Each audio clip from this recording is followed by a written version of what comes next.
Hello and welcome back to Final Fantasy XIV with the Blighty Otaku. Well, hopefully, because things got a little bit hectic over Tuesday. I was feeling really crappy. Spent most of the day in bed. By the time I got up and got everything sorted out, well, it was too late to start. So here we go. Hopefully. Yep. Hopefully we are going to get through to the end.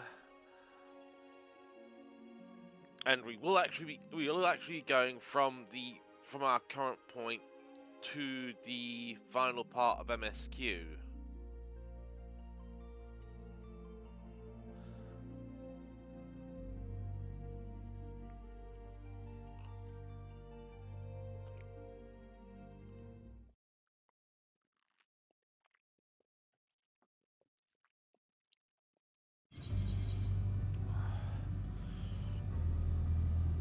Yeah, because we actually left off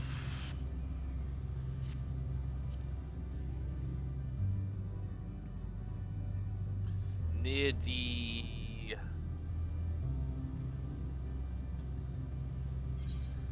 end of the Omicron segment.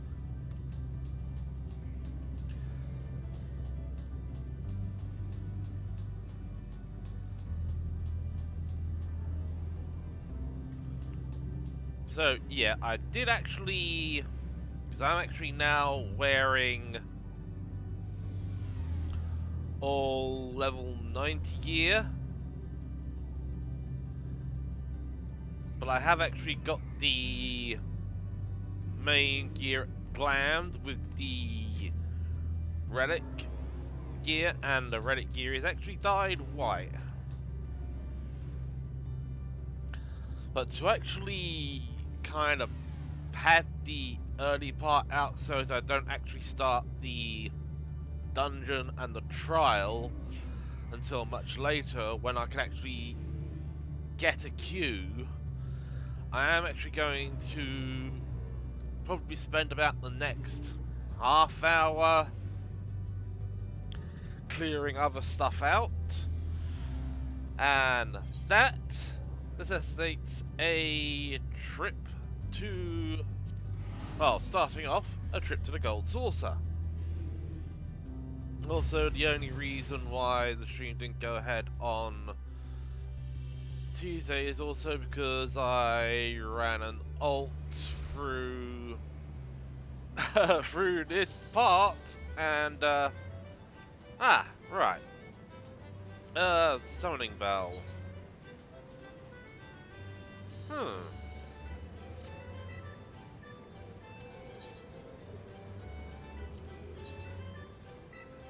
Yep, okay, so we actually managed to sell all that stuff, so managed to get most of my money back on that. Right, let's go to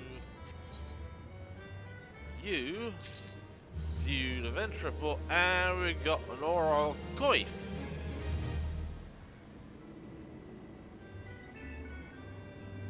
Right. Well, I believe she's level 70 now? Yeah, Summoner level 70.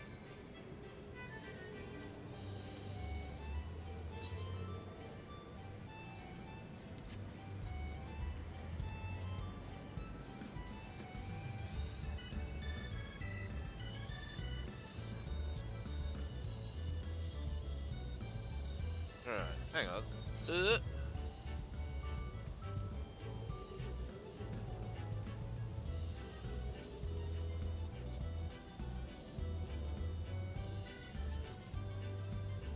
Oh, that's right. I can't actually,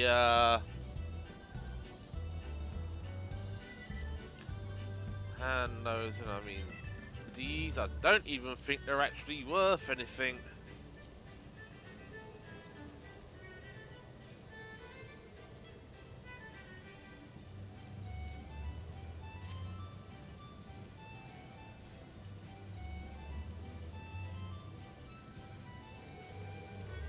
Yeah, I don't have any triple triad cars to trade.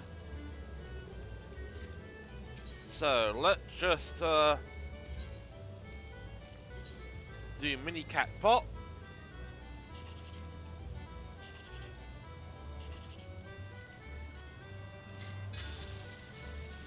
Boss!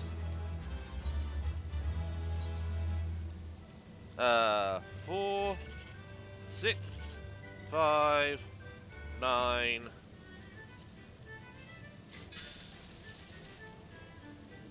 Close. So 9, 3, 2, 4. And again. Let's see you tomorrow. Okay, let us head over to the catpot board so as we can actually pick up our winnings or our consolations. Oh, fourth prize.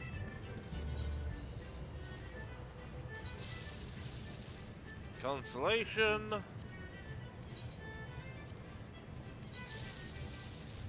Consolation.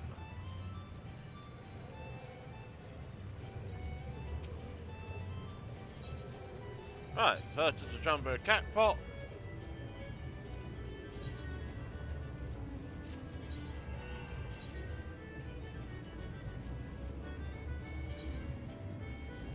No.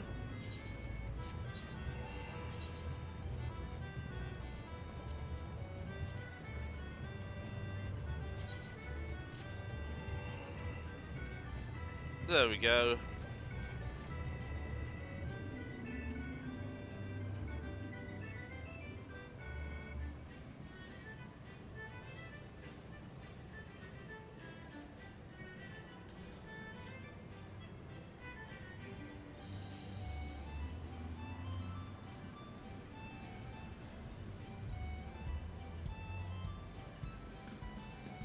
Yeah, this is going to be a problem because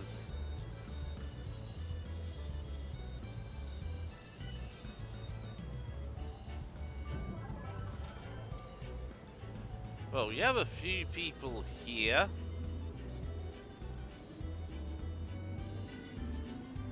But yeah, okay.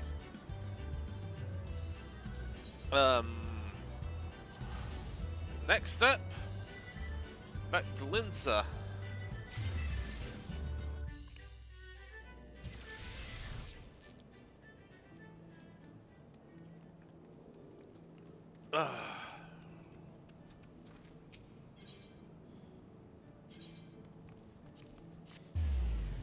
So I don't think I've looked in on my squad for a while.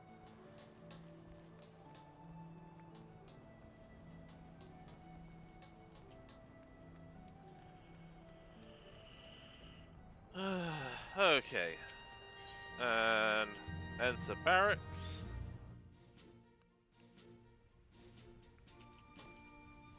Yeah. Okay, these 3 have leveled up. Right, let's have a look at the enlistment papers.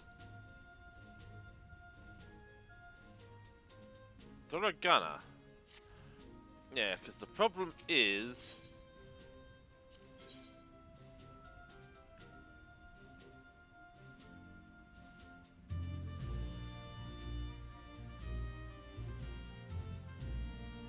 we're already way over on the DPS quota.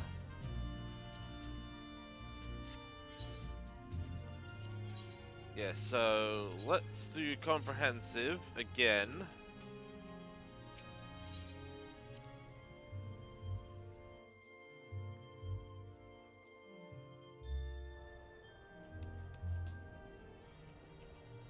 Hang on, how much? Oh, 442,485.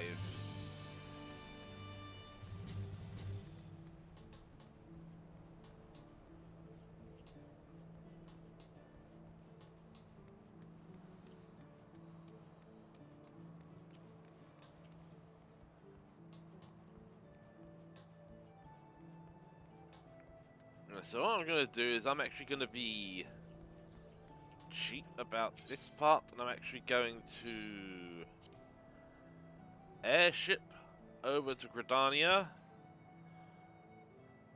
for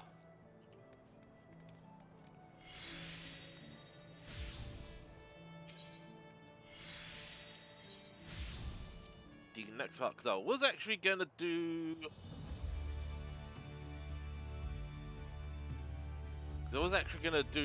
this next week, but considering I've started early here,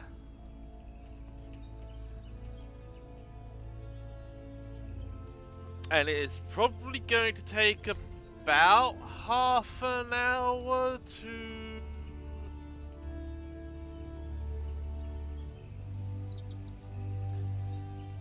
It is probably going to take around half an hour to complete this quest, and it does actually give a decent item. Let me guess. Level 2 Archer. Ethernet. A Ghetto's Amphitheater.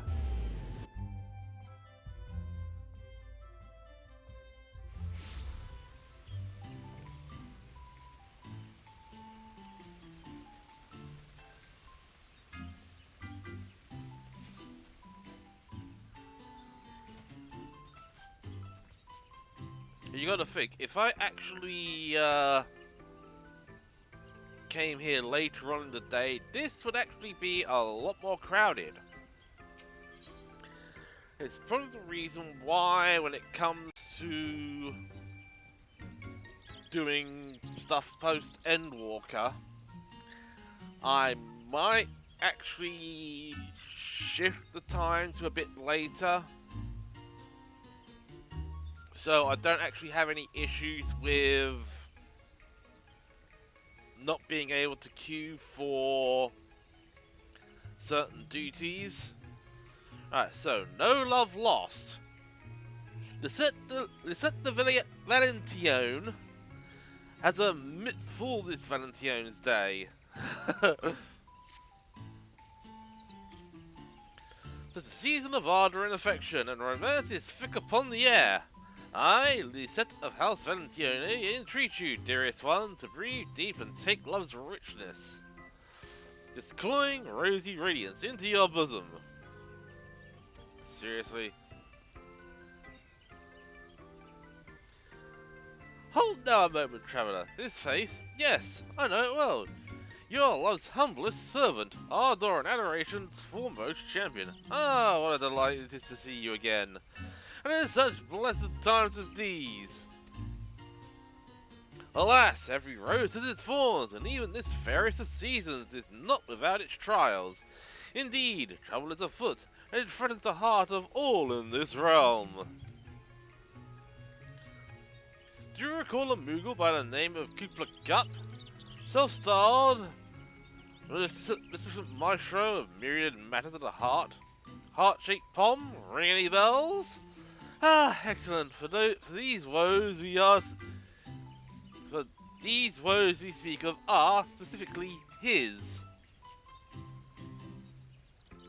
Valentine's Day is a joyous occasion, but not always so for those who acquit themselves as post-Moogles of the realm. Kupla Cup has its paws full, delivering heartwarming missives far and wide, hither and thither. Though he would never admit it, I fear he's at wit's end. But you, benevolent adventurer that you are, can provide precisely what our to Herald requires. Oh so desperately. Pray lend Gooplet Cup your talents to retrieve him from the edge whereupon his wits now teeter so precariously. Working adventurer is a happy adventurer. Wallace, you're a hero through and through. Gooplet Cup will be so relieved. I shall fetch him at once.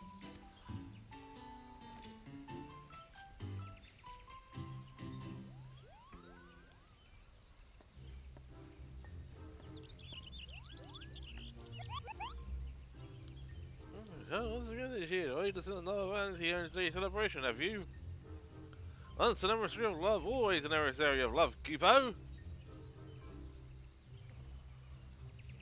No, I hear from Astrid that you would help me in my hour of need, to which I am most grateful. However, it's not the work itself that vexes me, but rather a colleague of mine, a clueless courier newly inducted into our vocation. Every Valentione's Day, we emissaries are overtaxed, and the season has proved no exception. I've hoped to nip the issue in the bud by petitioning the Deputy Post Moogle for a helping paw or two. He obliged, with a sense I'm altogether worthless. Hang on. I'm gonna need to slow down the text speed advance. Make that as worth. Hang on. Let's just turn off text advancing altogether. To make matters worse, the daft thing is painfully ignorant in the ways of the heart. You should hear the way she speaks to the clientele. What an ugly gift! Love must be blind!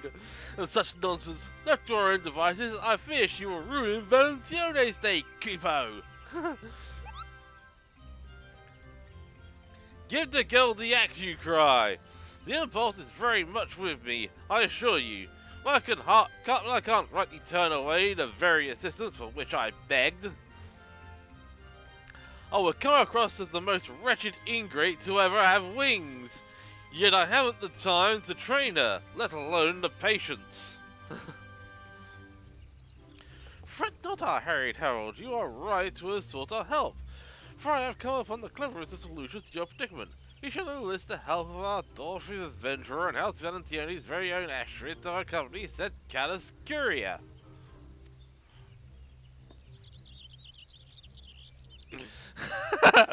You cannot be surprised at my suggestion. It's most so skilled in so many subjects will teach your assistant the delicate art of the post. Astrid shall instruct the Moogle in the ways of ardour and adoration. There! A splendid plan if I do say so myself. Are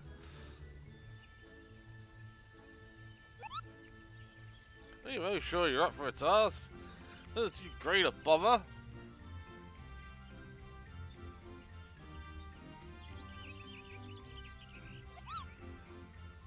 What a seasonable relief indeed. Kupo, I shall bring her to you at once. There is not a moment to lose.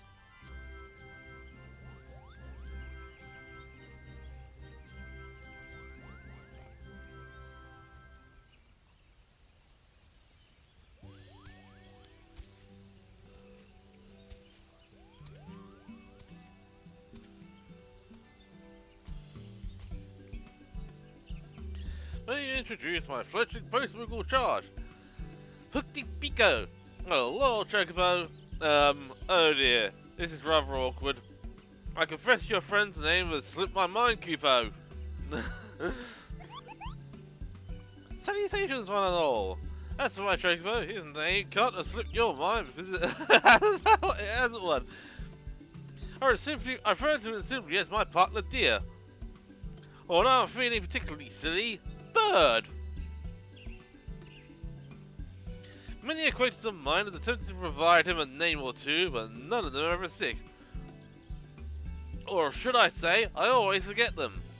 In any case, you may call him whatever you like. It makes no difference, least of all to him.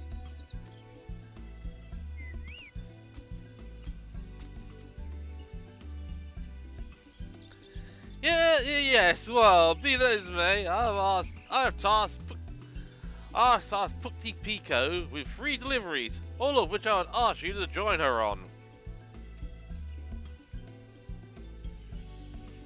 These two are to accompany me? Very well. Who am I to turn away? Whoever you are.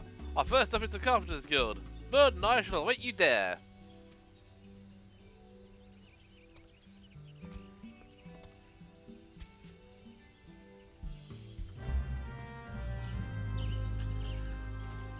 Okay.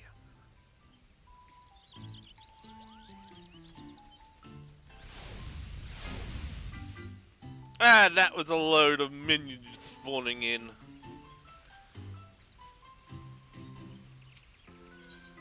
Okay, so we need to head back to the Aetheryte Plaza.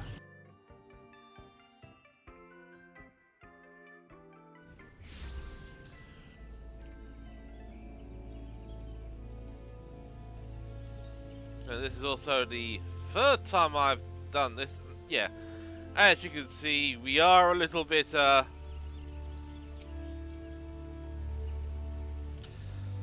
Oh, the recipient is out in errand or some such. A pity.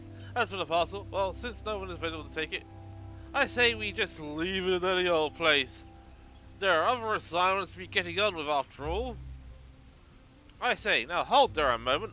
I am no post-musical granted, but merely abandoning a package like this before a door seems a touch disrespectful, does it not?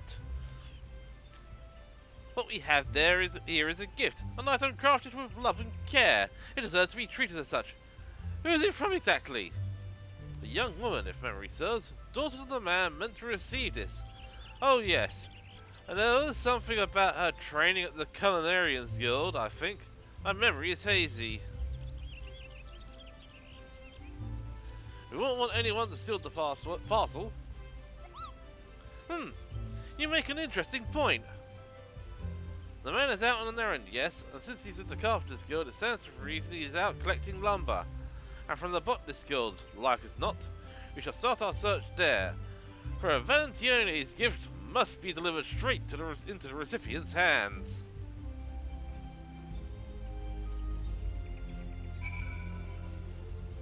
Okay. So, to the Botanist Guild.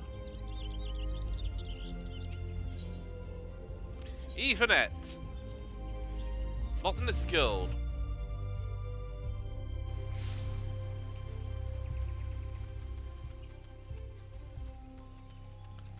Honestly, I really do need to start grinding my gatherers and crafters. Because I haven't even unlocked Culinarian and Carpenter. And everything else is just level 3.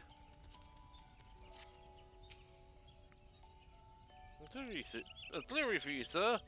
You weren't at the guild when we came calling, so we took the liberty of tracking you down.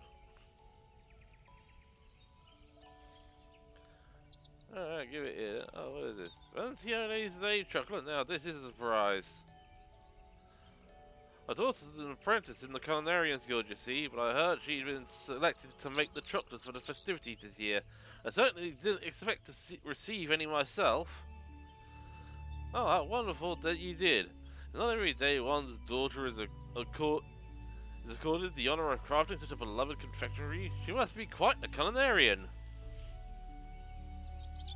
There she is, my pride and joy, that girl. What a pleasant surprise this package was. Certainly made my day.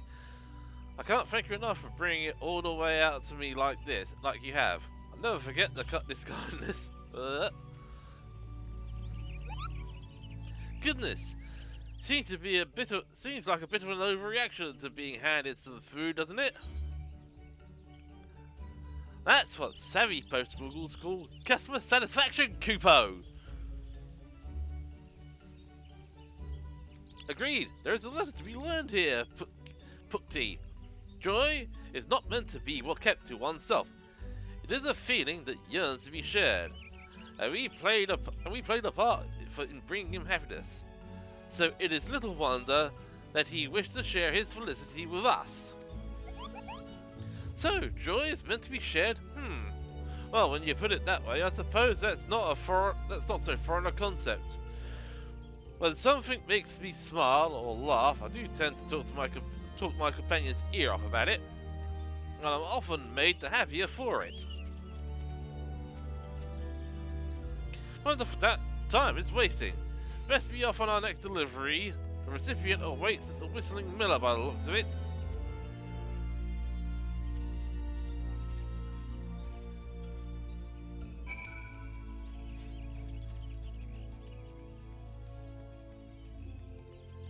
Which is right over there. Which is why I'm not using the Miketo's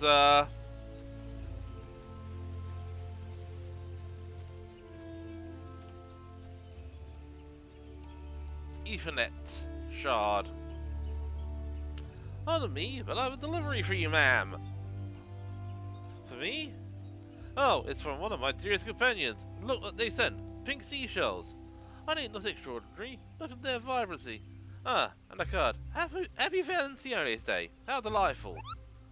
Shells? Empty ones? You can't even eat those. At least the other fellow received chocolates. Seriously, dude! Put some clothes on! I do give, I assure you, huh? Seen a gift like this from a loved one I've not seen in quite some time. My friend, you see, is an adventurer in their own right. They enjoy being cryptic, though, and never outright tell me where they've been. Rather, they make me guess by dropping hints in the form of curiosity such as these. What a blessing this parcel is. Excuse me, a little tickle in my throat. So just wondering how they were faring and where their journeys had brought them. Thank you, Miss Postwiggle. You brighten my day. Love is a mystery indeed, and a funny one at that.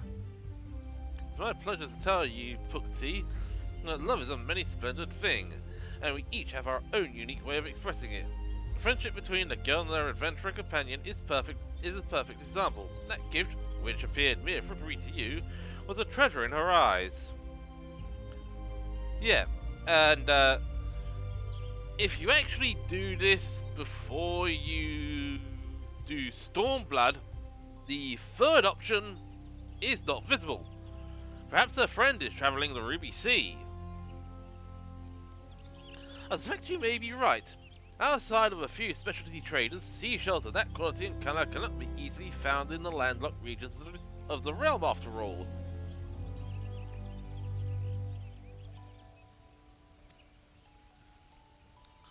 So you mean to say, it was a friend's way of telling the young one that all is well? Well, way of there's so many worries that she might be harbouring about their safety. How fascinating. To be sure, were I to be separated from my bird here by expansive seas or vast mountain ranges, I'd like to hear from him from time to time, perhaps not every day. That would be irksome, but don't you think good health would not altogether disagreeable, I suppose.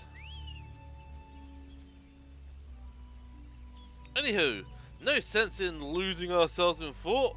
Not when our parcel sits burning a hole in my satchel, Kippo. Our next delivery takes us to Apkalu Falls. Let's away!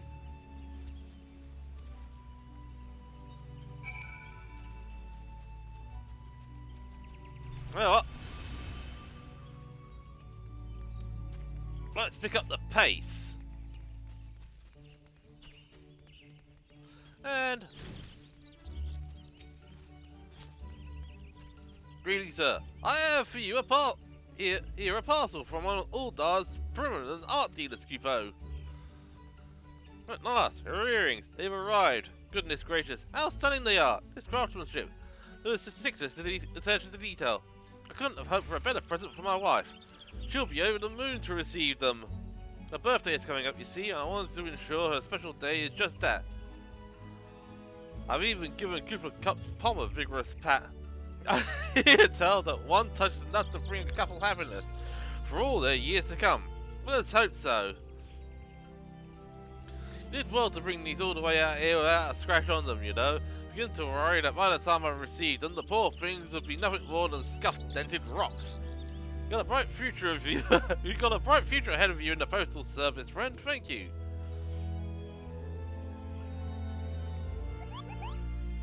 Now that's odd. I felt a flutter in my chest, a tickle in my stomach, Kupo. Have I taken ill, or do compliments and words of gratitude always elicit this sort of response? Trust me when I say you're not ill, Hookty. That flutter you feel, those ticklish sensations you described, that is fondness, a form of love, indeed. And it was made manifest by that man's appreciation for what you provided. Oh, so this love nonsense? Why, it isn't nonsense at all. Is it? It's quite wonderful, actually.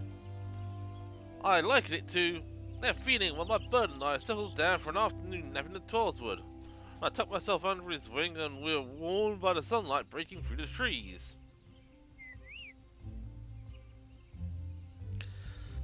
Perhaps you haven't mastered the concept entirely, but I do believe we are making strides in the right direction.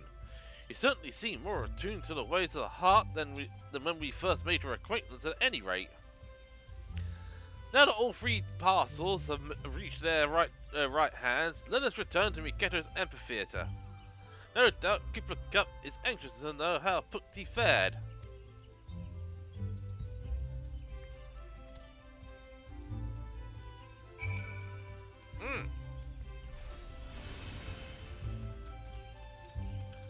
Time to break out the speed. Yeah, it's 4:57, so...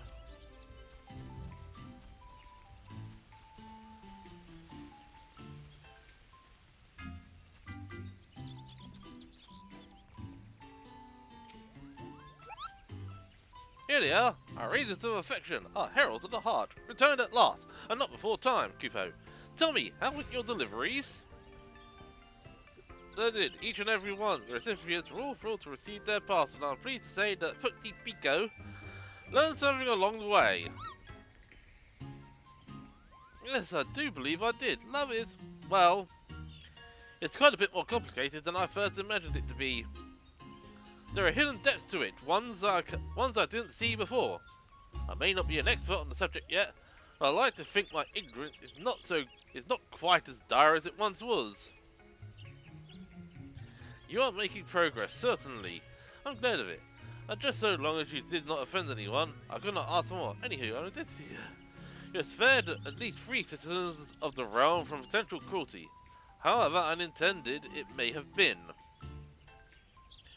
No, I'm being too harsh, Putty. You have shown a true concerted effort to understand the labyrinthine complexities of the heart.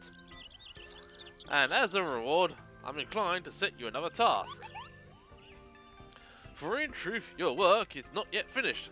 Much more is there to be done this Valentione's Day, Kupo. When you have the time to speak with me again, I shall tell you all about it. No love lost. Farewell, experience.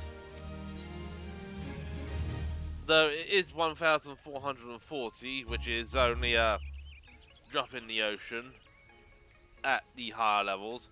So, Love's Labours. 1,440 experience again, and post-Moogle's Barding. Kupla Cup has a matter of the heart on its mind. There you are, and not a moment too soon. Your unwavering devotion to the ways of ardour and affection, love and romance, courtship and intimacy is both commendable and deeply appreciated.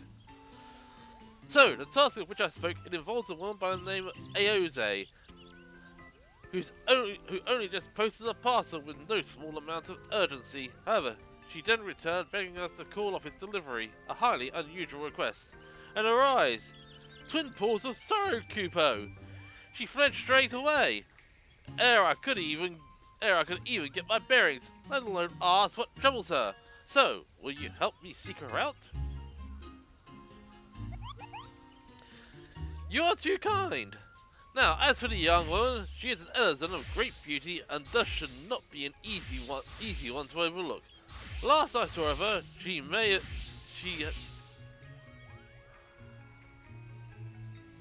Seriously. Couldst thou not be bloody changing classes every half a freaking second? Last I saw of her, she had made a sharp left in the fork on the road. Unless my eyes deceive me. To the left, you say? That way lies the Great Lone Growry, if I'm not mistaken. Oh, come for you there. Hang on. There's an error there. The Great Lone Growry is the Great Lone Growry is the Botanist Guild. The destination it gives you there, if I'm not mistaken.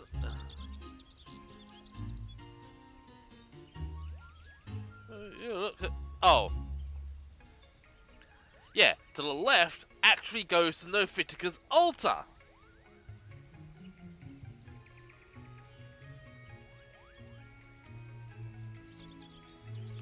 Yeah, cause she makes a turn for, because he said she makes a turn for the left at the junction.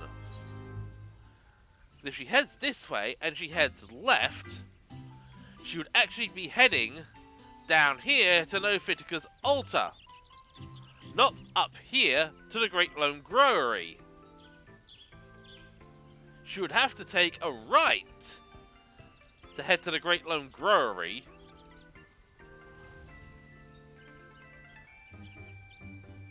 So I don't really know why that was actually said. Anywho.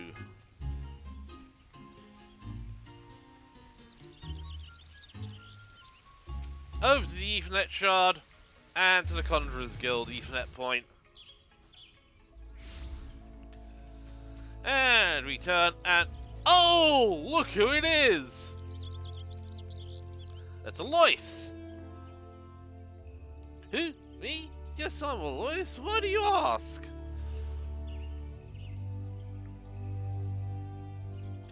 Koopa Cup wants to see me, you say? But whatever for?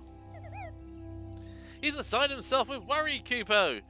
He told us she turned tail and darted off, looking dreadfully stricken, downright morose. You can understand his concern, surely. I don't know why you had to run here when you could just have Etherneted. I see. I owe an apology for worrying him as I have, and an explanation for my frantic flights as well. Kupka's still at Miketo's amphitheatre, correct? I'll go to him at once.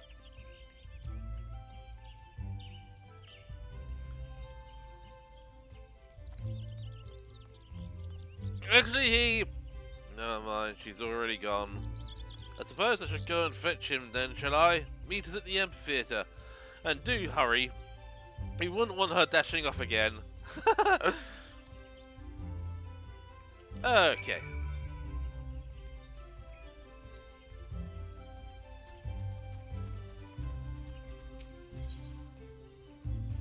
Back to the amphitheatre.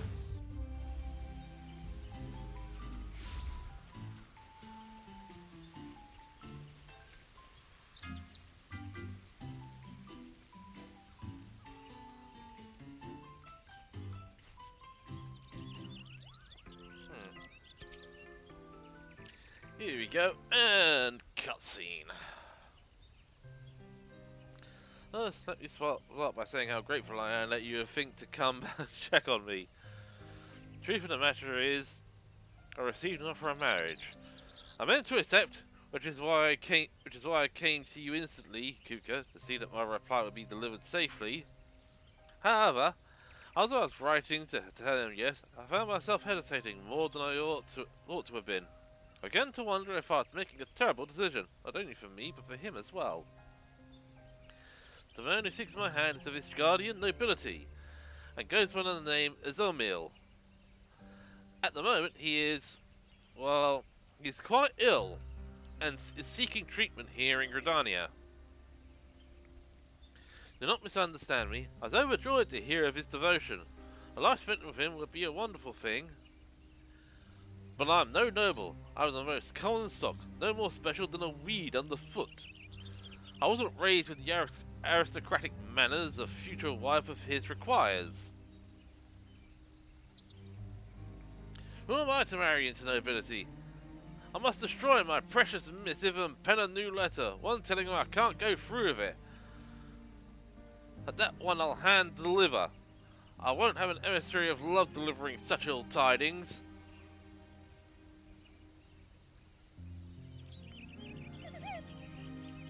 No, I don't pretend to be an expert in the ways of the heart. Doesn't love the desire to be with someone forever and on, the desire for a trusted partner in the world, someone with whom you can share your joys and your woes? If you care for him, be with him. Wouldn't that upset you to do anything but? It certainly seems to have. I may not have much experience with this, but I know that were I and my chocobo to be separated, I wouldn't like it, not one bit.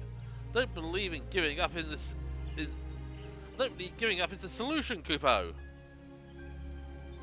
Verily, I myself am of guardian nobility, and can thus speak from a place of authority. Each of our houses has its own traditions. It is our titles that connect us, not our principles. Before making your decision, seek the counsel of your beloved and learn what his family values. I could not agree more. After all, it is doubt you harbour, not a lack of affection. If you believe his heart to be yours entire, then trust that he will listen to your troubles, that you and he can solve them together. Why not send one more letter? Explain what it is that vexes you. Yes, I see your point. It isn't fair of me to hide my feelings like this. He is owed my honesty, but how does one even write such a letter? I wouldn't know where to begin. Perhaps you'd explain yourself. Explain your apprehensions about fulfilling your duties as wife to a man of great house. Make it clear that should you decide to join his social milieu, you should require time to study, learn, and train before you are comfortable. A word of warning, though: to compromise the very woman you are in order to bend to the rigors of nobility may leave you jaded, haggard, and altogether infuriated. Thus I suggest you first inquire as to whether his family is capable of accepting you as you are. Why not simply write down all of your worries? I don't fancy myself a poet of passions or whatever have you. There is something to be said for getting everything out in the open. All of these ideas have a great deal of merit, and each should be given due consideration. What say you? Which of these notions have struck a chord with you?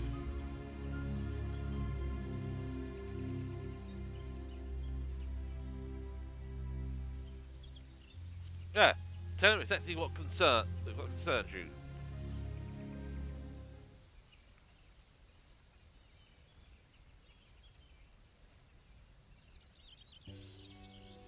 Thank you for your insight, everyone. I believe I know what I must do now. Then let us fetch you parchment, quill, and ink. Fortunate that you have us, you know. For we emissaries are never far away from instruments of the post. Why, I shall even provide you with Valentione's day-themed stationery.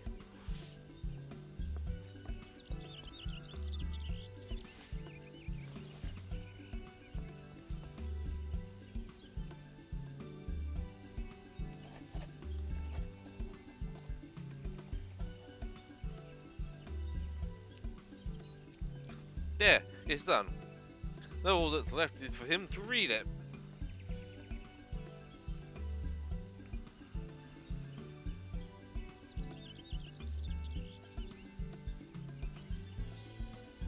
Our darling is likely in the gentry's ward.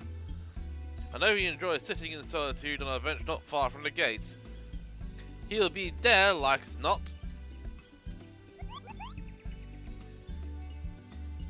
Then that's where we shall try first. We'll be back with his response as soon as we are able. Tally-ho, bird! Love's work awaits!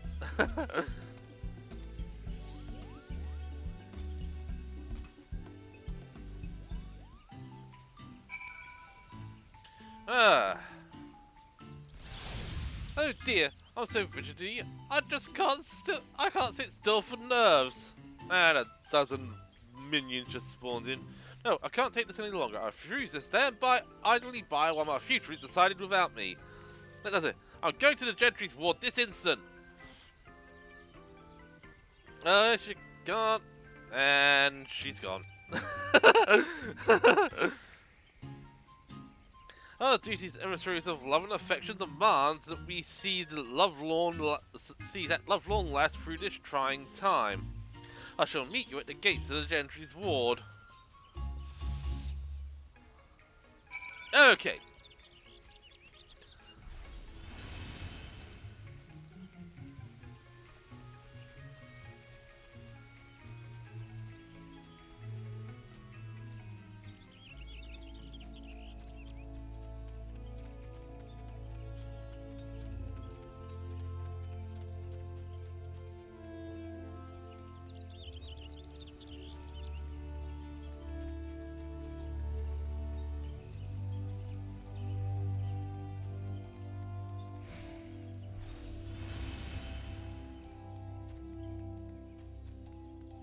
Alright.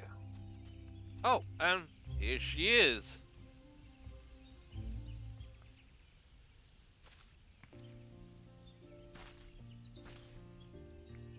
I was always going to run off like that, again like that. I just couldn't wait around twiddling my thumbs another moment more.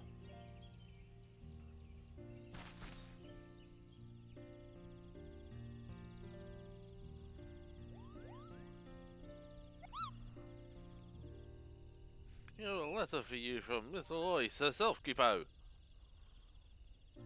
A missive from my love. Thank you kindly, Pace Moogles.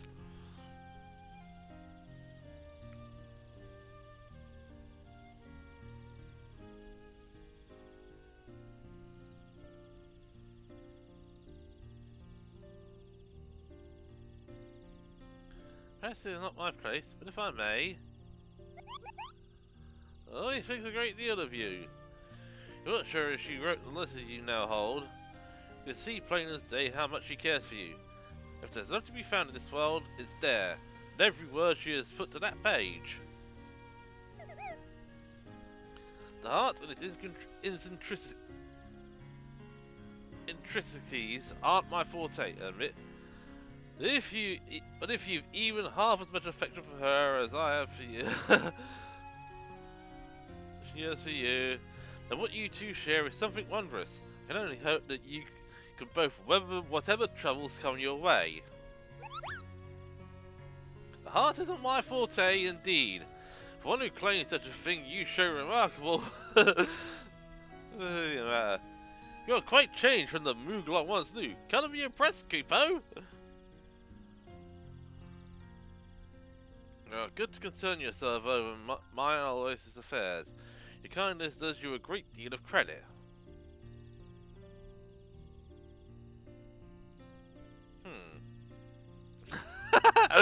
Yep. I shall pen my response this instant. Can I trust that you will deliver it straight to her once I've finished? You serve at your pleasure. Your trust is not misplaced in us, good sir.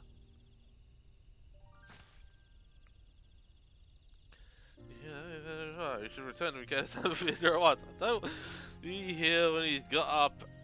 When he sent our post Moogle friends all the way back there. Yes, it would be rather awkward were his letter to have no recipient. Let us explain the situation to Lizette and wait for Bookty and Kutka's delivery. I'm sorry, but he already knew that you were standing there! Right. Time for it. Seriously.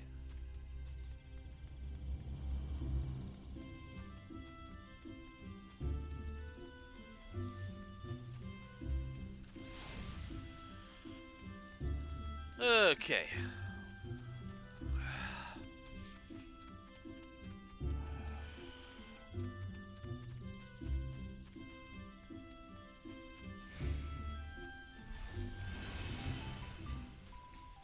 Yeah, because one dose of Peloton doesn't actually get us back to Riketto's. And finally, we are back. Our eminent emissary of adoration and affection is with it's with us once more, and now that we are assembled, we've only to wait for the custodians of Mills' reply. Phil sticks to my stomach. What if I angered him? What if he calls off the whole engagement?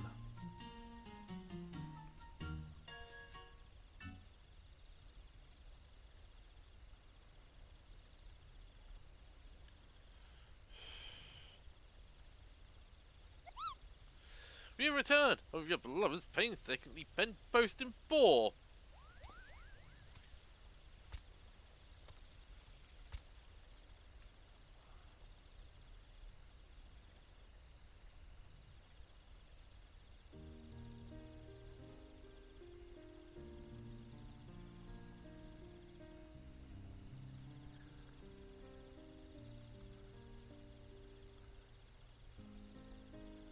Pika, I was drawn to your advice in particular. I wrote down all of my worries, concerns, and questions in a clear and concise fashion, and he responded with, well, with some confusion, it seems, although now, at least, he's aware of what troubles me, and for that, he says that he is grateful. He's very sweet here, you see. He tells me that the girl will go down this will go down this list of mine and solve one problem at a time. Where we live and how will where we live and how will be up to us to decide, not his family. I'd come to ensure my letter had reached you and see if you had see if you yet read it. After all, you did the same for me. It would be unkind not to return the favour, though. Yep. He knew you was there. Oh God, how embarrassing. You caught me spying on you, didn't you? You're embarrassed. For what, pray? I found it endearing, my darling. Ah, these companions of yours, did they assist you in your writing to me? Oh, we are in your debt.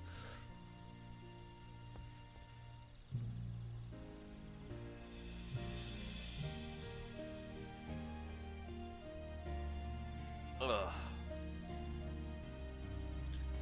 I thought, oh, I'll send you to tea at the Carline Canopy. There we can discuss our future. A conversation which is long overdue, I should think. Thank you, my friends. Where would I be without your help? I promise yours will be the first invitation to be posted once we've settled on a day. I think I really need to clean off the left mouse button on this mouse.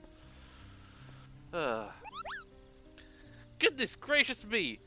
Do mine eyes deceive me? Look, Pico, your bomb! Aye, it's adopted the very shape of the season. And it's lovely beyond compare, Kupo. And 'tis much of a muchness with mine. Or so I flatter myself to think. I can't rightly explain it. I seeing those two together brought a flutter to my chest, a spring in my wings, and next thing I knew my palm began to tingle in the most peculiar of ways. It's just such a marvellous thing to know that we ever had in ushering Ismail and Aloysius' story to its next chapter, and to think it was all performed strictly through the art of the post. Affectionate misses are more than just a silly folderol I assumed them to be. I see now that they showed what's in our hearts like nothing else can. And we are emissaries to we emissaries are their trusted custodians. That we are, Pukti. Only do remember that letters require more than just love. They are also in need of names and addresses. And speaking of names, perhaps you might bestow one upon a certain chocobo. Think of it as a show of not only kindness but of love too. Show of love, you say? I suppose you're right. I was never able to recall the names given by my Moogle acquaintances. But I bet I could arrive at something that actually sticks. I'll give it some thought. Make sure I've done this bird justice.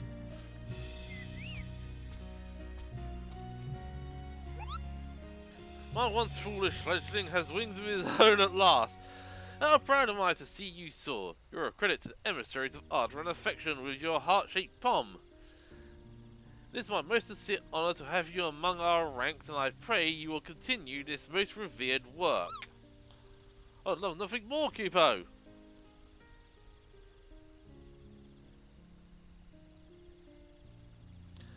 What joys are the blessed with so many couriers! In this season of sublimity, no less. 'Tis heartening indeed to watch our numbers grow and grow, for with so many we can ensure that ardour and affection accompany all the fair creatures of this realm where their journeys take them.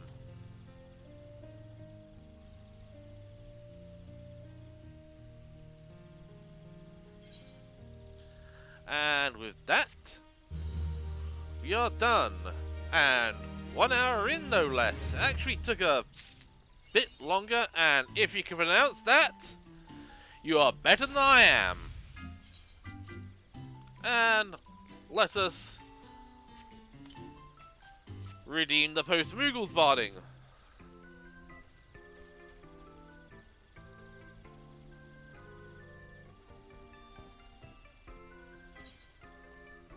Right. Let us head back to base Omicron and continue on with MSQ.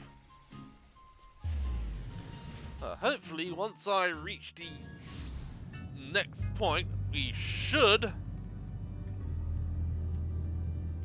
not have any issues getting people together for, oh, at least for the trial.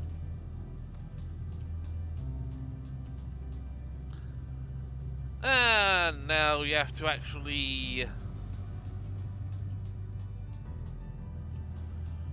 figure out how I'm gonna get up here.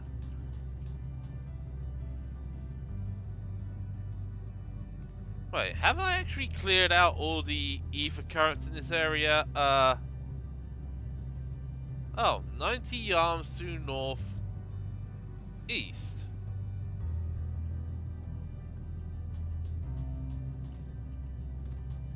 Oh.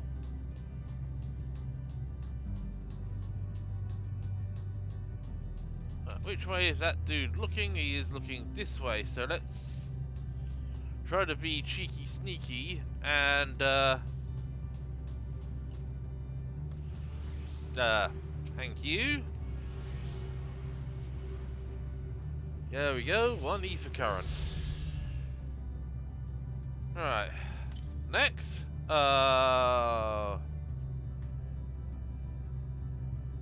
Did I not pick up any of the ether currents in this area?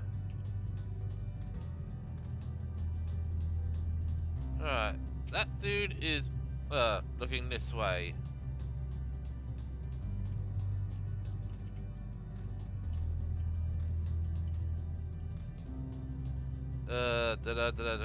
Compass. Only 5 to east. No,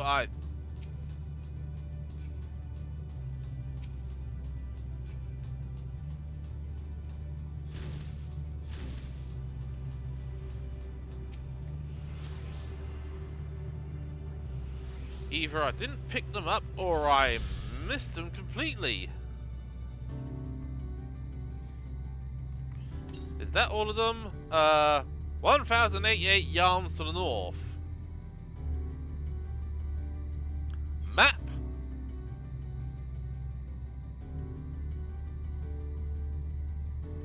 So probably over here.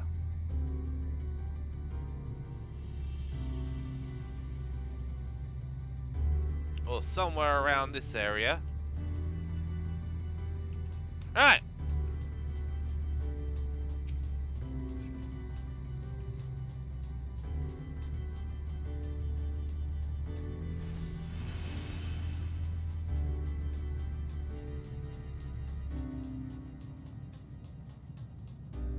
Right, okay, where is Raha again? Okay.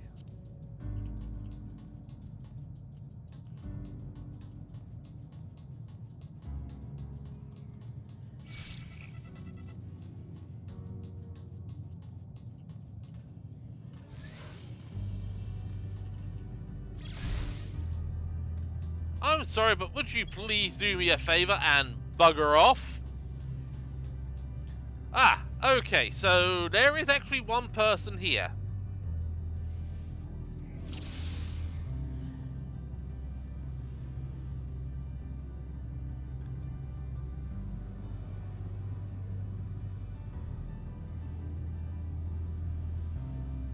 Hang on. I think I saw...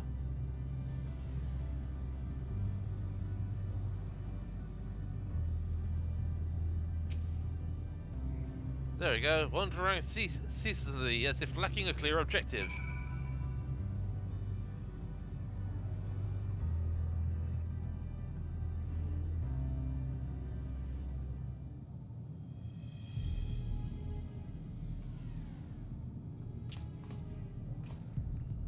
All gone wandering aimlessly. Where?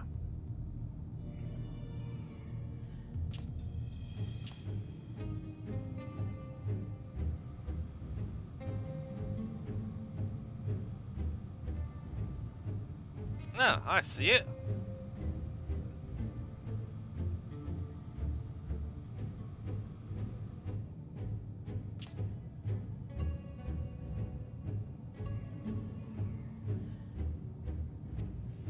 Left the base. Let's follow it.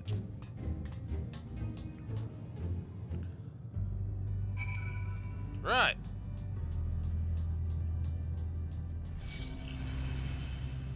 I'm sorry, but I'm not in the mood for that. Oh.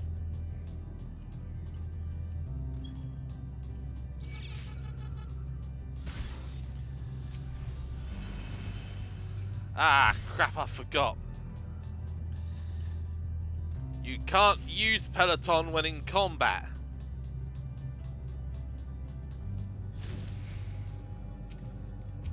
There we go.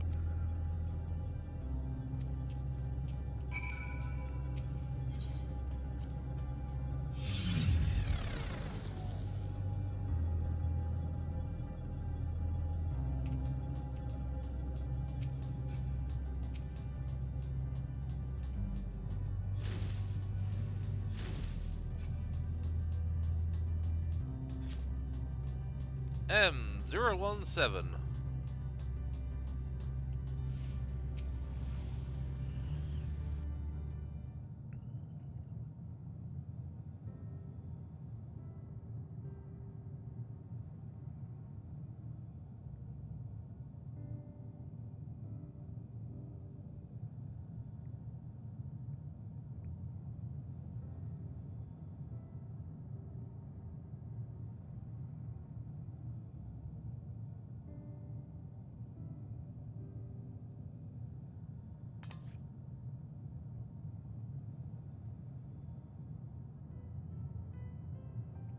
What is your query?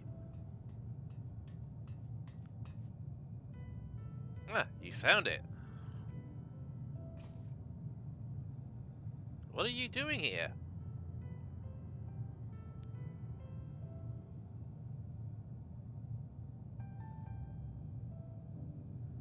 I'm looking at the tree.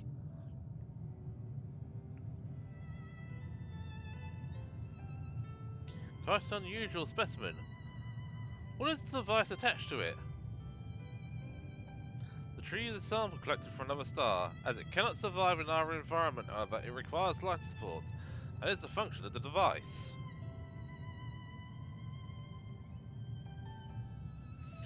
To go to such lengths to sustain it. Is there something special about this tree? Being foreign matter, protocol requires that we study it. As its task has been completed, the specimen may be discarded. However, when I behold the tree, I am made to feel as though there is a problem. In order to become strong, we have continued to enhance ourselves, like we did countless others. We conquered the star whence this tree came. It's the last remnant of a dead world, and there is nothing towards which it may aspire, yet it grows, extends its branches, sprouts leaves, produces seeds. Why does it seek to continue? Why was it made to behave in such a way, and to what end? I do not understand.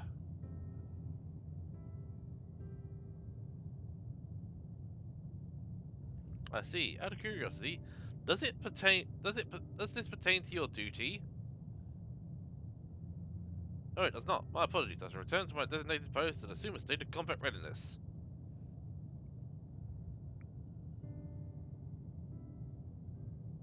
So, it was acting outside of orders. Perhaps this is simply a malfunctioning Omicron.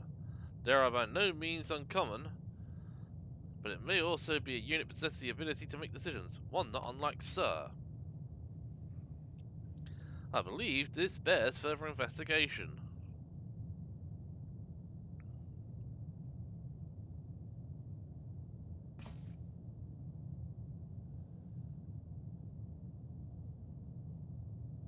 To endure to live, even if we must depend on forces beyond our control.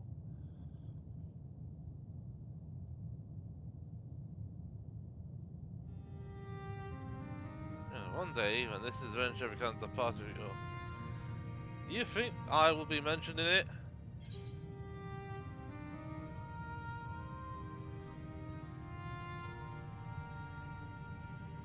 You're not here, so you can't be in a story! Of course, why wouldn't you be?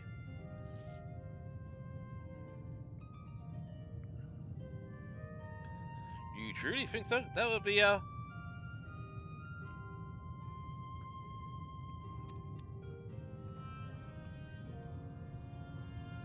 Hey, I shouldn't say such things until the moment comes to pass. Never mind the embarrassment. Let's get on with our task. Tracking down Sir and understanding the nature of the emotion which bars our way.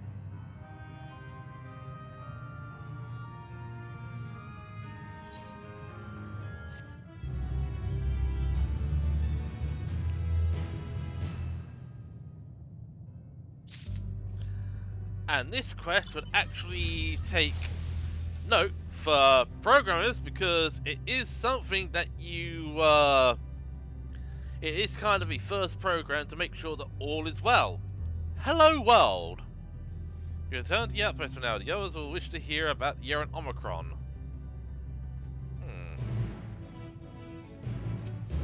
It actually looks like we got a few people,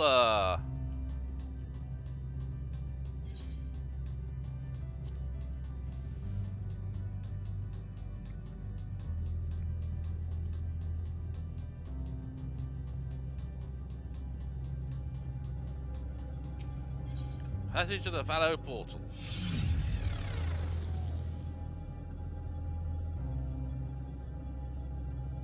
Alright,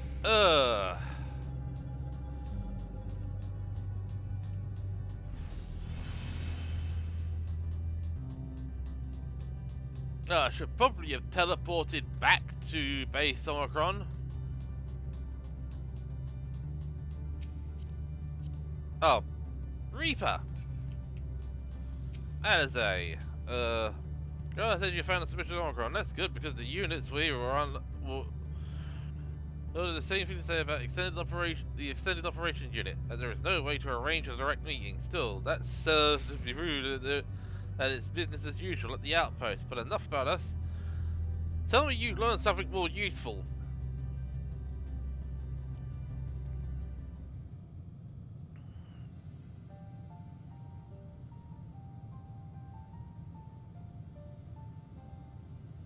An Orcon trying to make sense of the meaning of life? None of the others were even a fraction as philosophical. Each unit may well be in a position of leadership, perhaps even one of those that comprise Sir. As we know, the Omicrons invade other stars and enhance themselves using the tours of conquest. With technology at their disposal, they should be able to alter their bodies to be it in part or in whole. Setting aside the question of motive, if Sir, for example, wished to have an ordinary Omicron's body, I see no reason why it would not be possible.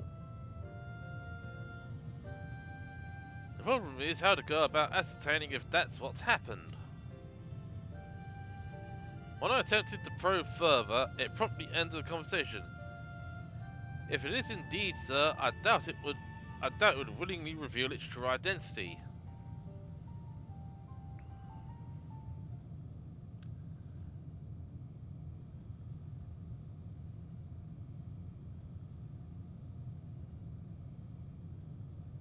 I have an idea!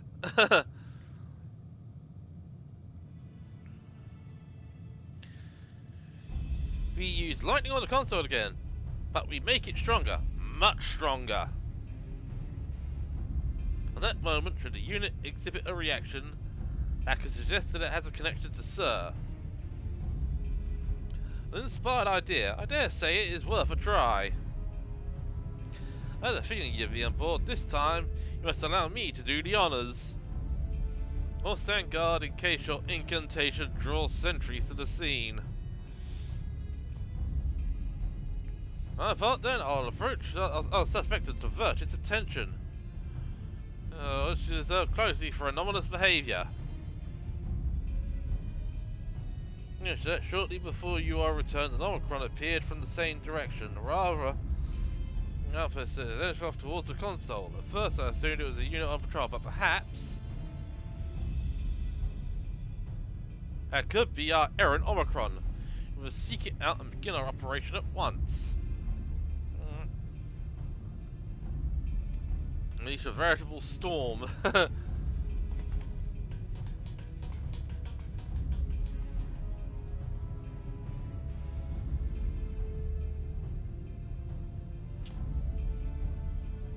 This will work, I'm sure of it. After all, our comrades are watching over us. Come, my friend, let us find this doubt-plagued Omicron.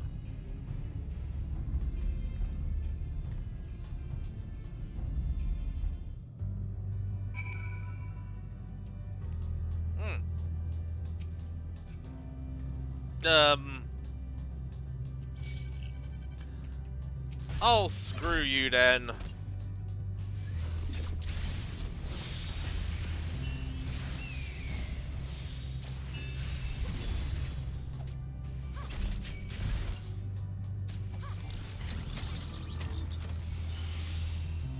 Yeah.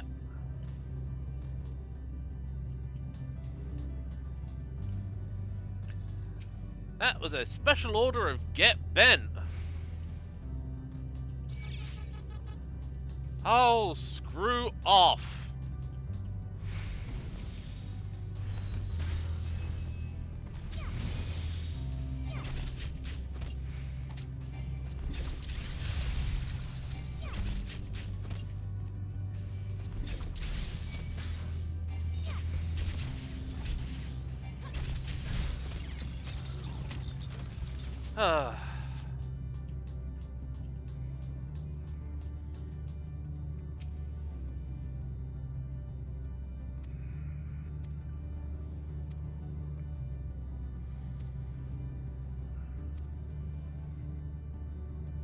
Right.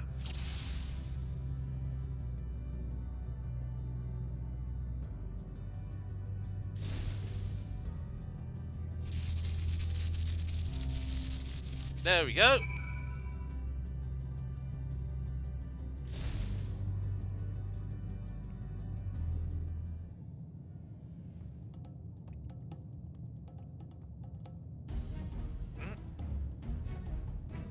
Normally you say. Performing diagnostic. Error confirmed. My connection to Central Command is suffering from intermittent failures. I must leave at once and present myself for maintenance at the nearest facility. If you will excuse me. What you need, my friend, isn't maintenance, it is to confront the truth. While we spoke, our comrade struck the console used to communicate with Sir. That is the cause of your anomaly. You are connected to Sir, aren't you?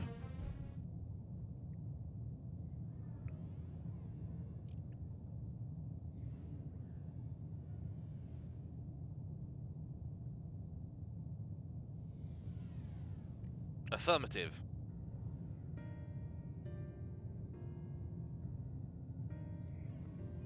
To what end you sought to assert this fact, I do not know, but before we speak further, I must move away from the other units.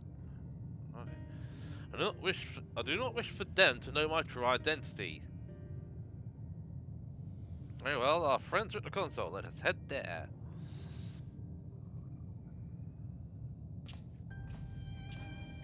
Okay, so we have a Reaper and a Samurai. So we at least have DPS. Well, we at least have most of the DPS we need for an alliance, for a full 8-man, for the trial.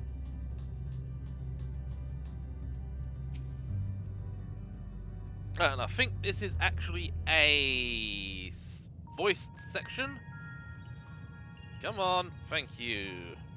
I'm gonna have As to. you have surmised, I am part of the shared intelligence of Stigma One. It is, was, my charge to determine the optimal path to achieving our prime function. This body had been abandoned by its former owner and lay unused. I took it and abandoned my own, and with it, my duty. May we ask why you did this? From what we gather, it seems to be a personal matter.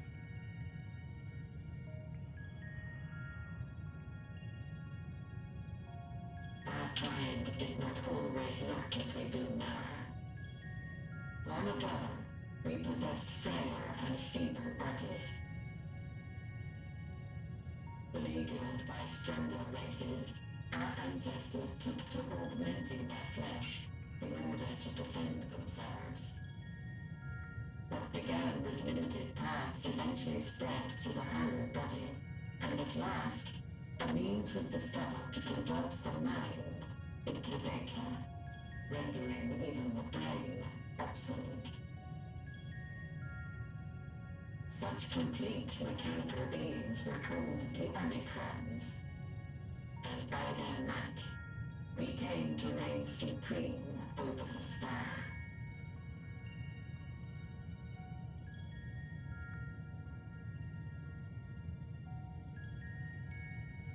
But even then, we did not feel secure. For we knew that the universe was home to civilizations aside from our own. Civilizations that may be stronger still than us. Rather than risk becoming the subjugated, we chose to become the subjugator. We began our conquest of the stars, that we might acquire the resources and knowledge we needed to reign supreme. We were successful in that endeavor. So powerful did we become, we could lay low even the mighty dragons. But then something unexpected happened. I began experiencing an error. I could no longer determine an optimal path. You were malfunctioning. I performed numerous full system scans, each time finding no issues. Yet the error persisted. It was then that I speculated. What could happen if we grew so powerful as to have no equal?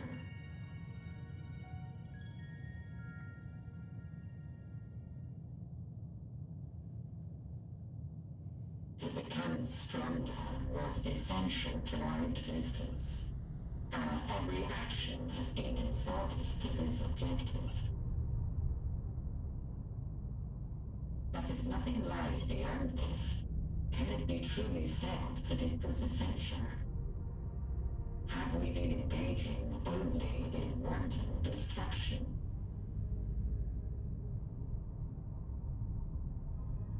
You could find no threat to justify your purpose. The Omicrons will never leave this star. They will stand by until their reserves of energy is spent. For I have no path to offer them. None. It is not our place to pass judgment on the deeds of the Omicrons. But surely, this does not have to spell the end of your people. With your power and knowledge, the possibilities are endless. Why not seek out a new purpose?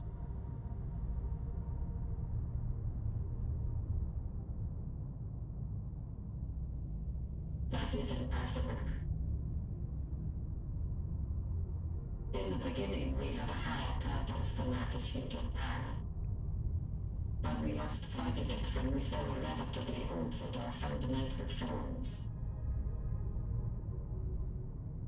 When we cast aside our flesh, so too did we cast aside all that defined us.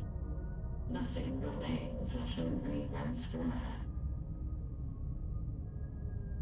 I have no aspirations. No longer can I dream. The vital spark is lost. Lost amidst circuitry and code and commands.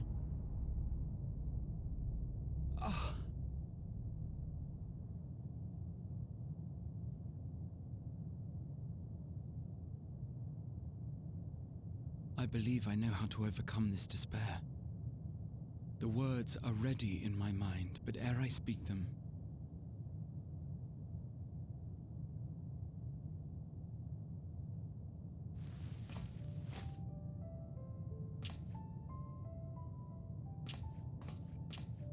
I want you to make me a promise.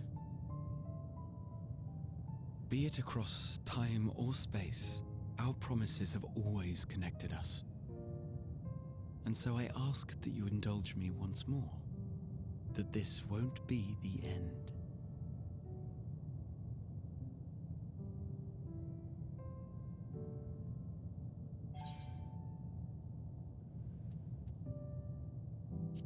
I can't. Not again.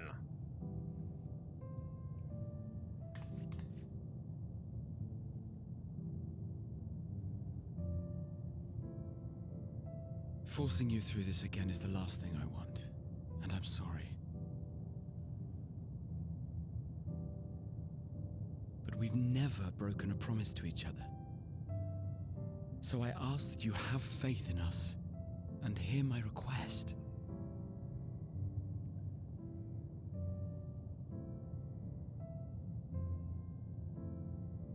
First, I want to visit Ishgard with you.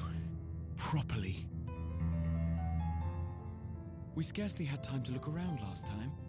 I should like it very much if you could show me the sights. Next, you must regale me with your greatest adventures, in the places where you lived them, if possible. I may have read about all your deeds, but there is no substitute for a first-hand account. And last but not least, a new adventure together. Unlike any we've experienced before. We'll travel the lands, cross the seas, and take to the skies upon the eternal wind, and it will be marvelous. It will.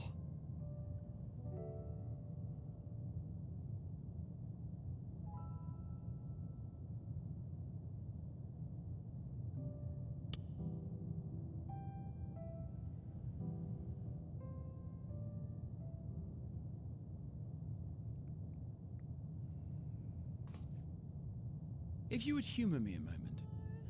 When we awaken each morning, how can we prove that we're the same individual who retired the night before? Through the remembrance of past events, we might say. We have our memories, yet there are times when we forget or recall incorrectly. What of our bodies, then? It is the same one, we might say, yet technically speaking, as living beings, our bodies are constantly changing. It will never be as it was at an earlier point in time. Our souls are no more immutable. On our star, people are known to inherit the souls of others, yet they are decidedly different beings. For my part, I've subjected my totality to much and more. I've made my body into an extension of a tower, blended my soul and memories with those of another self. And each time I would ask myself, what is it that makes me, me? Were you able to determine an answer?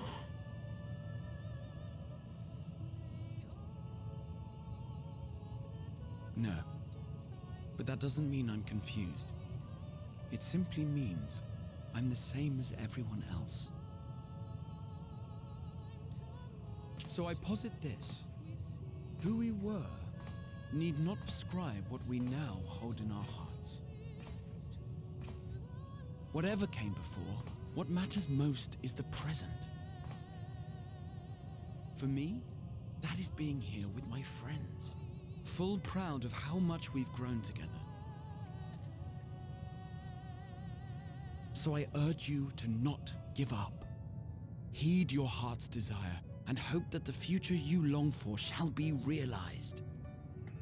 I cannot. We cannot. We cannot understand desire, nor comprehend hope. We do not know how to create such things. We are not unalike, you and I. I too have struggled to find the courage to express and embrace my wants. If you like, I will tell you a tale. A tale of a world on the brink, of a people who never gave up on the future. Of a man who realized his grandest dreams and then awakened to a grander reality.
You idiot!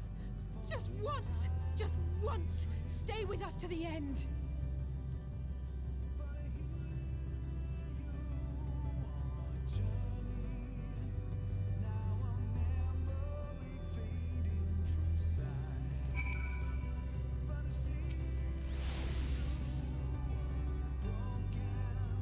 So easily, as if it's nothing.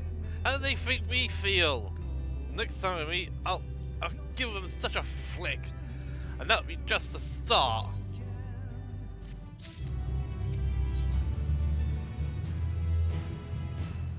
Forge ahead. Just in the past, Graha has paved it for us. Difficulties we must carry on for our friends and all who await us in faith. So come, let us seek the path beginning. It appears to be near the outpost.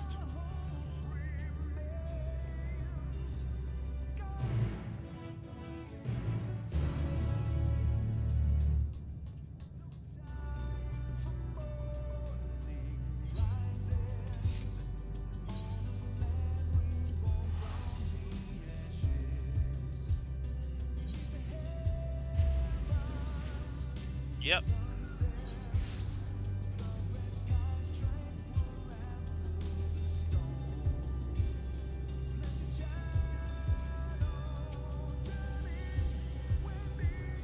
The portal is open. Surely deliver us true. It must.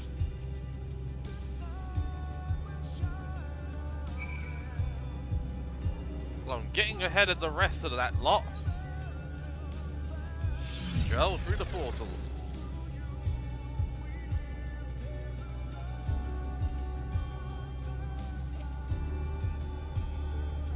Well, here's where the path begins, and it ascends to dizzying heights.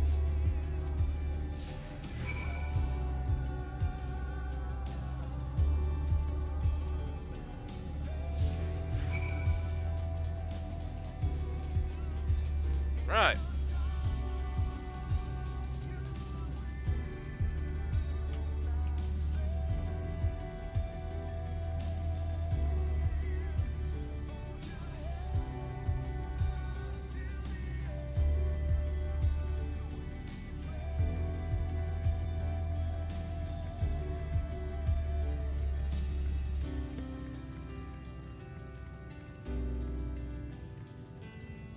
Right, so we're gonna head up here first.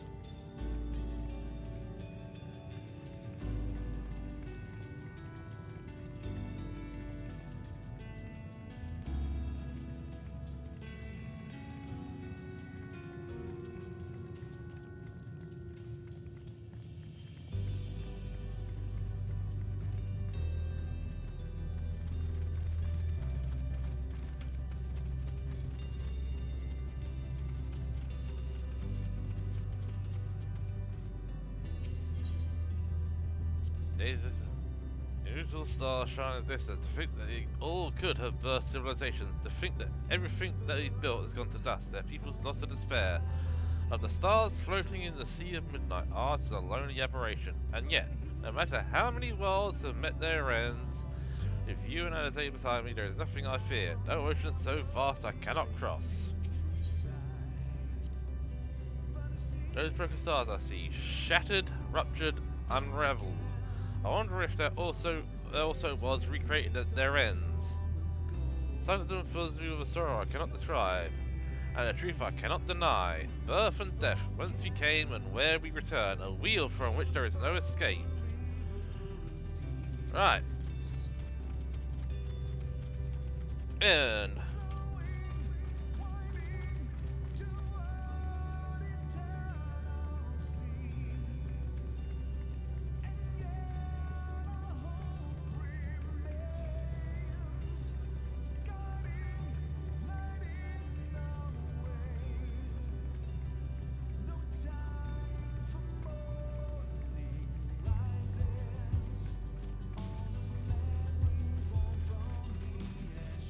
well, since there isn't much of a distance between... Right. Listen to the silence. Tancred would scout the road ahead. Yashdodha and Orionje would trade opinions on esoteric subjects. Graha would join in their discussion, or else chat with me and Alize about the mission. Estinian would be at the rear, apart yet present. All while you would come and go, wherever you were needed. And together we would travel. All I could hear are my footfalls and my heartbeat. It's so much quieter now. The fact we can breathe and continue on is proof that the others are still with us. They are. They are, aren't they?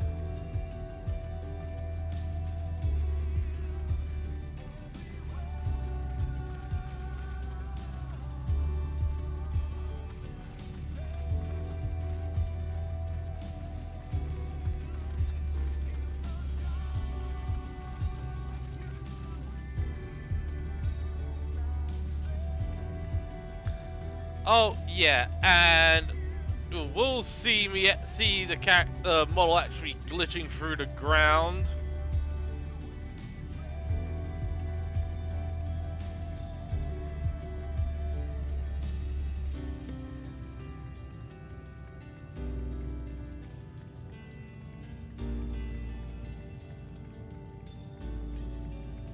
And the next point. Look back on the path. The water is barely visible from up here. Truly, we come much farther than we would have been possible had we kept chasing perfect ideals as we did in the past. As we have known failure and frustration, that we have learned and grown from them, that Heidler has entrusted us with this mission, with the fate of the very star.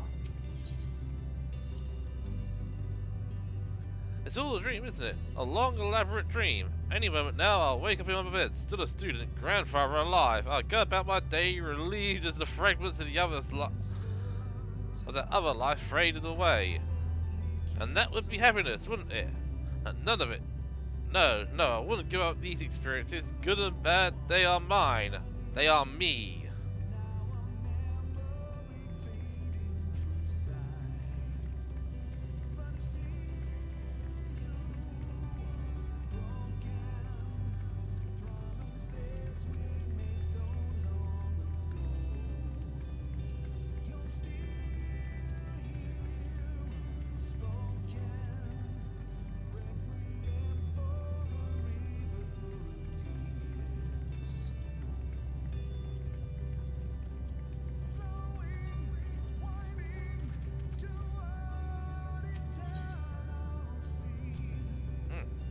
short, I'm fine, but thank you for your concern. What of yourself?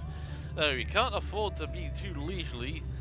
Neither need we rush unduly. We crossed an impossible distance to stand where we are now, and we're but a few steps away from journey's end. It will be over before we know it. Say, me? Oh, I still have plenty of legs left in me. Don't you worry. It's you I'm worried about. You always push yourself too hard for us, for everyone. And while we're here, we'll make sure to bear our share of the burden.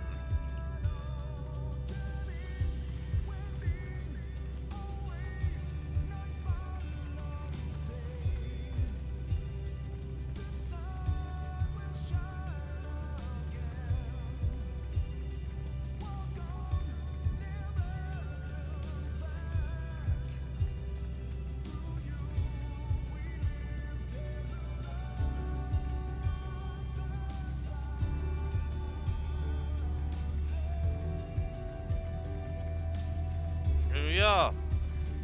The end of the crystalline path. I think there's one more spot we have to get to.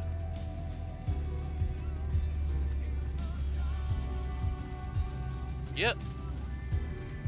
There it is.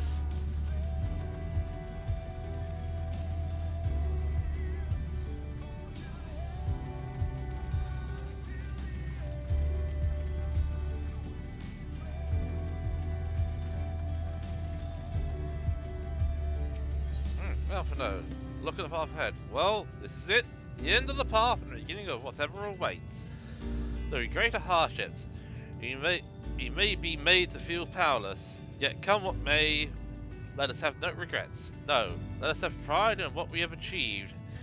What we achieved and how it changed us for the better. That's worth fighting for, and dying for, as they did.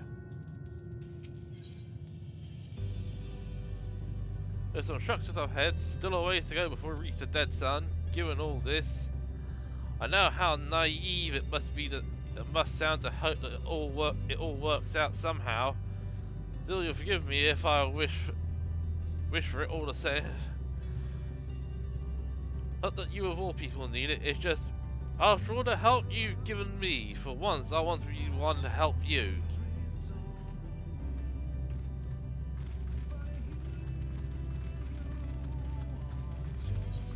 I need to double check something. Profile. Yep.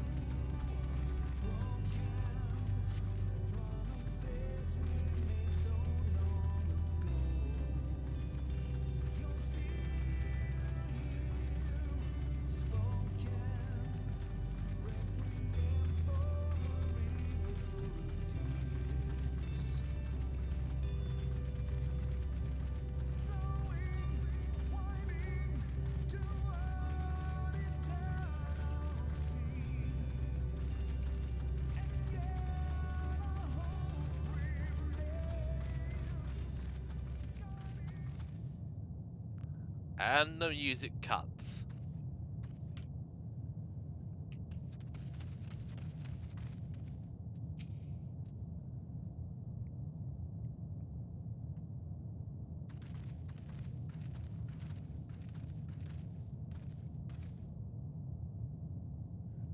This is almost...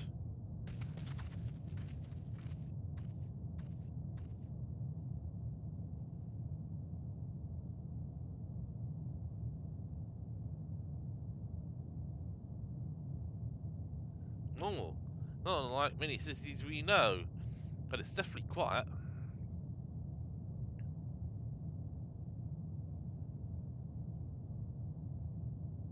Mayhap the inhabitants are within the buildings, or invisible to our senses. Wrong on both counts. There is simply no one here. Meteon.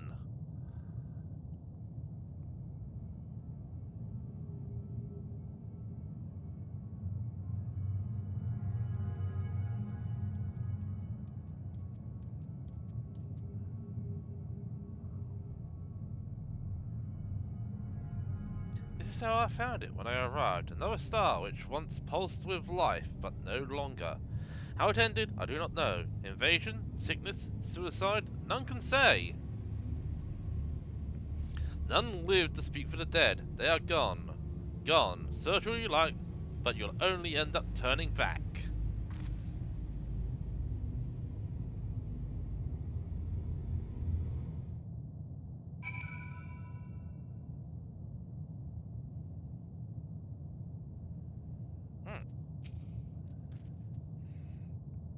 There's no one here, and neither should there be a motion to bar our way. Yet Methian seems convinced we'll turn back. What riddle is this? You're not alone. Although Methian may have said, we should confirm it with our own eyes. We need to have a look around. Indeed. At the very least, it doesn't appear to be a sprawling place like those before. If we split up, it shouldn't take too long to cover the area.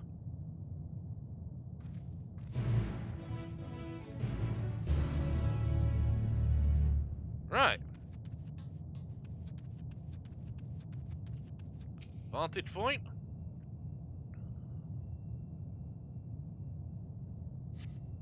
Doesn't seem to be anyone here. Perhaps you could try calling out. Anyone there?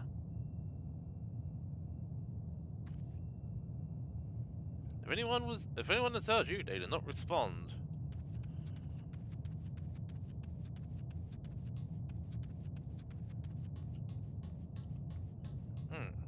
Dusty table. Were it not for the thick layer of dust, one could imagine someone drinking from these cups but moments ago. Tree-like object. The object resembles a tree, and appears to have been fashioned from a stone-like material. Erected in place of an actual tree, or to serve some other purpose, perhaps. Regardless, there is no one left to explain why, to tell the story.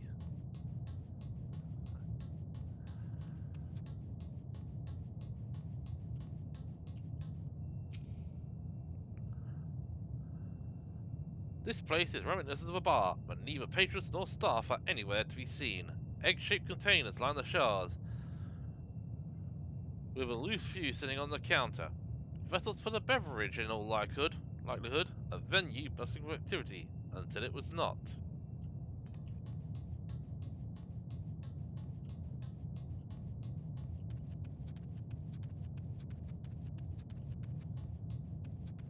Alright, so we have 2 more points to view. So we have this vantage point.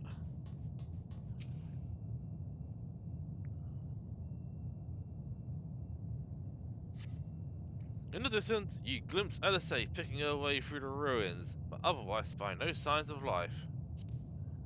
Anyone here? Say something! Your call echoes faintly before being swallowed by the silence. So I think that, the next point is over here.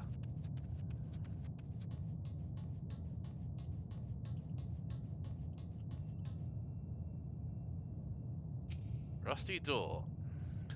Though set slightly off the ground, this appears to be a door. While the objects of life could be letterboxes, the door is rusted shut, and the film of dust all over suggests no one has come through in a long, long time.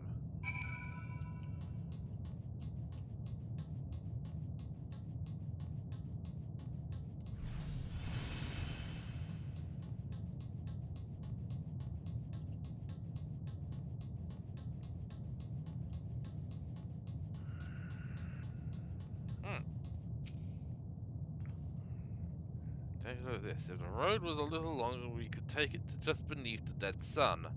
So this is where the reconstruction ends. How about you? Did you find anything of interest? Oh, there's nothing around. I see. I noticed the same things. Cups left upon tables, chairs out of place. I don't know what happened here. I do know I don't want to be alone anymore. We searched enough for now. Let's find Alpha now and compare what we learned.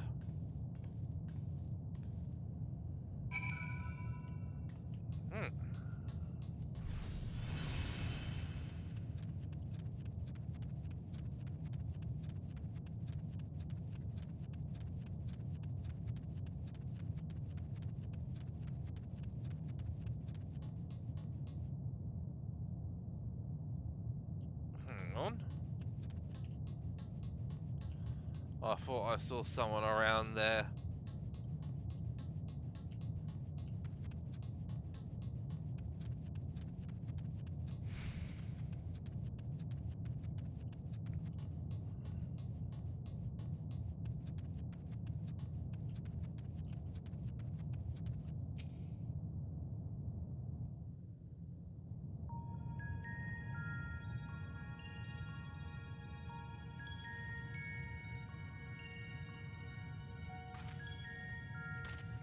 Did you find anything? No, this place is completely deserted. And I can't see how we're supposed to move on from here. Neither can I. It's quite the quandary. There are no denizens to bar our path, yet there is no way forward. For another mystery, we did find signs of very recent life. You'd swear everyone just vanished into thin air.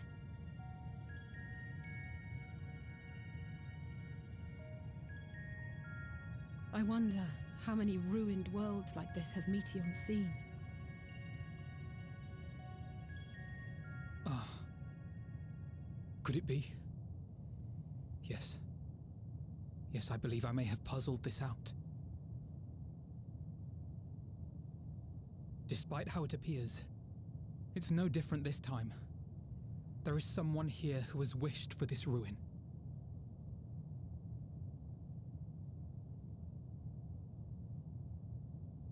And I believe that together, Alize and I can overcome their will.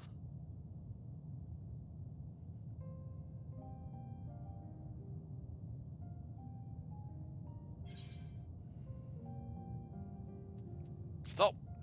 Not another word.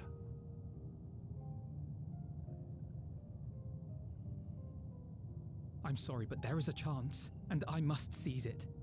For everyone. And for myself. Alright, what I'm gonna do is I I'm will gonna not take a pretend quick otherwise. bio break while this continues. I have my fears. Not for myself, but for you. The last to remain.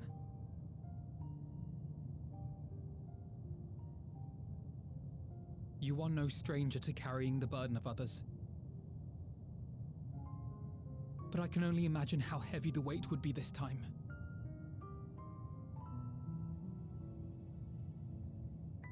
As your friend, I cannot bear the thought of making you suffer so.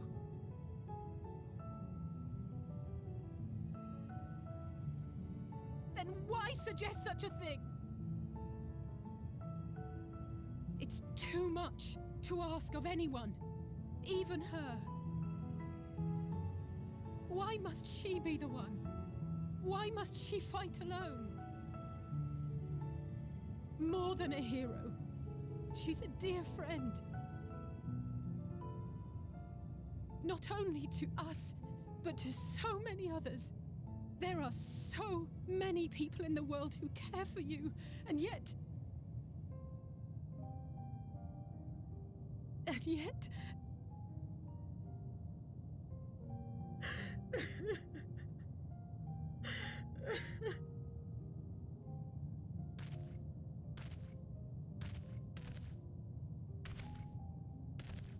Alize, I have an idea.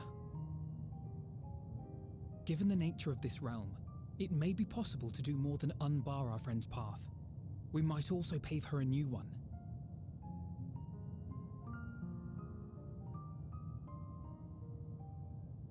For instance,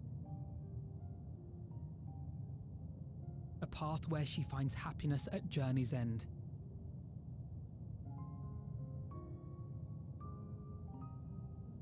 This much, I think we can believe with the utmost conviction, no matter how deep our despair.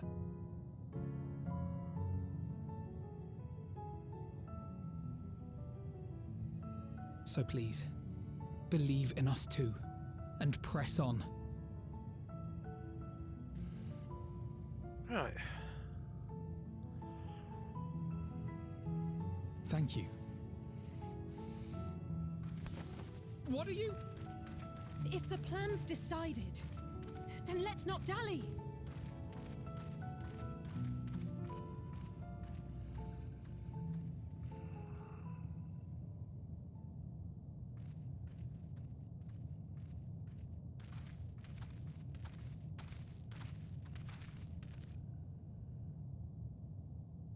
Ah, there you are.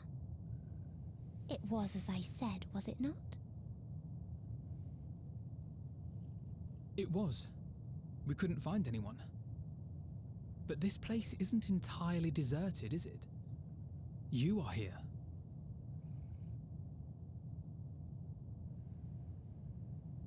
You sought out a star of promise and found a ruined husk. Like us, you explored the devastation. Like us, you were stricken. Horrified by the thought that so many lives could be snuffed out as if they were worth nothing. And the thought that you would have to bear the terrible tidings to Hermes. That which you saw and felt, you shared with your sisters, as did they share their own grim findings with you. Overcome by the pervasive despair of these stars, some of you inadvertently ushered their peoples to their ends. Knowing the horrors you know, anyone would feel the same. They would fear what lies ahead and struggle to move forward.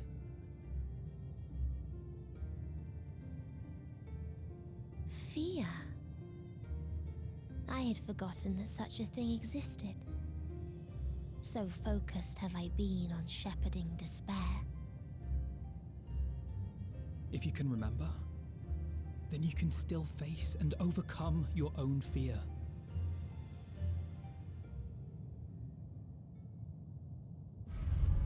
Why would I bother with such an insignificant emotion? If the despair I command is as a raging river, then fear is but a trickling stream. It can do nothing to alter my flow. You spoke with the Aya, yes? Heard their tale of what awaits the universe. It's true. The stars grow colder and more distant. Eventually, all will enjoy frozen solitude. Using the power of Dynamis, I'm hastening that process. In so doing, nothing will be born ever again. Everyone will remain dead. Alas, it will take time for that to happen. So in mercy, I sent you my gift, to spare you needless suffering.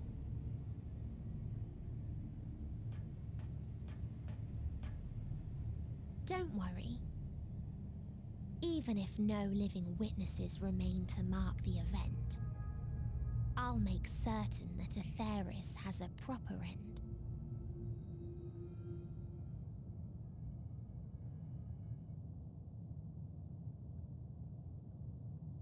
For all the power you wield, you're more fearful than the familiar you used to be. That Meteion feared simply to move forward, but your fear is such that you've given up on everything. I know it well, that sense of defeat. I've tasted my fair share of it.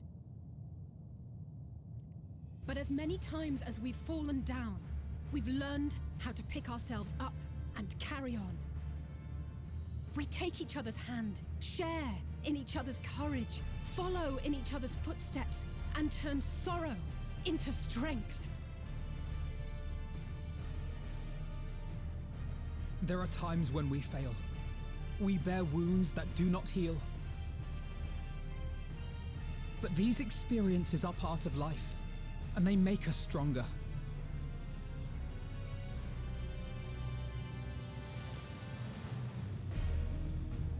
We rise, fall, and rise again.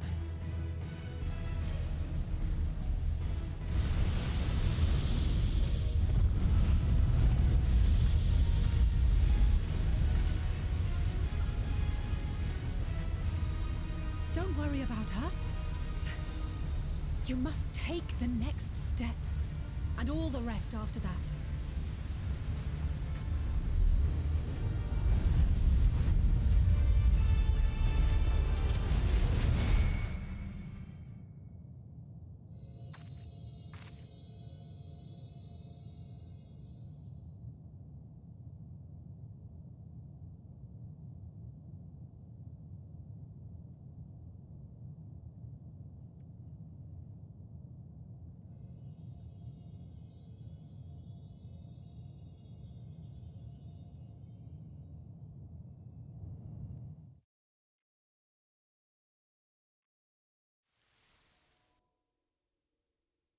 Earlier in Old Charlian.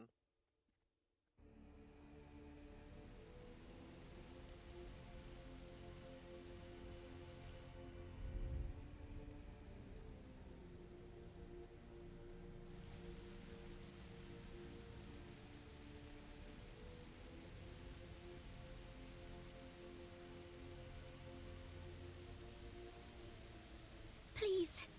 Please. Oh, please let them all be safe.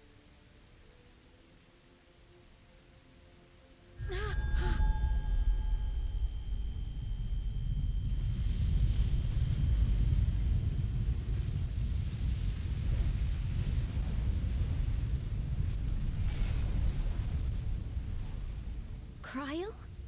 Are you all right?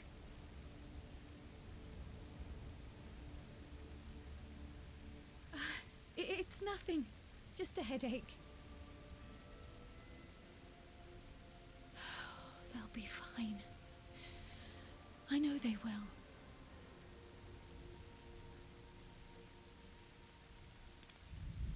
Apologies for the interruption. A man arrived on the last ferry, an associate of the Scions. He wishes to speak with you at once.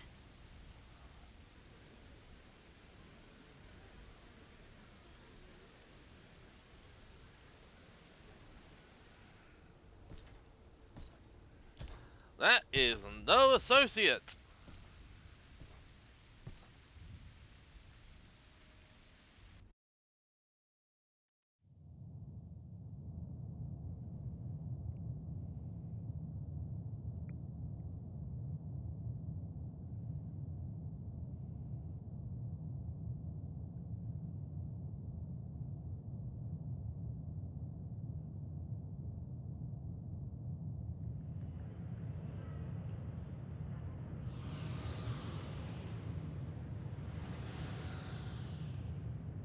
In the city devoid of life, you sense the presence of another.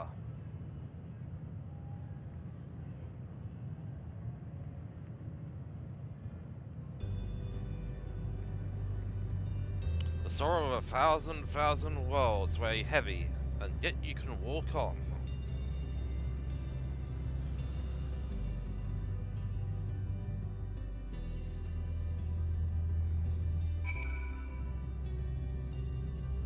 Unable to execute certain actions due to area restrictions. Endwalker, walking alone unto journey's end, the burden weighing heavy. So we are now in Poland RP mode. If you need a push, I'll be right there behind you.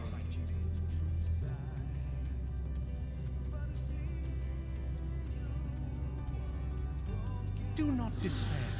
You are not without allies.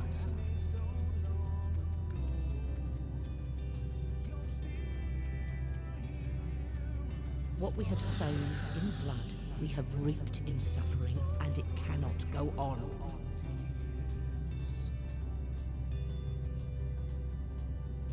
Upon the souls of they who have sacrificed themselves to pave the way for peace, we will never abandon our cause.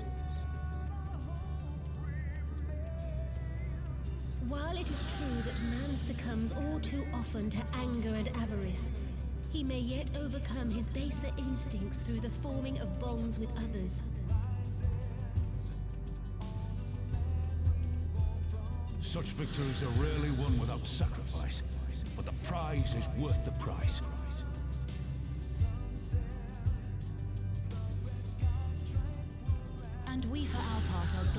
indeed to be able to welcome friends both old and new.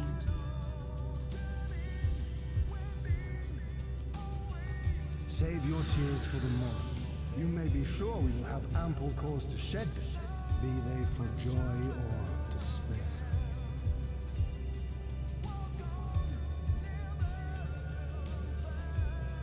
From tragedy and sacrifice, we rise to greet a new dawn.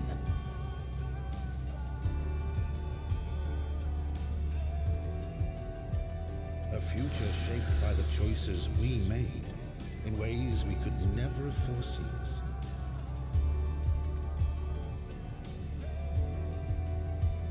Yet miracles do happen, so let us pray and will our friends home.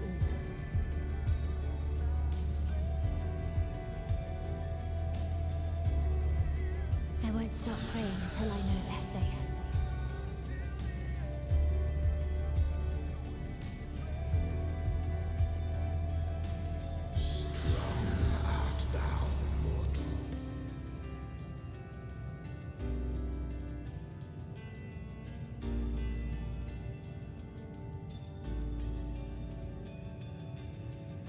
Look to the light within, that you may continue to serve as a beacon to others.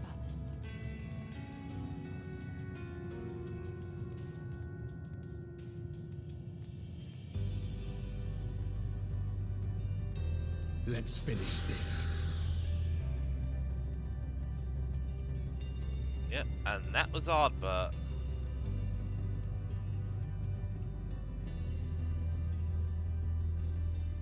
I think it was.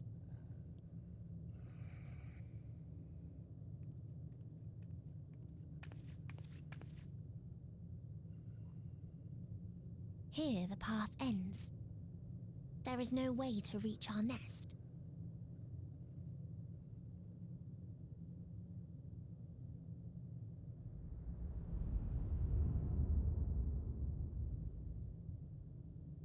I told you.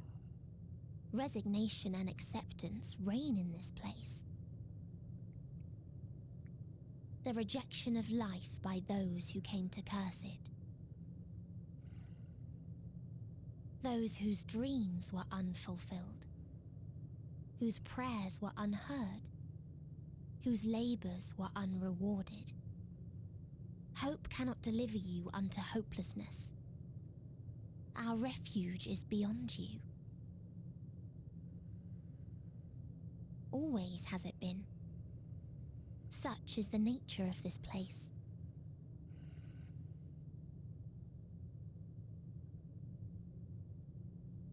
You should have remained on Atheris.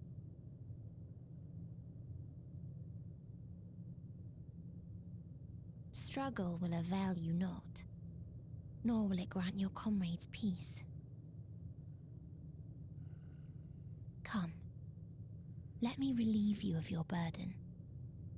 You have suffered enough. Good words, get bent, have a ring.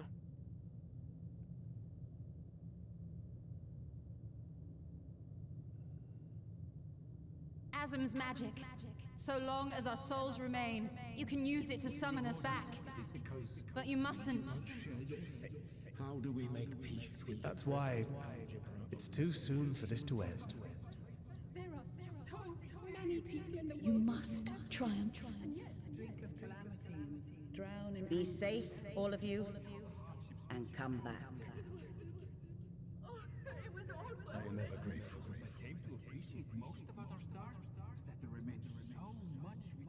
After all these years, is this the answer I was hoping for?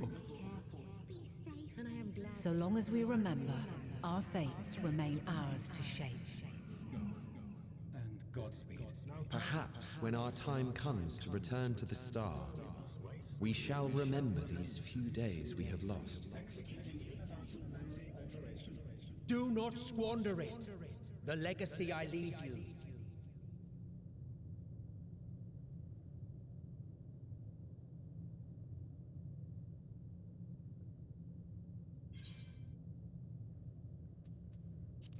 you. I'll find a way.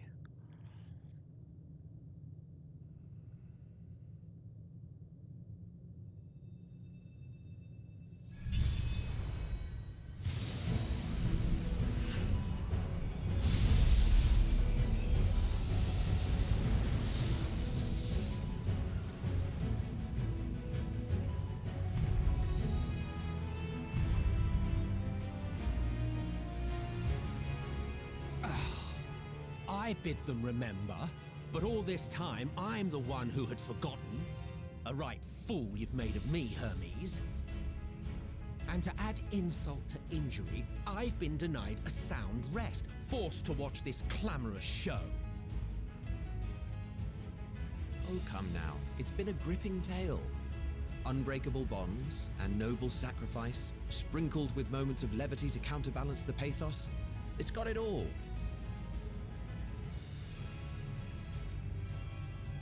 I, for one, would have been perfectly content to watch enraptured from the stalls.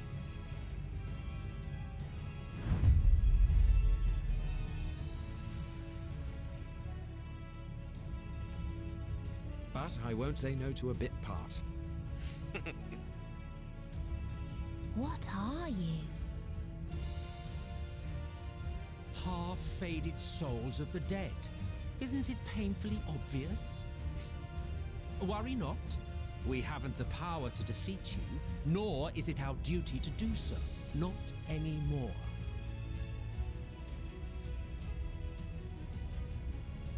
That being said, we do have a score to settle.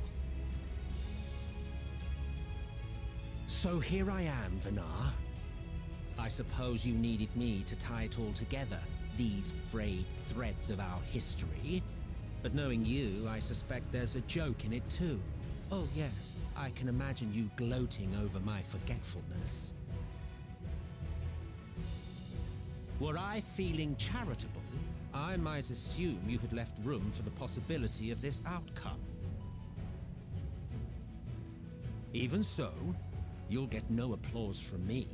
A single gesture will not lighten the burden I've had to bear.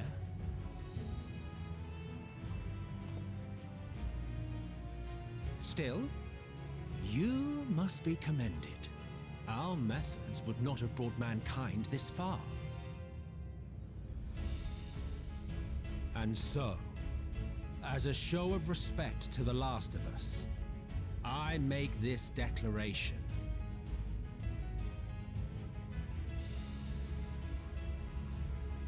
You will not end our journey. That is our answer.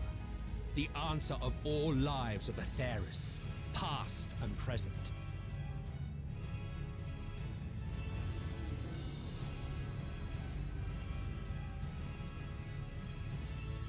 As you've called us to the stage, so shall we perform. And creation magics never fail to please. Drawing upon the hopes of your comrades, we will make for you a new path.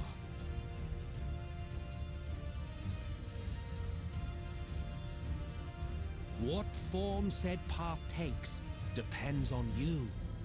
So focus. Focus and envision that which rejects the claim that you cannot attain your goal.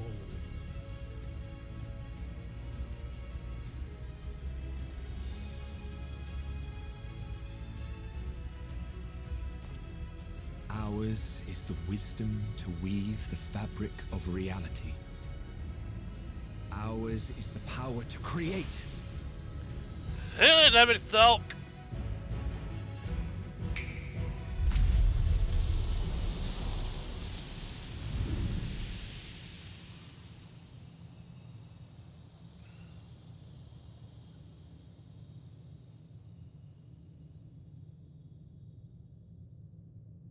Meteor,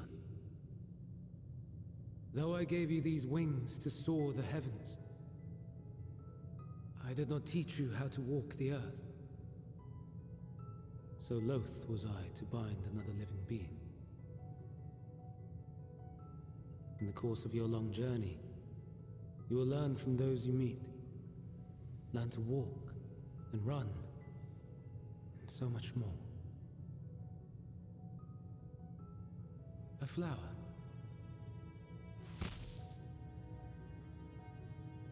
Yes.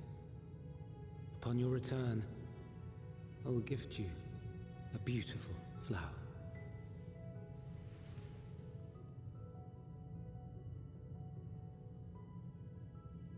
These Elpis blooms serve as proof that this realm is not utterly devoid of hope. No more can you deny its power. No more is yours the dominion of despair.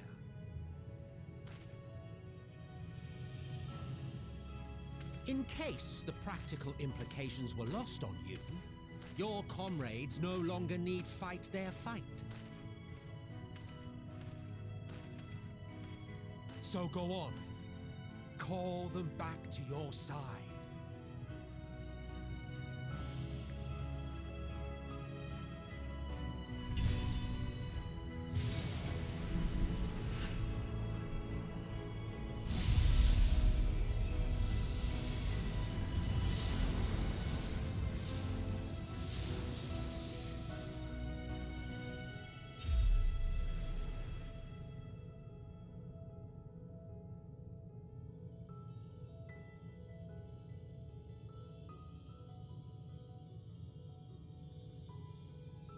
May you ever walk in the light.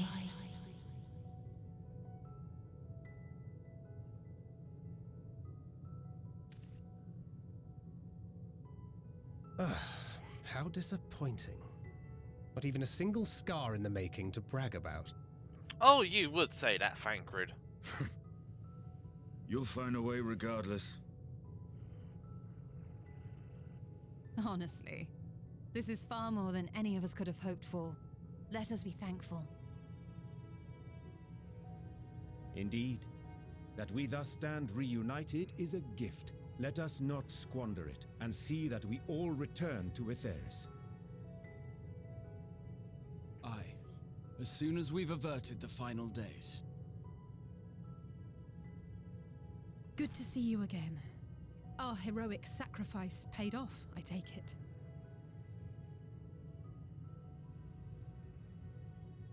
Come, my friends.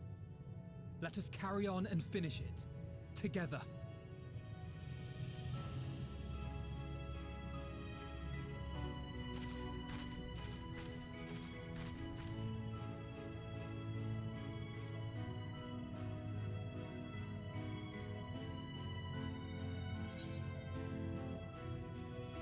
Come with us, Meteor.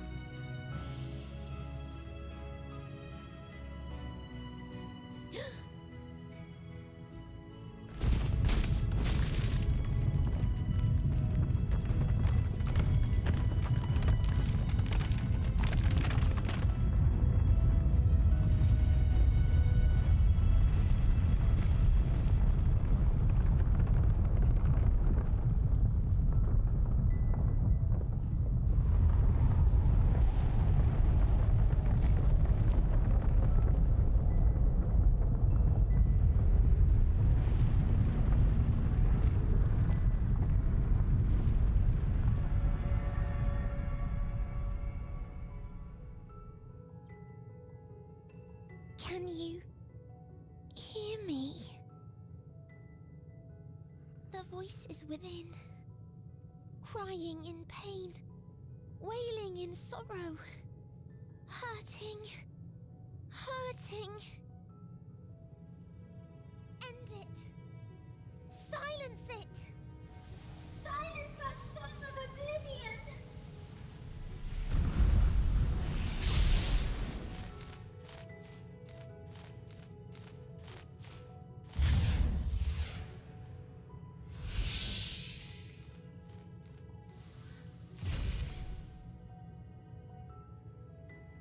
The way is open.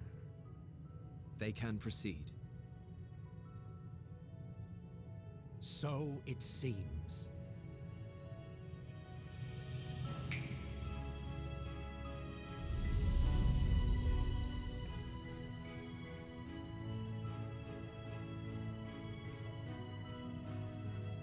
You're leaving? Of course. The Encore is finished. And I will not suffer myself to live again by Heideling's magic.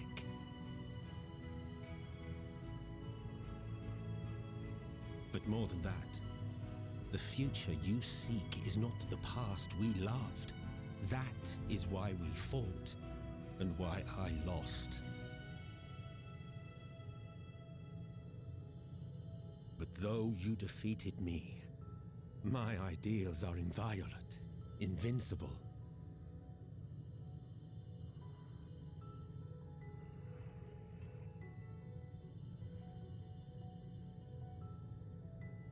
Spare me your pity. I have no use for it. If you would do something for me, save our star. See this tale to a triumphant conclusion, and with elation in your hearts, bid the final curtain fall. Only then may it rise again, and a new tale begin, with new parts for all to play.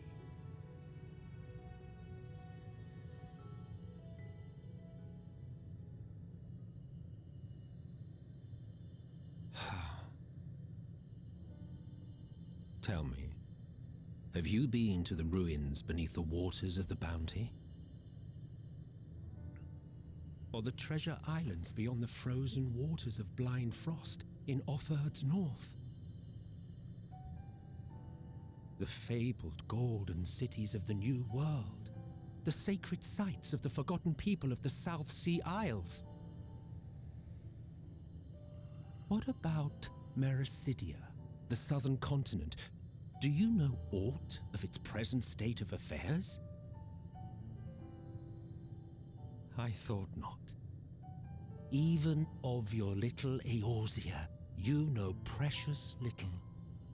The true identities of the 12, for instance. All of which is to say, expand your horizons, go forth and seek discovery.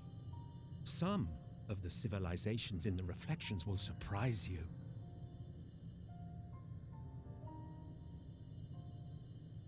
As the bearer of Azem's crystal, you may consider your duty to see at least that much.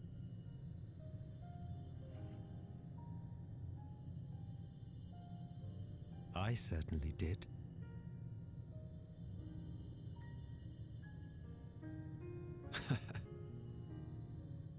I pray we meet again.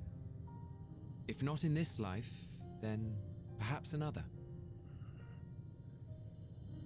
Whensoever it should be, I trust it will be a most joyous reunion. For you, maybe. I want nothing to do with it. Oh, don't be that way.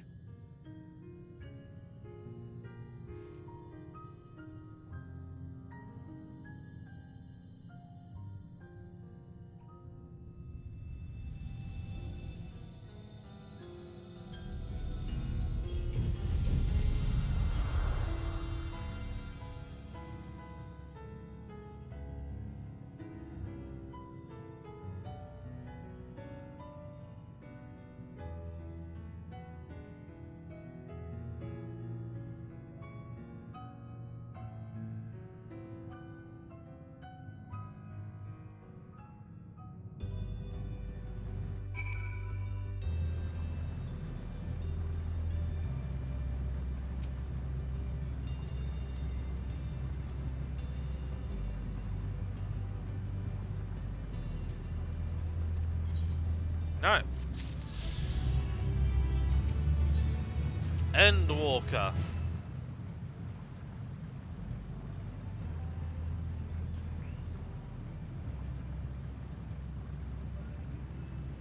Ready?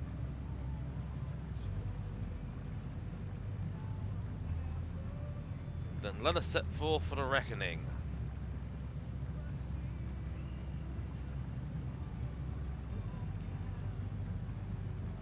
Having come this far, I know everyone's resolve is beyond doubt, so I will say only this. Within that dead sun swells the emotions that Meteor has hoarded, the emotions of innumerable souls who strove for happiness but failed. As it was with the denizens of Ultima Thule that barred our way, it is not for us to rebuke and admonish. 'Tis not by passing judgment on the tragic legacies of others that we have arrived at this moment.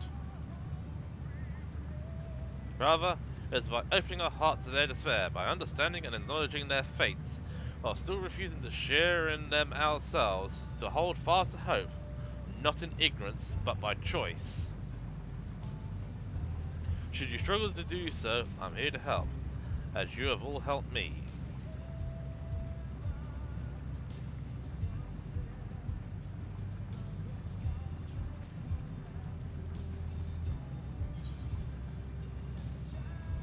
Let's put an end to the end.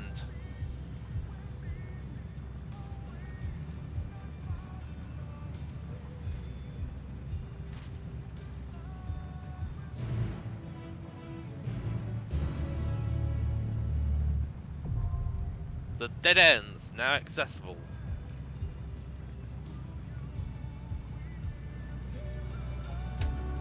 And here we go.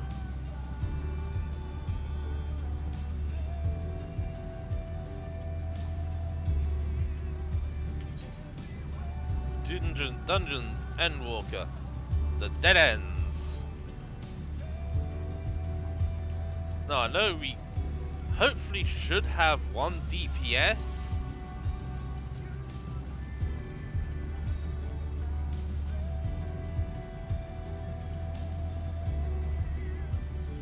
And let's just hope the internet holds out.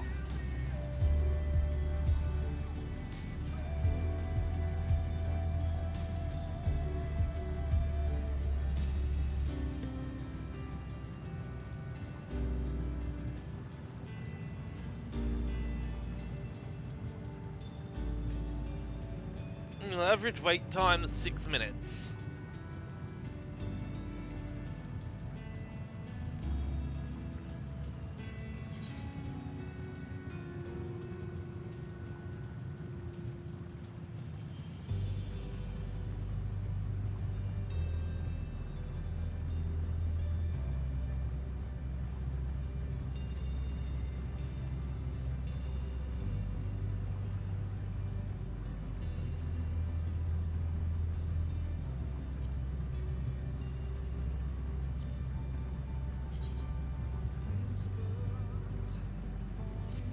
Yeah, not something I'm interested in using.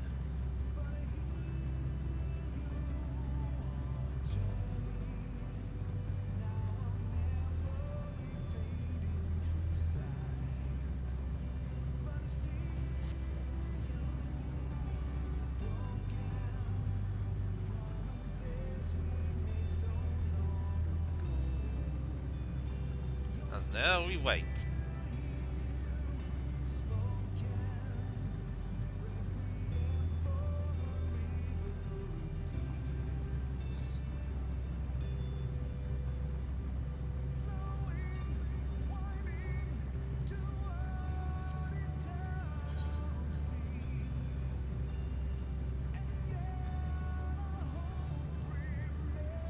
Yeah, there's not much going on in PF, and I think a lot of this is going to be for stuff I have yet to unlock.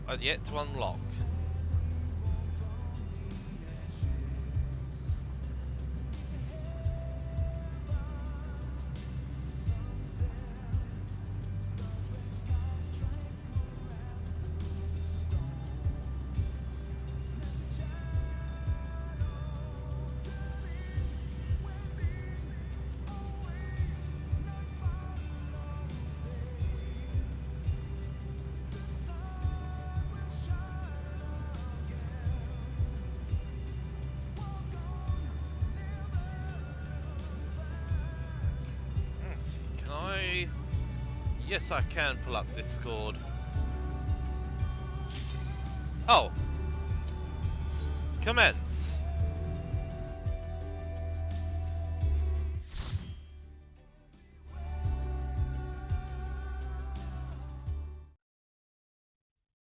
So you are finally here, in this place between death and rebirth, where life knows no dawn.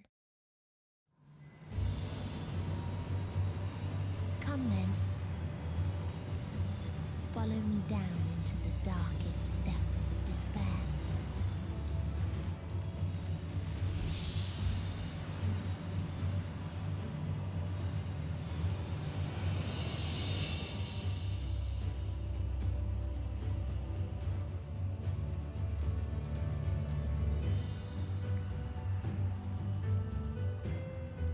The dead ends.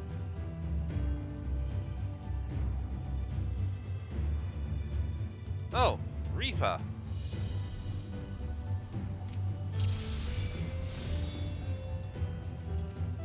Once upon a time, there was a beautiful blue star that fell to pestilence and rotted inside and out. The more its people clung to life, the more they suffered.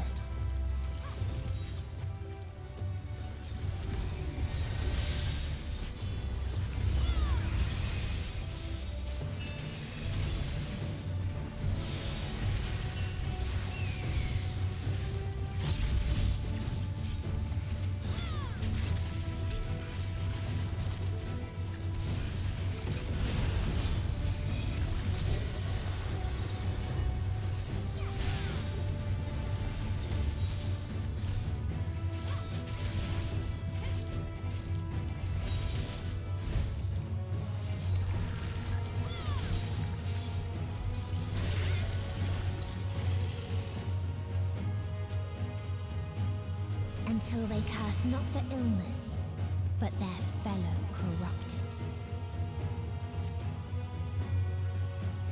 You know something? I think 2 of these might have been in the pre-made.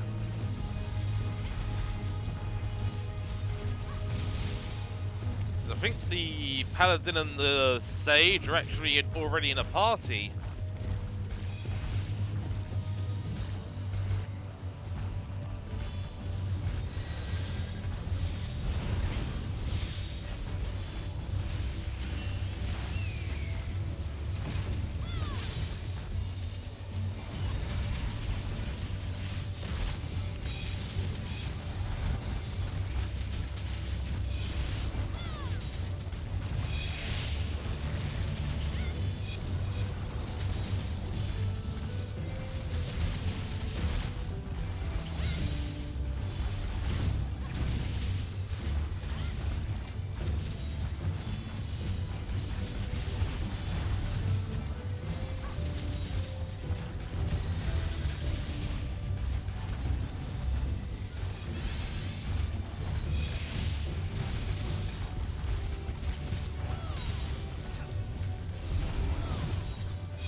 Those who lived and festered. Those who died Light. and decayed.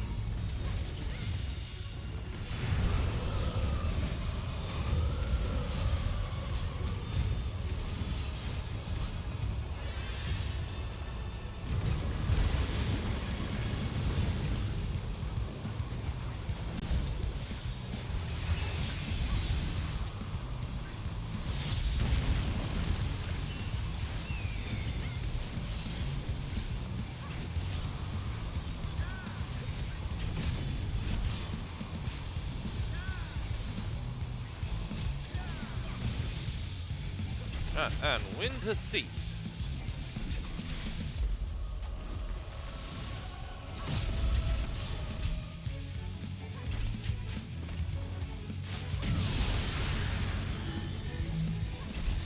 Alright, stack Doritos.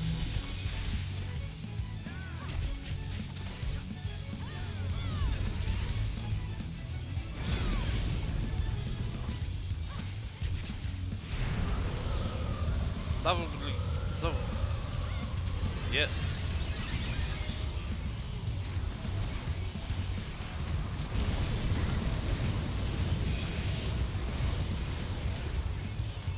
No.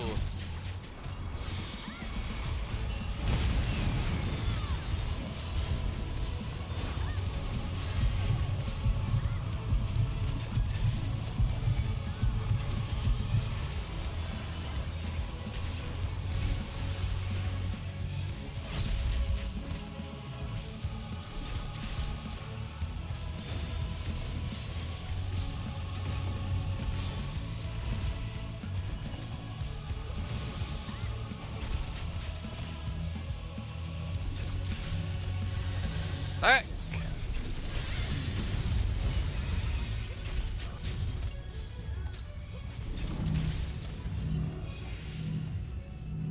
And the very last of them wished they had never been born at all. Oh, stick with the feeling.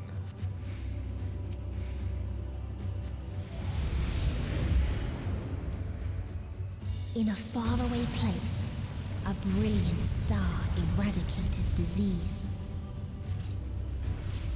Before destroying the selfsame lives it had saved.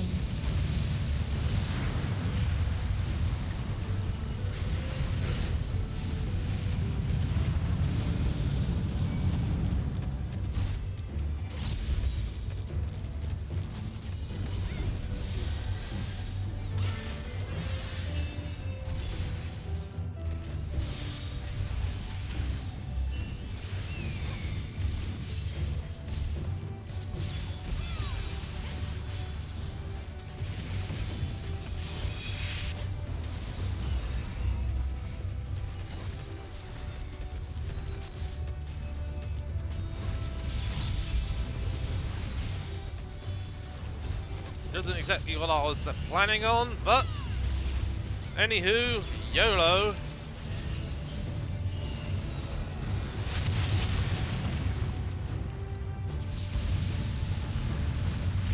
Its people sought ever greater freedoms no matter the cost.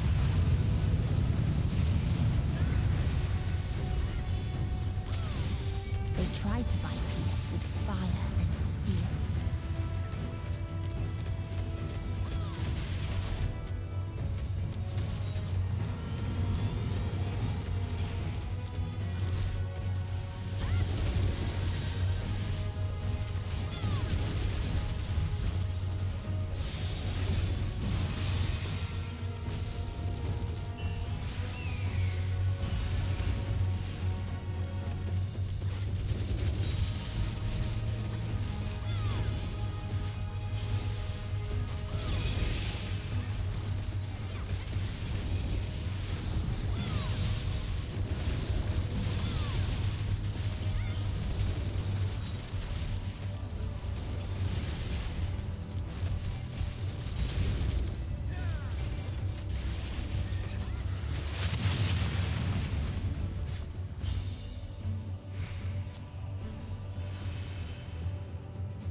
Yeah, because you'll only ever get accessories in this dungeon.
Oh, with the sage.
And when one asked, what is the point?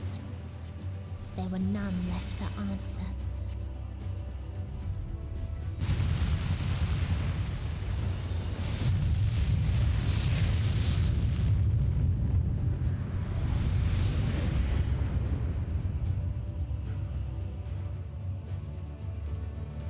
Farther still existed a star without strife.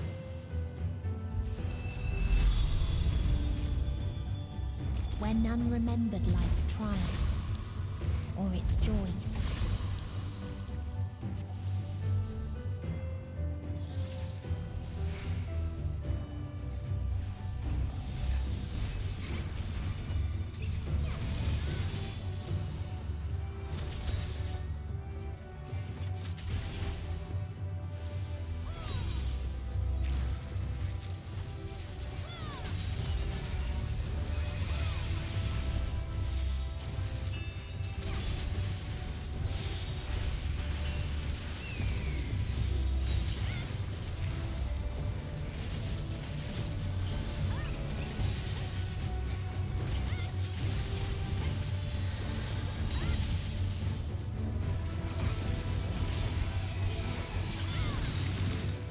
What its people had gained from ease, they lost to apathy.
Yeah, 'cause I don't need this because we have...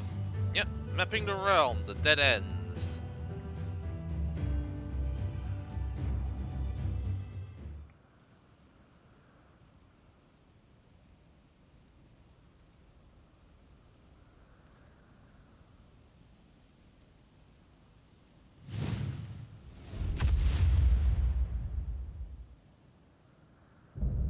The Last Mercy, Rala.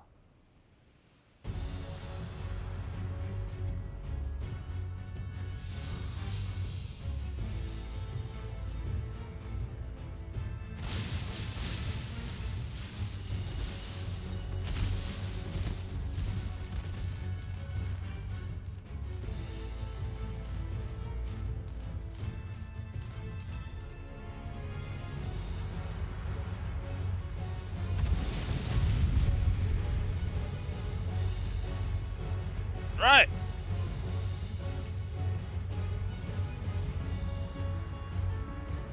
No, I think we might have actually had 3. So they created the kindest, most gentle of beasts.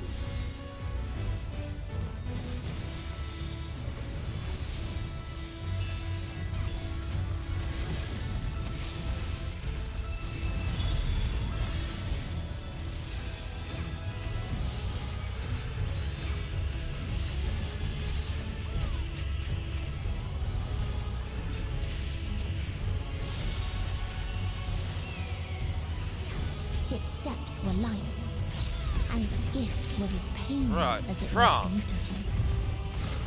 Which way is it gonna step? Right, over here.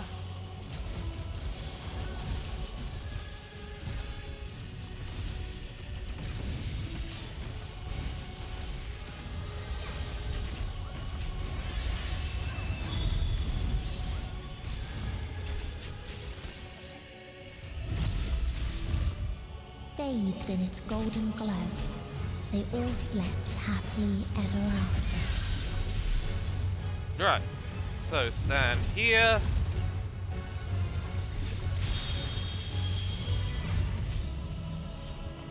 And shields.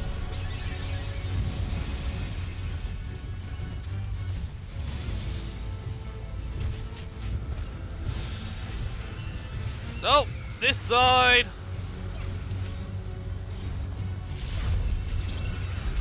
Right, so I have to watch out for the wing.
And dead.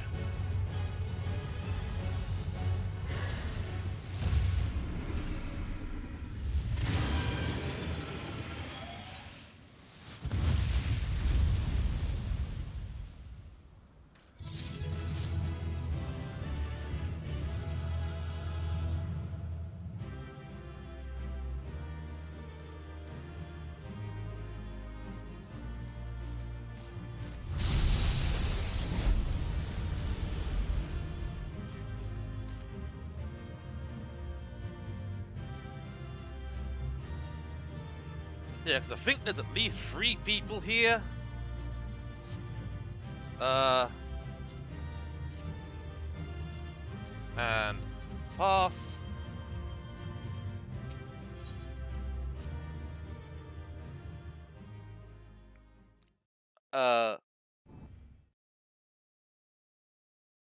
Free player comms? Either that whole party was that whole party must have been a pre-made. That you still stand. Your determination defies all reason. The souls within me writhe and recoil in your presence. What must I do? What pain must I visit upon you to make you surrender to despair? No one is unbreakable. What pains one may weather may bring another to tears. But therein lies our strength.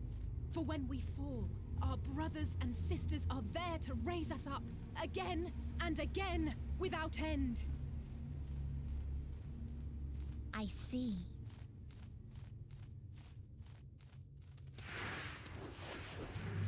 But no matter how much hope exists, ever will there be more despair. Ever will the living pass the present and amass the future. So shall we sing until life ceases to be.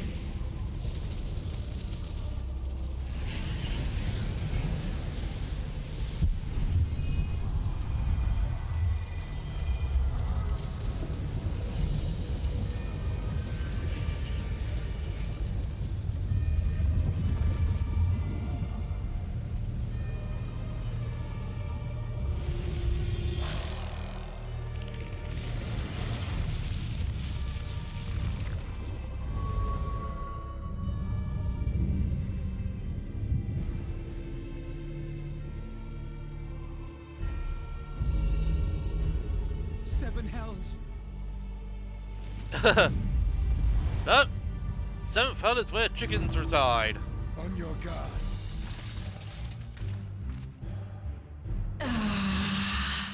The rage. It rises. Rises.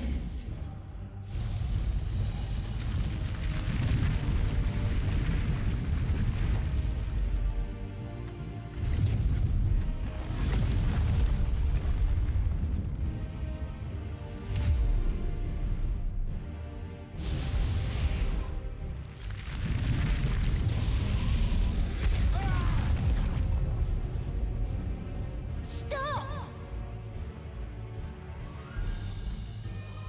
Calm yourself, please.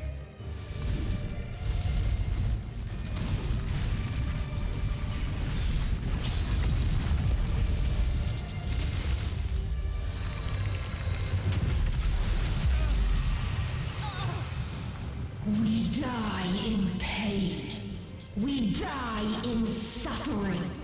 Who are you to live? Who are you to hope? Hold on, my friends. Oriange, watch out!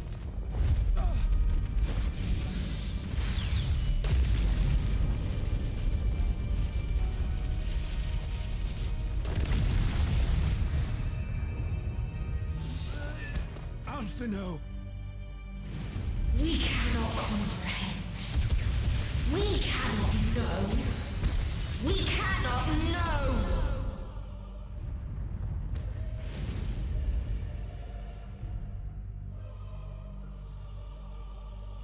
Don't, please! Don't do this to them! To yourself! Just one good strike.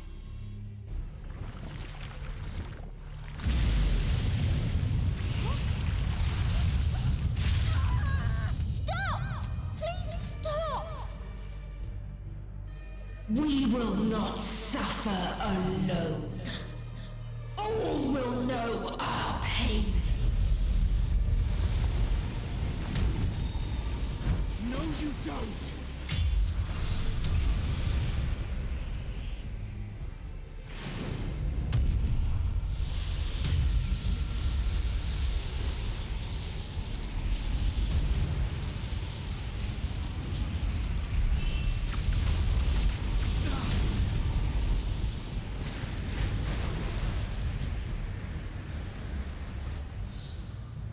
All unwashed in ice, a frozen waste, forever silent.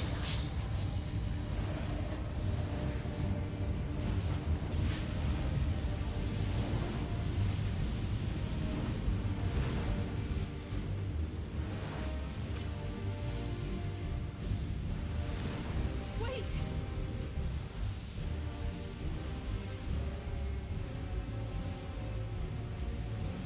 Don't!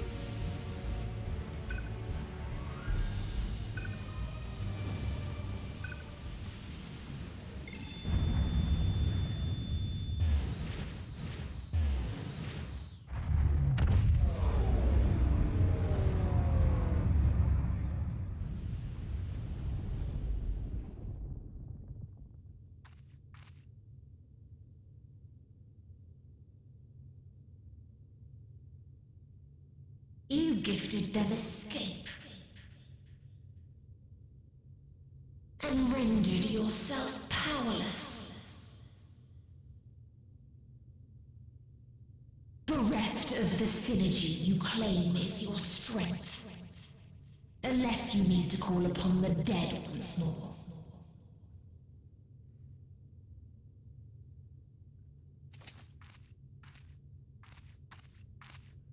No. Defiant to the last. But you will be one with us ere long. You will be battered and torn and made to crawl. You will weep and wail and curse your impotence. Curse your life as it fades.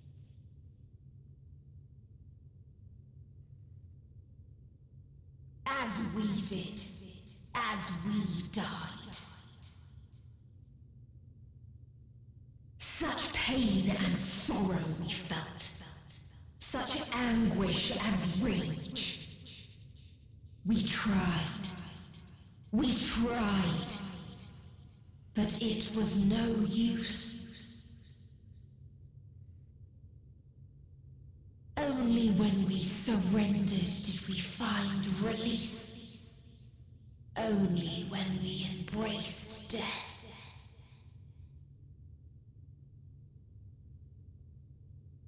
So join us in despair and embrace yours.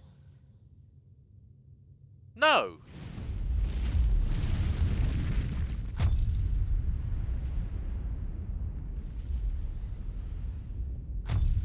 My ultimatum. What is happening?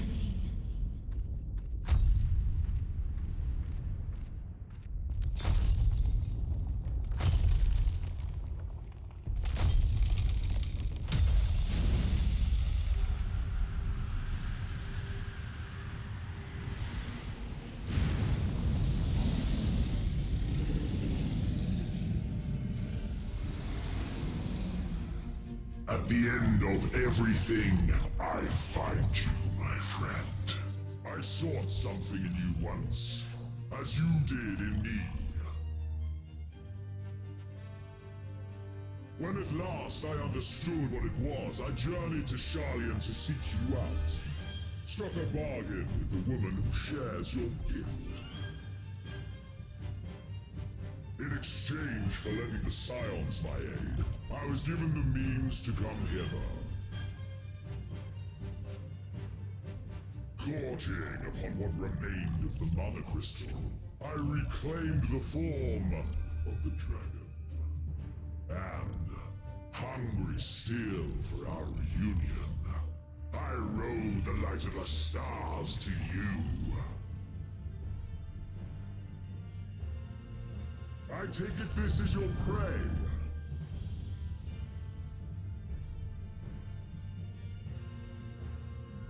But why does it still live? Surely it is no match for you. Well, you did give me a chance to start. I assumed you would be above something so banal as despair. Am I mistaken? Oh, shut the fuck up, Xenos.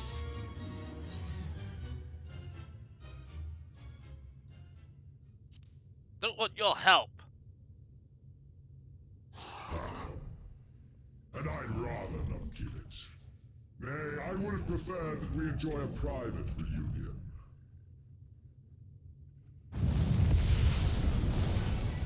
So come! Let us dispense with this distraction, you and I!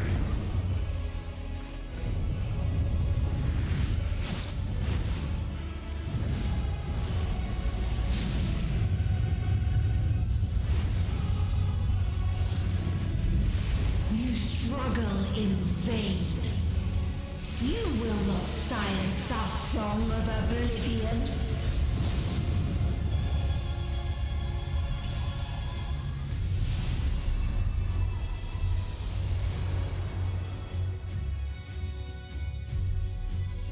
And there we go.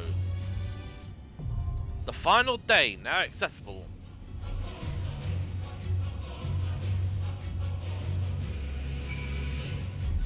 Right. Onwards. Select, go.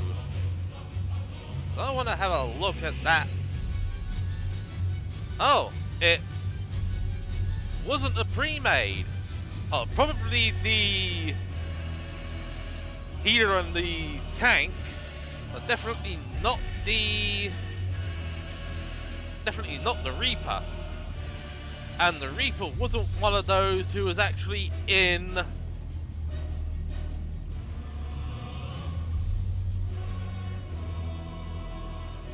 but I mean, considering I'm guessing that the Reaper is at least new.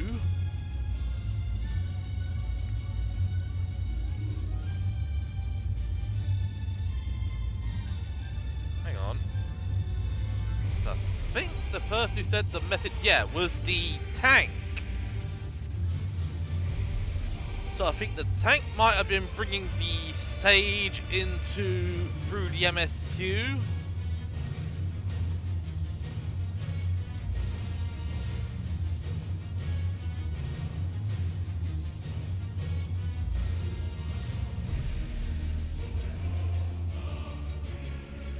I'm surprised I actually got all 3 player cons on that.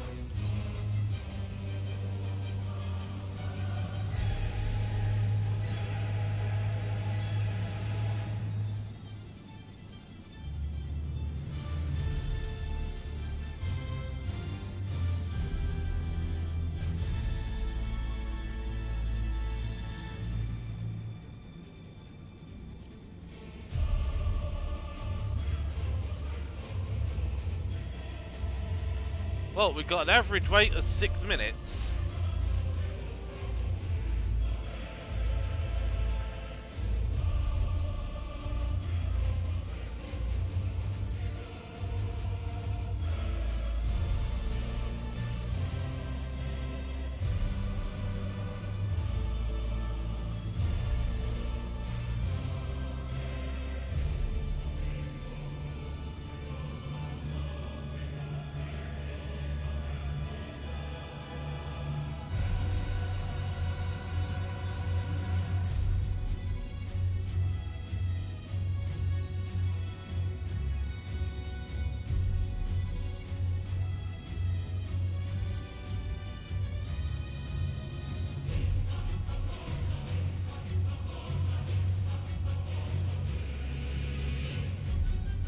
Alright. 2 of 4. And I am literally gonna have to wait for a party.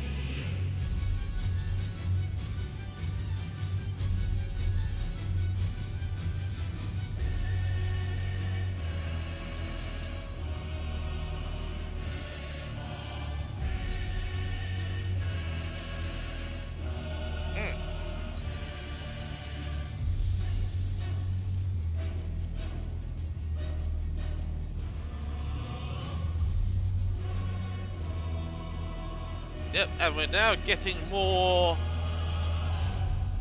higher tiered materia. Although we're only getting materia 9s so far. Oh, we only have 1 materia 10. Right, let's resort. And I've still got my Fantasia.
And here we go.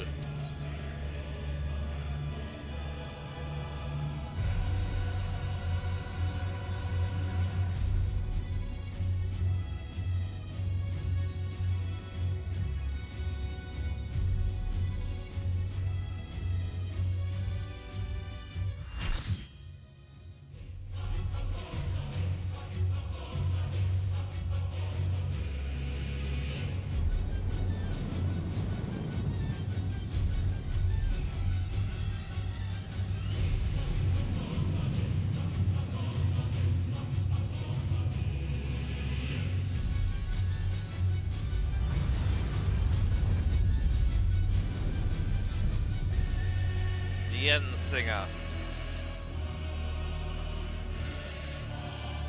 You will never reach it. Will never reach the deliverance you seek.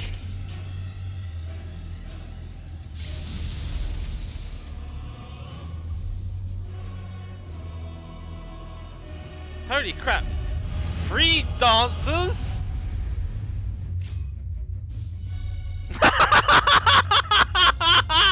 Oh, I love it. Yeah, these war dancers. Oh my word! Oh my word!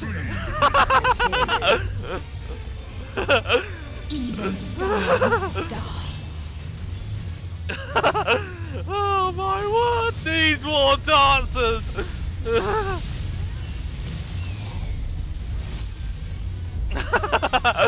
Oh my word! Hang on, everybody to this side! Ugh.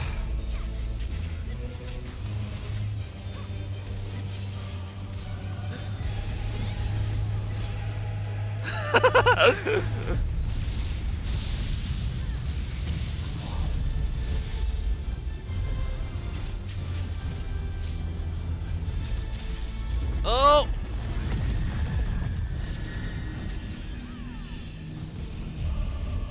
And shields!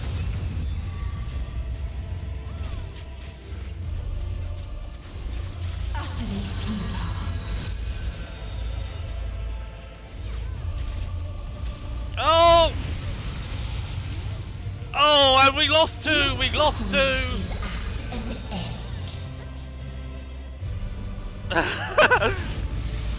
Thank you!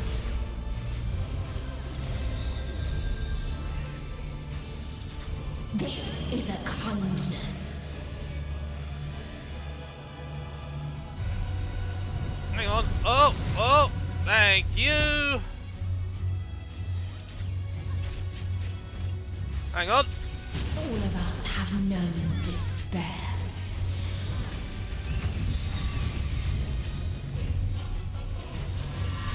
Right, that's it. I'm zooming out. Ugh.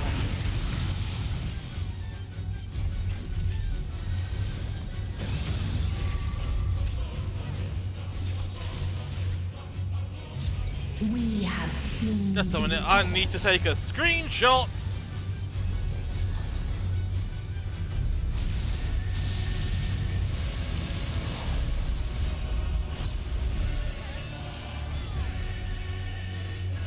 Hang on.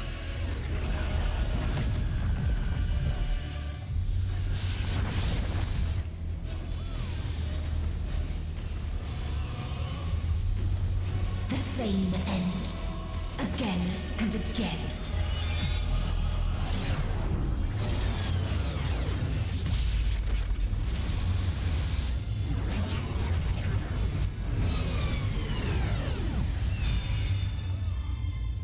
I think. Yep.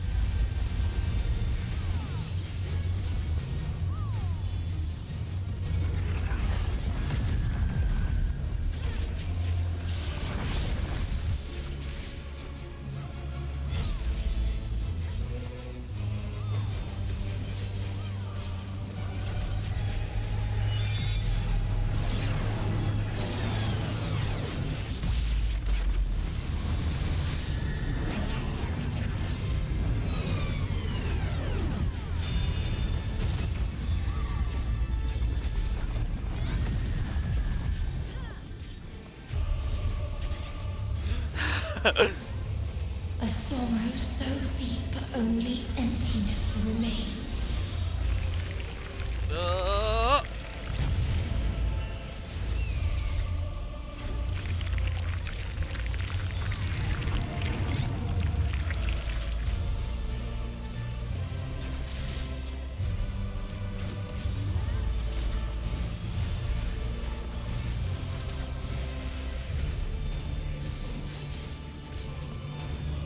Tis so lonely between the stars.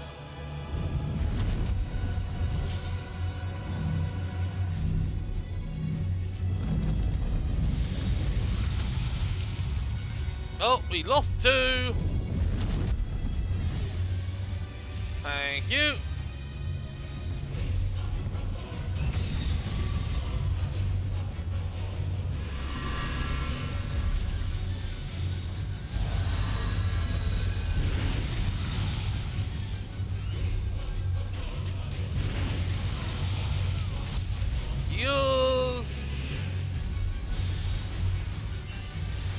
We have seen the end.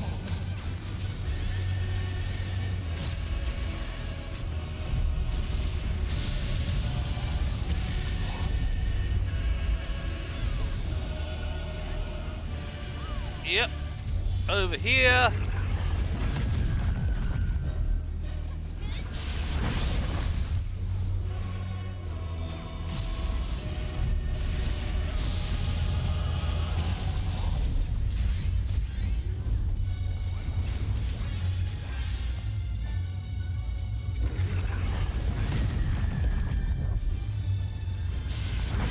Oh, I couldn't dance a dash out of that one.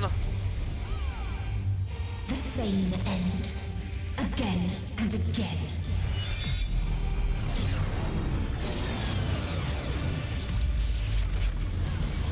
Wait, there's still someone in here who's still a... Oh, raise! Thank you!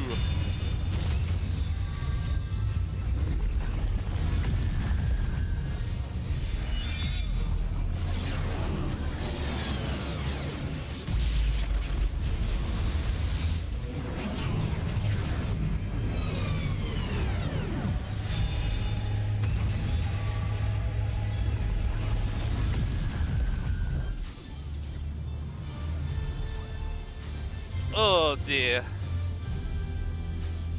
This is a kindness.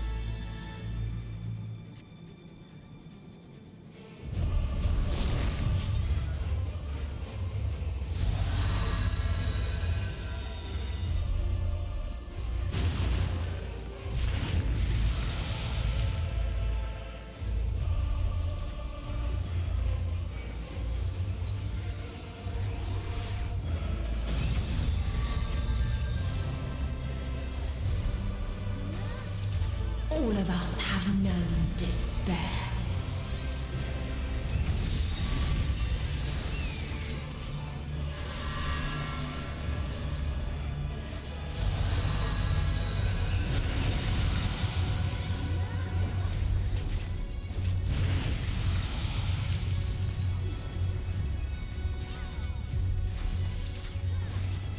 If there is no happiness in life,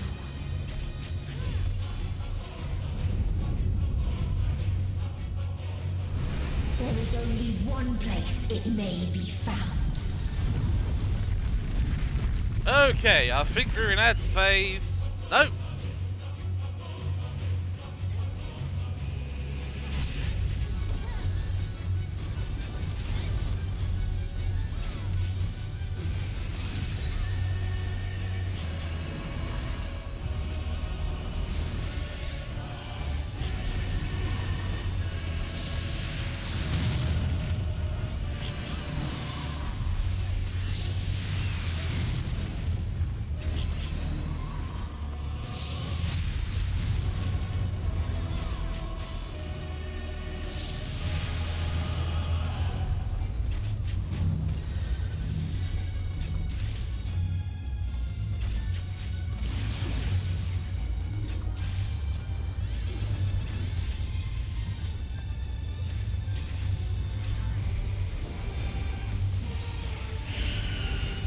oblivion.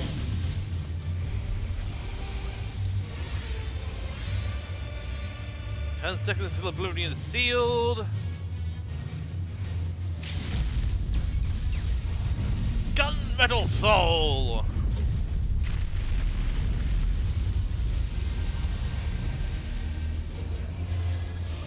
Dynamis.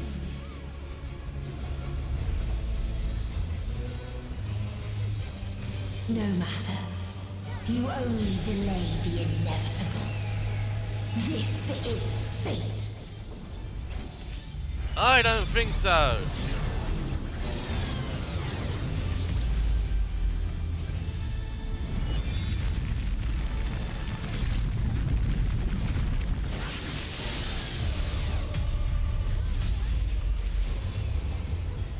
Your time has come. It always does.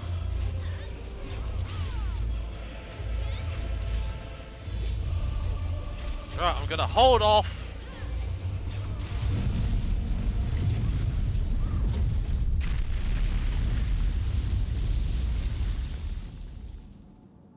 And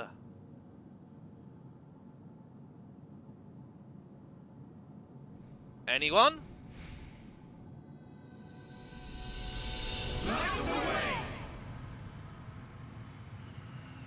And there is also a little hint here back to 1.0.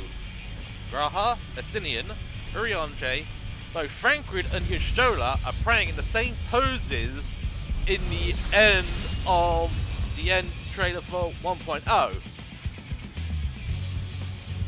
Now! Defiance. No.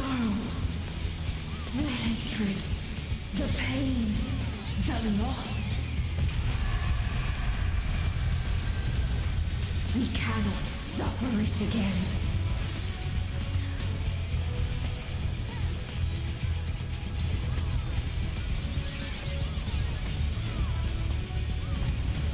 We will stand against fate. No matter the cost. We've been here before. Move! Many a time. Thus do we know. To never give up. The hope will shine again.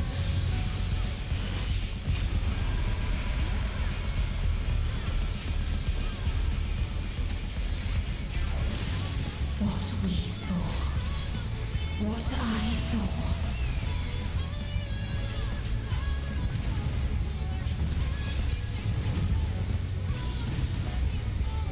This can only end in misery and desolation.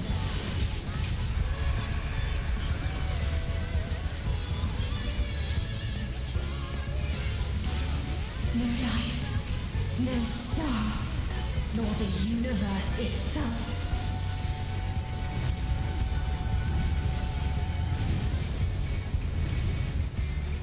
None should hope for better.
And done! If this was not the answer, then what is it? Where lies happiness?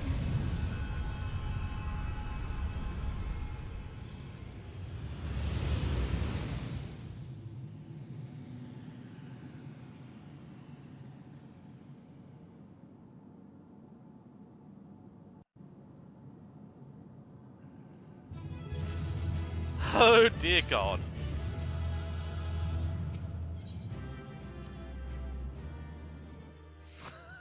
Oh my gosh. There's enough dancers.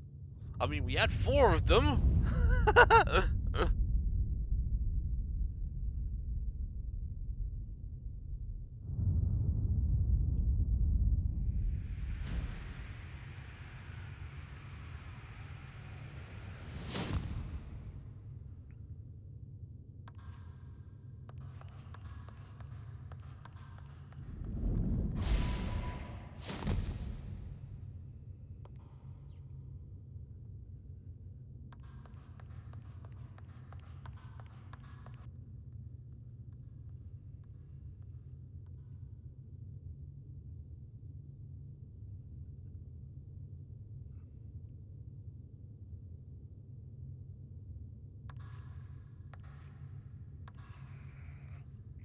And the chair just dropped down.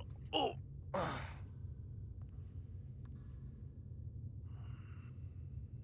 No matter where we flew, there was only darkness and loneliness and pain. We couldn't find the answers Hermes yearned for. The answers he deserved.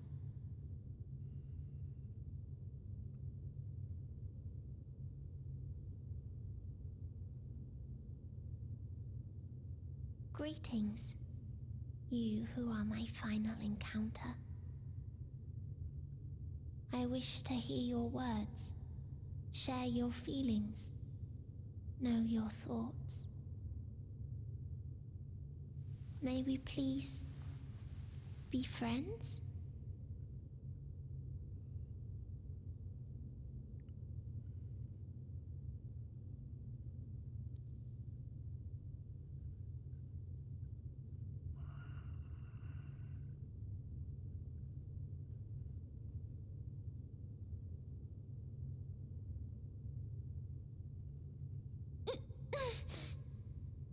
Yes, I can see them. The memories of a long, long journey. So many people. The thoughts of them overflowing in your heart.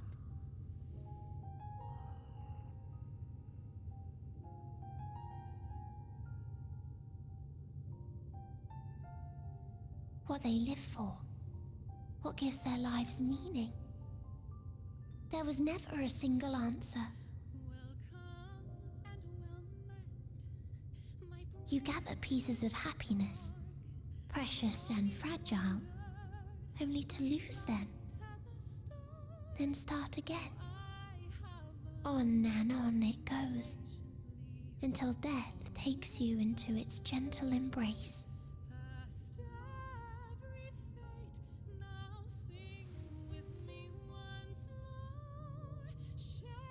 That which Hermes sent us to find was there all this time, on Atheris.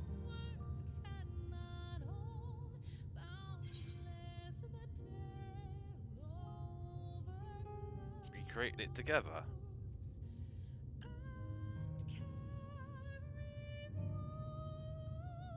Like a field of flowers, perhaps. At first a single blossom. It spreads and takes on more colors. Thank you for guiding me here. To find these words at journey's end fills me with joy.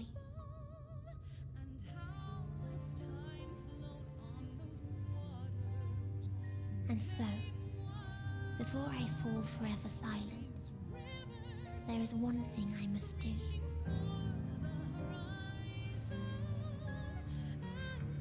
No expression of regret will undo what my sisters and I have done, or restore what we have stolen. But if you would allow it, I would sing one last song. A song of the newfound joy that swells in my heart.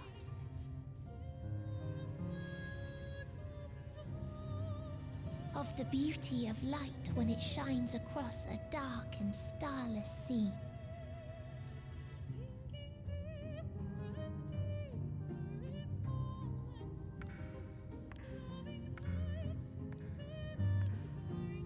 Of a dream that from the soil of worlds now lost to sorrow, life will spring forth once more. Nourished by gentle rains and caressed by uplifting winds. A song of hope.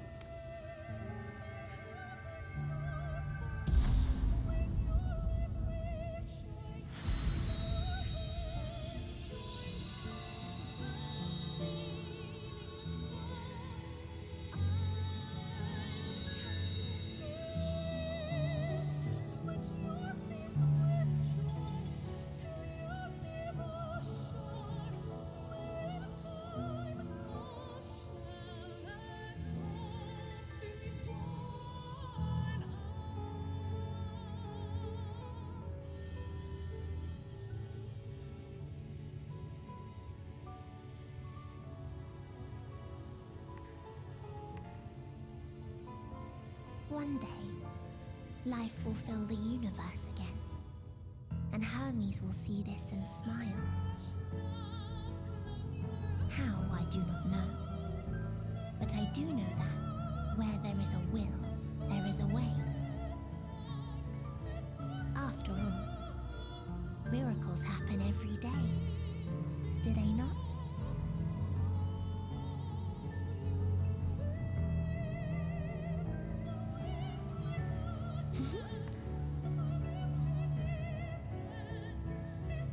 I will create a path back to your ship, where your dear friends await. Hold in your heart your desire to return to them, then follow my lead and walk forth. That hope will surely guide you true.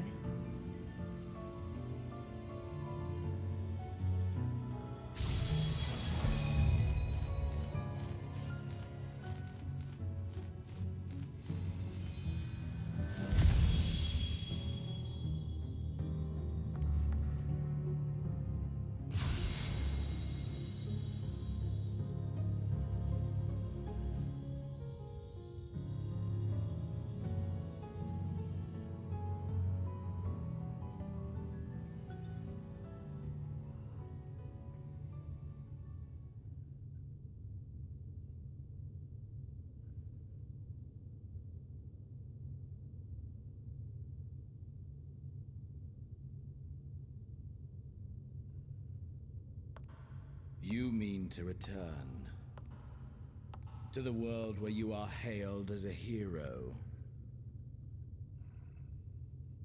Ah, great, it's Xenos.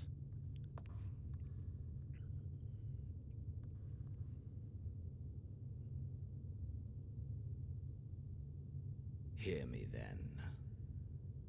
Not as a hero, but as simply you.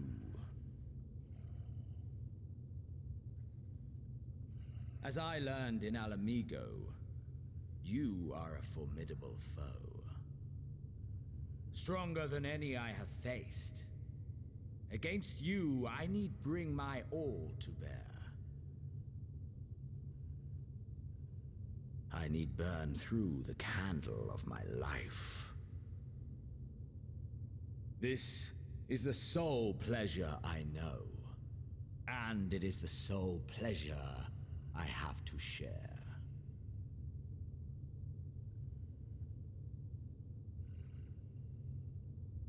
And so I come before you to issue challenge and offer singular bliss. If you wish to walk away, I will not stop you. You value life. You do not burn yours save for reasons you deem worthy. Reasons such as those which brought you here. The salvation of a world and its people, the motives of a hero true.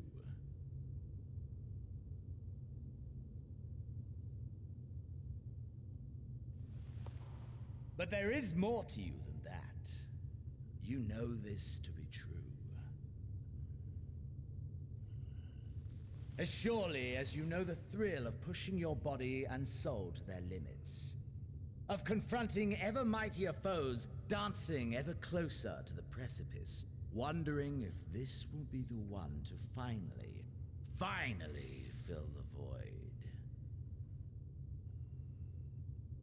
Such pleasures you seek for their own sake, and no other reason. Is this not so, adventurer?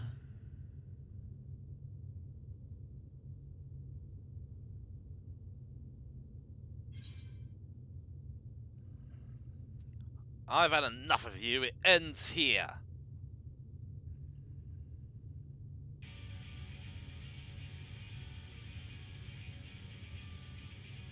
It's time for you to finally die. Finally mustered the desire to kill me, have you? Go on then. Try and strike me down in this forsaken place. I shall return the favor. Aye, let us indulge in the only worthwhile pursuit and burn our lives to their ends.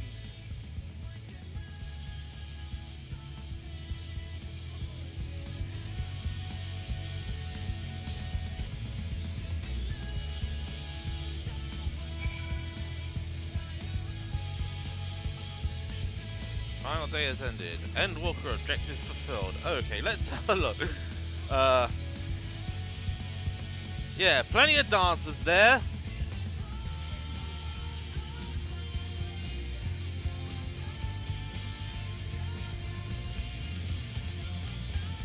Well.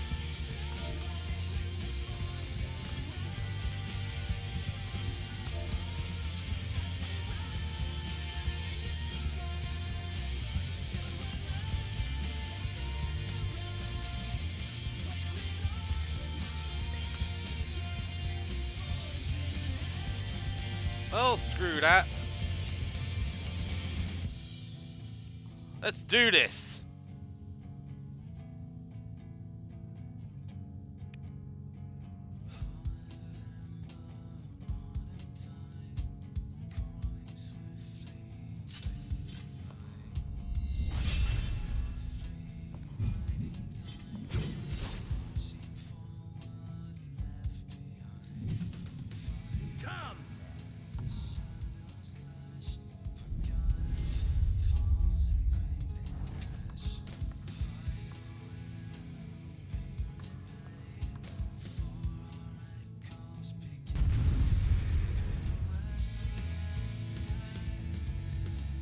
And now it is time to finally kick Xenos' backside.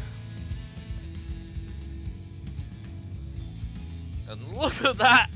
Look at that regen!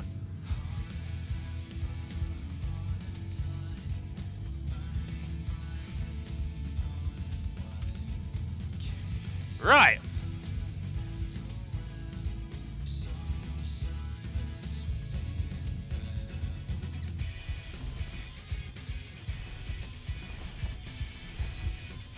Hold nothing back. Push yourself to your limit and me to mine.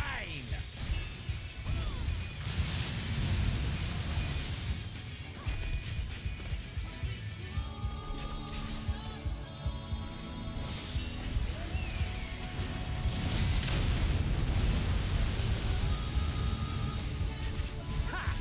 Still fighting you, I see.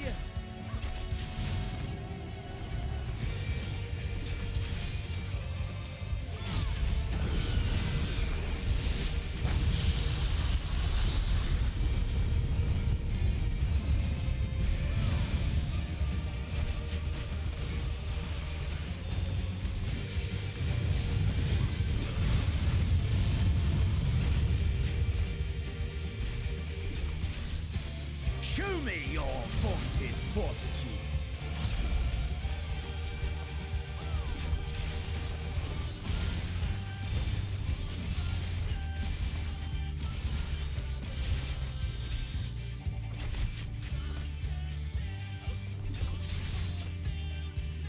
Soon you will know the full extent of my power.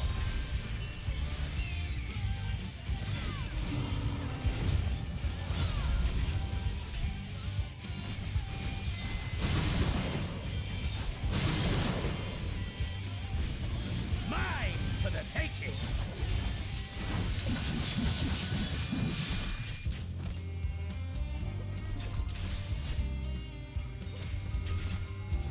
Mine for the taking!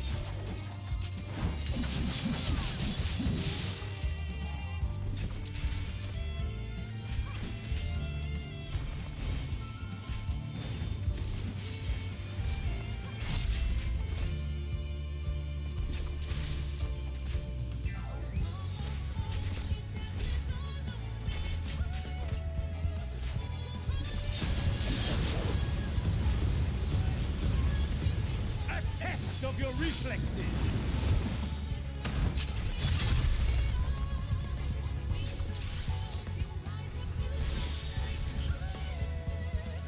A test of your reflexes!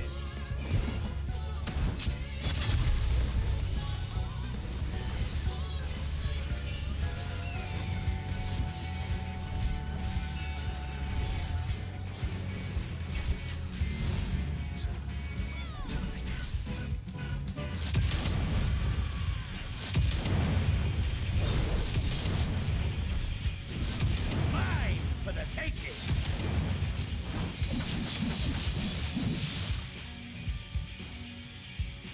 Have I overestimated your potential?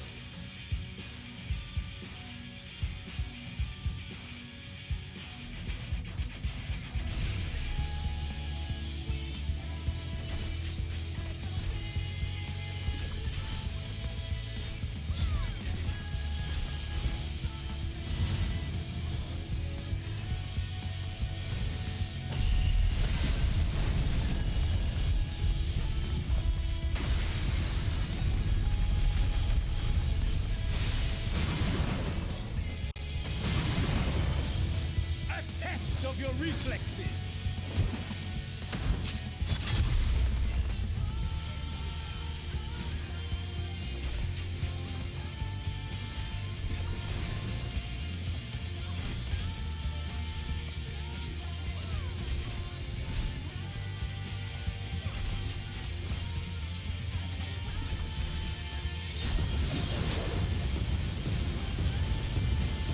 A test of your reflexes!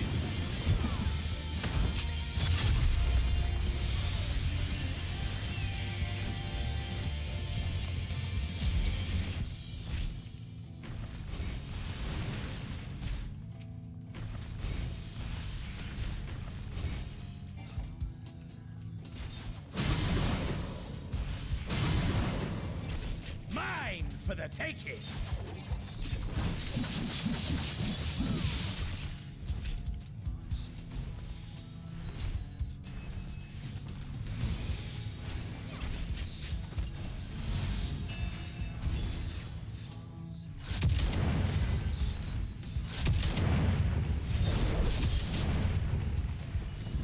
Mine for the taking!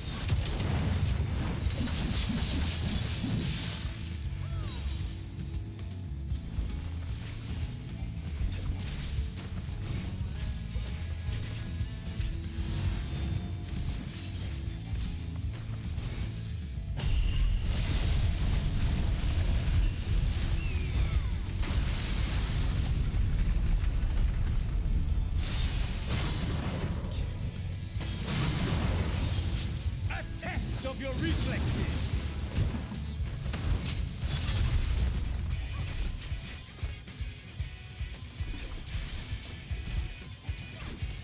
Point one.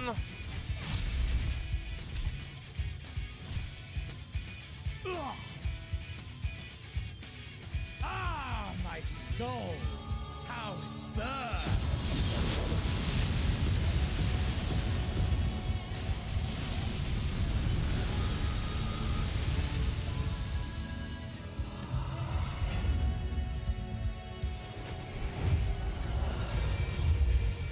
I know you feel it too. The inferno swelling within you.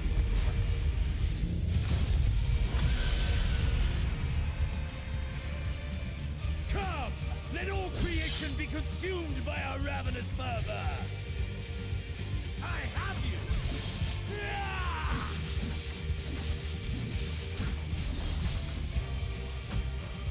Do not tell me your life's fire is already spent.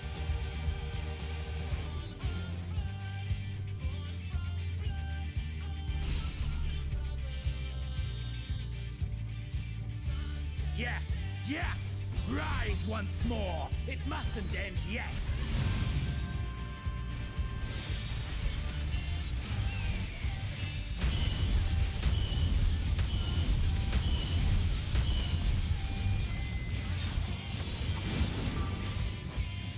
A test of your reflexes!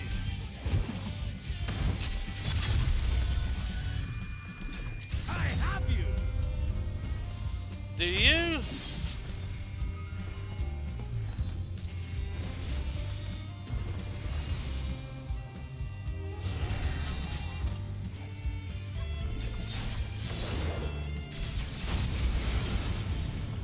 A test of your reflexes!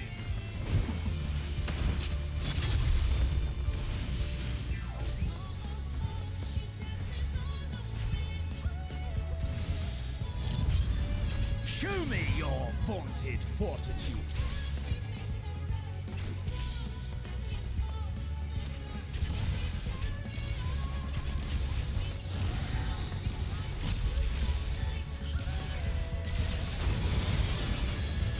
A test of your reflexes.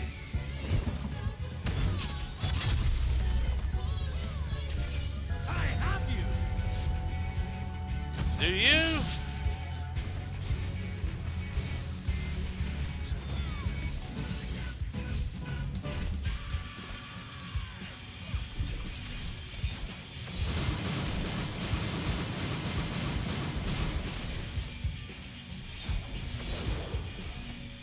Mine for the taking.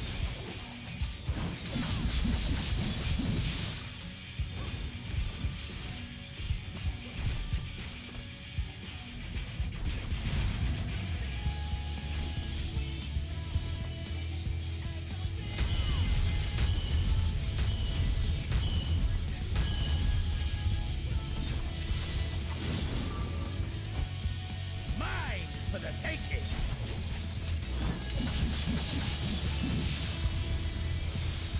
I have you. Do you?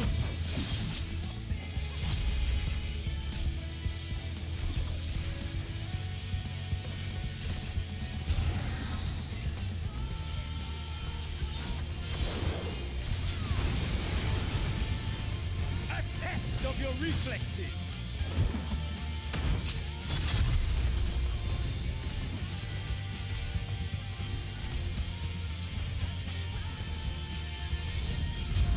Show me your vaunted fortitude.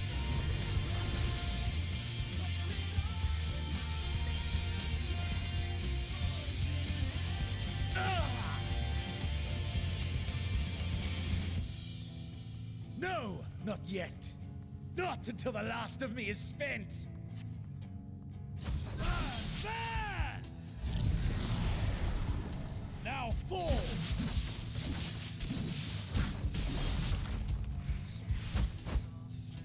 This is my moment! Our moment!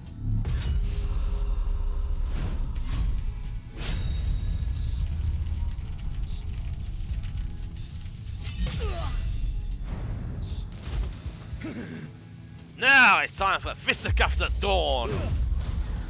Come at me!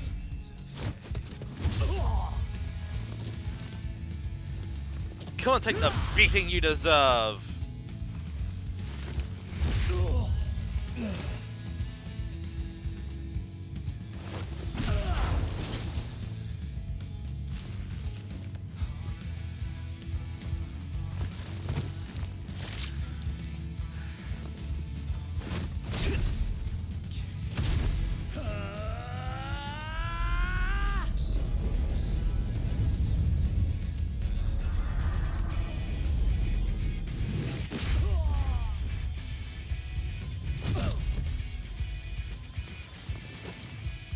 Eat floor! High fiber!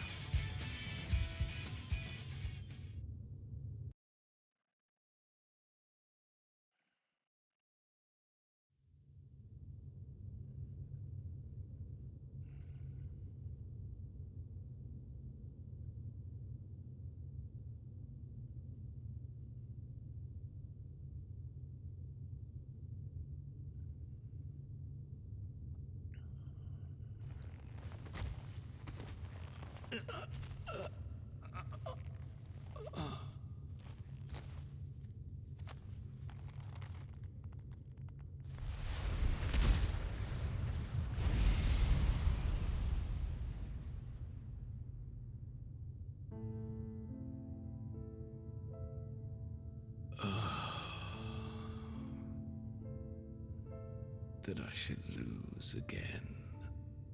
Yes.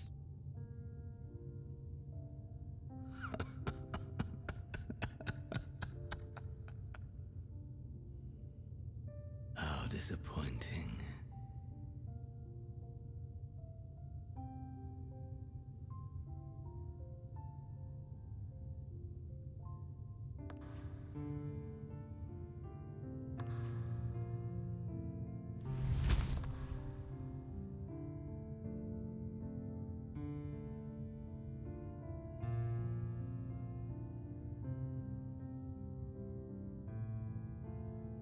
Never have I understood those around me, understood their obsessions.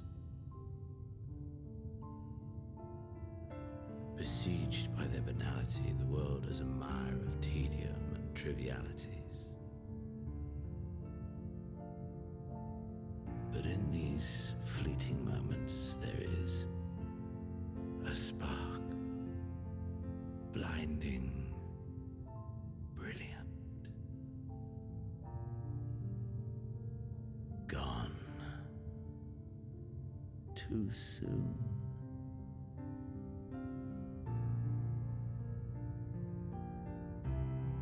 What of you, my mirror?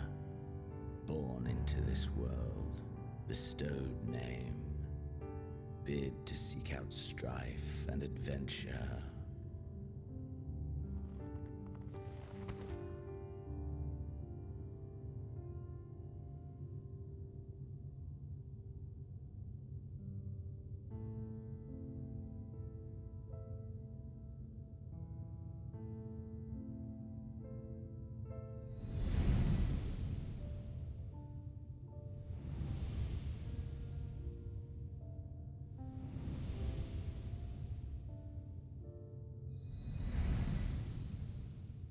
Was this life a gift or a burden?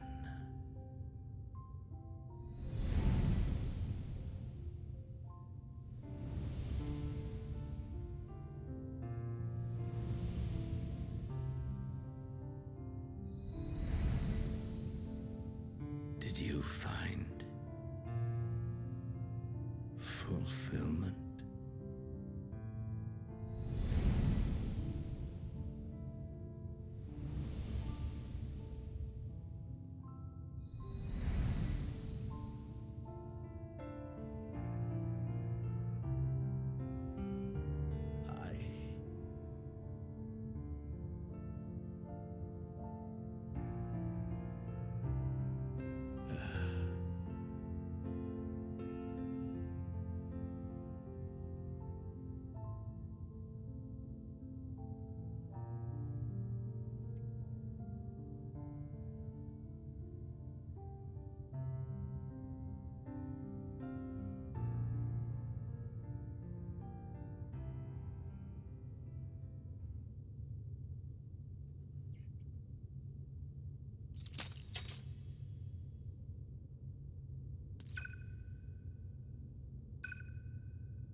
Well, sayonara, Xenos.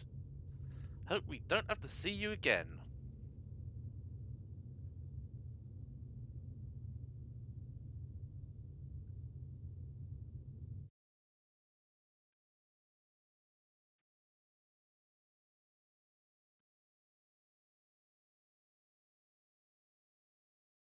Can you hear?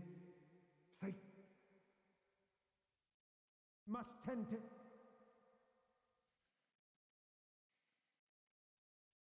Open your. Please. Someone, and... Please.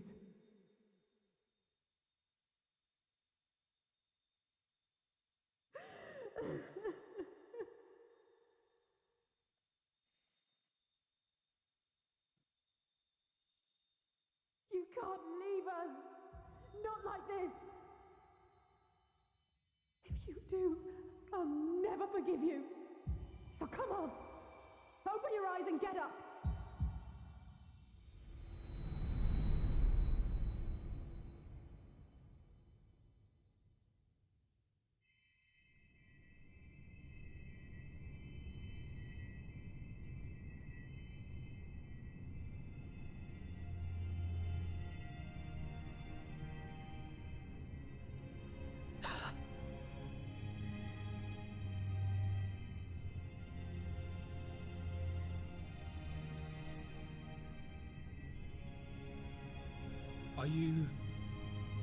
Are you with us?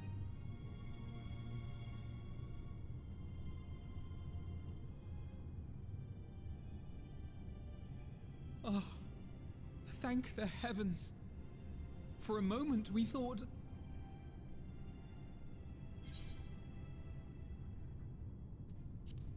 Is everyone alright?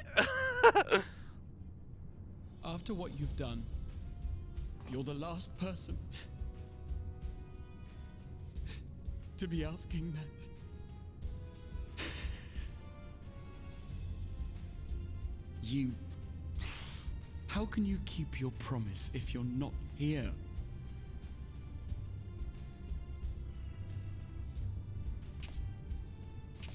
Another fine show you've put on, my friend. A fine show indeed. What were you thinking? Fighting alone? Never do that again. My poor heart couldn't bear it. Put yourself in our place. If you hadn't returned, how do you think we would feel? And if that sounds harsh, it's because we care. We tended to thy wounds as best we could, but how is the pain?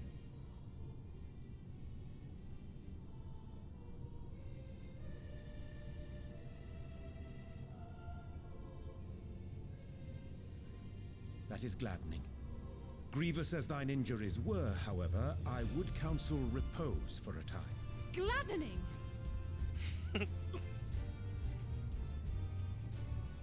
There's nothing gladdening about this. When Meteion appeared in here and told us that you were right behind her, we all got our hopes up. But you never came. And when you finally deign to appear, you're within an ilm of your life. Damn you! Damn you for making us worry!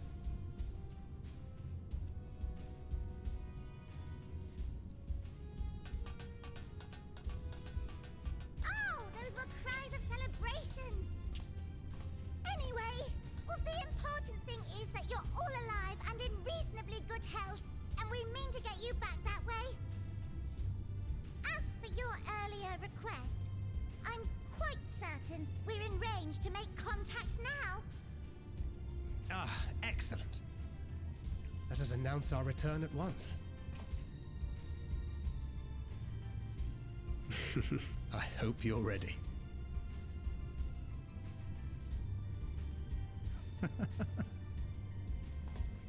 While you were unconscious, we set out from Ultima Thule, you see.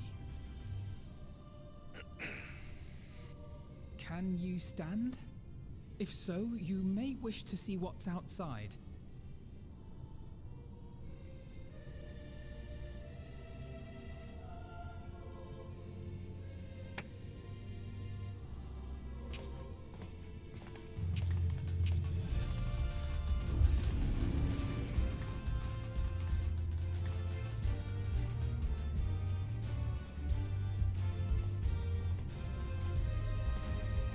We're home, my friend. We're home.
that?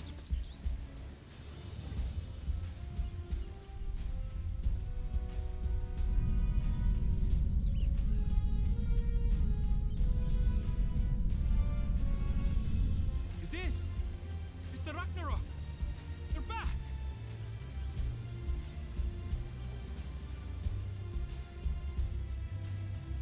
Thank heavens. Truly.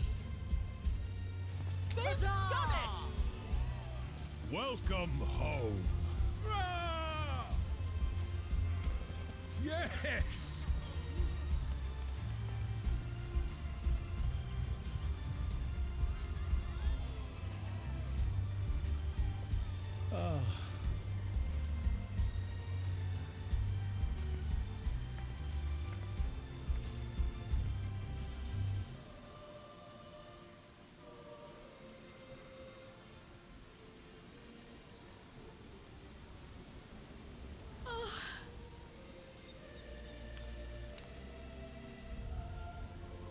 Welcome home, everyone!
Welcome home!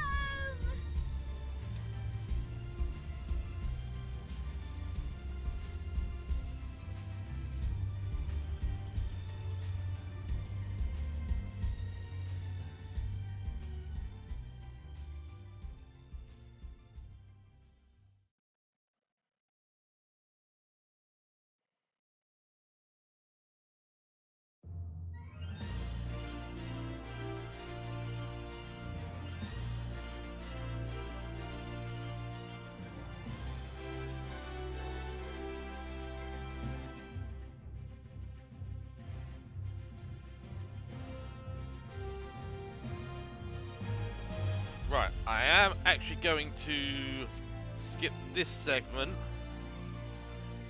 Because we're going to get to the next part.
Dearest mother, dearest father,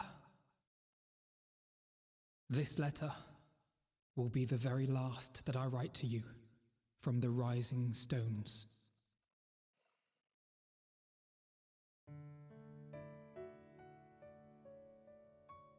As I commit these words to parchment, I fondly recall my journey as a scion.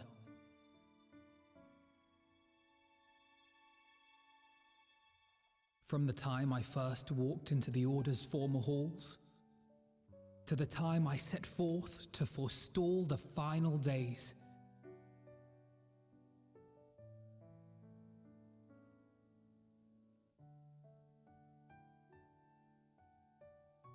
At the farthest reaches of the Sea of Stars, we fought the battle of our lives.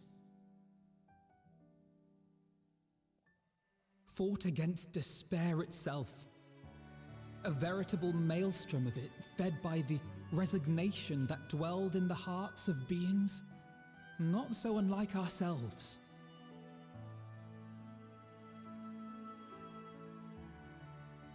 Full oft have I harbored the same malaise.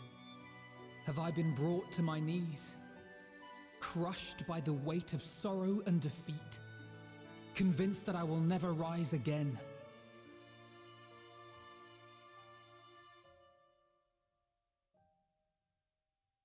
However, I have also known many moments of unbridled joy and happiness.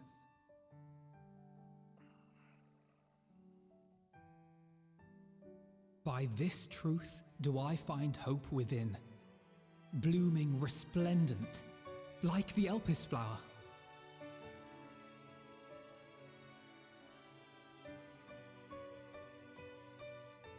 And thus do I endure.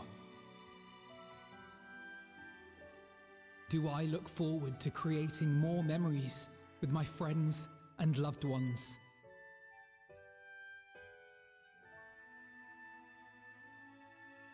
For from these fertile seeds, yet more hope shall spring forth. And they will grow to become shining lights that illuminate the dark.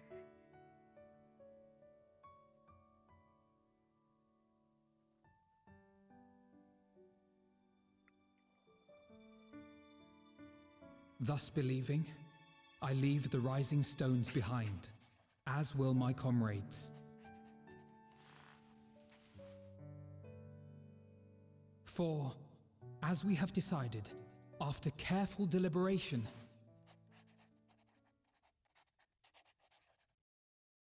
we are disbanding the Scions of the Seventh Dawn.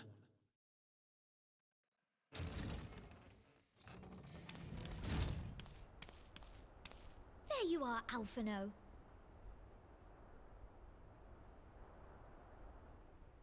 Everyone is already gathered in the foyer. My apologies. I'll be right there.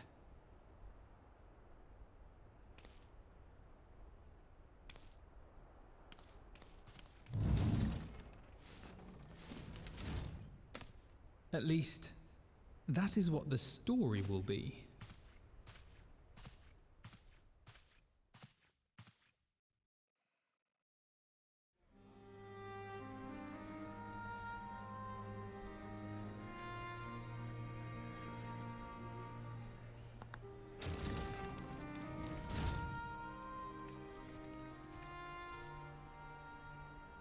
Sorry to keep you all waiting.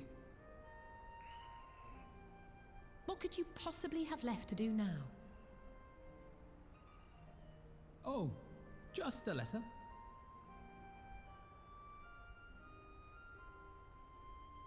I imagine it will be a while before we can gather like this again.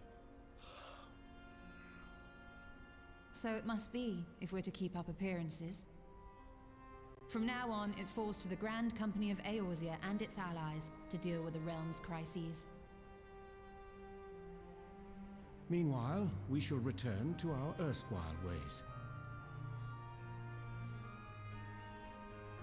Retreating from plain sight to take our place in the shadows once more. Indeed. For the foreseeable future, I expect that we must work independently as we seek out problems that want for solving. But a day will come when we face another great challenge. And we will face it together, as we always have.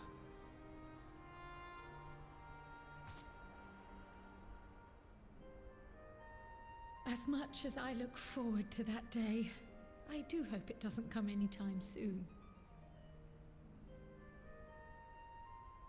Well, formal association or no, if any of you should require my services, you need but ask. I'll be glad to keep my lance arm honed. I'll hold you to that. So you had better keep your link pearl on hand.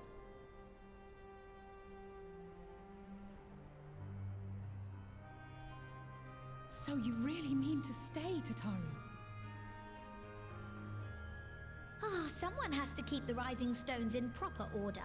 And even a super-secret organization requires a super-secret base of operations.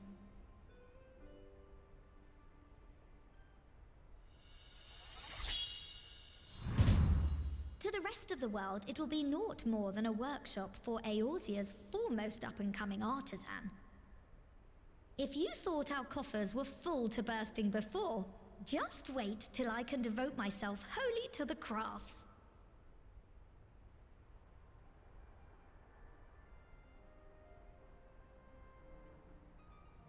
Plotting to build a mercantile empire to rival that of Lord Lodorito, are we?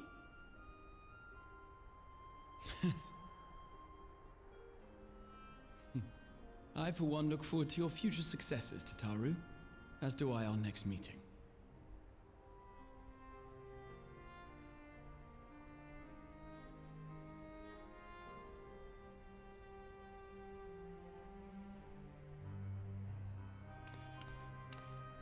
And with that, I believe it is past time you all made ready to depart.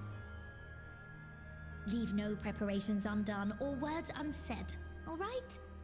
Now, off with you. Okay.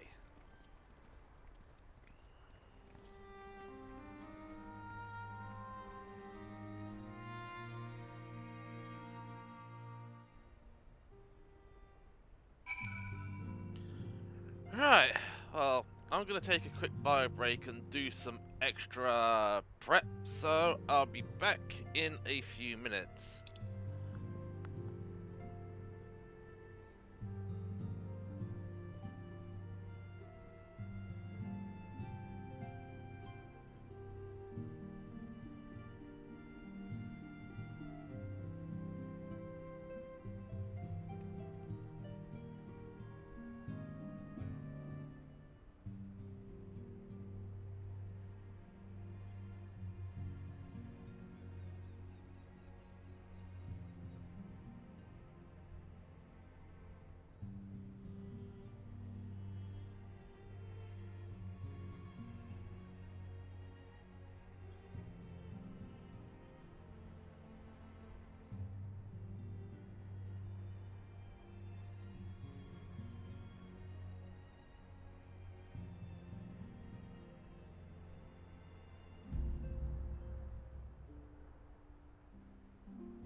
Right.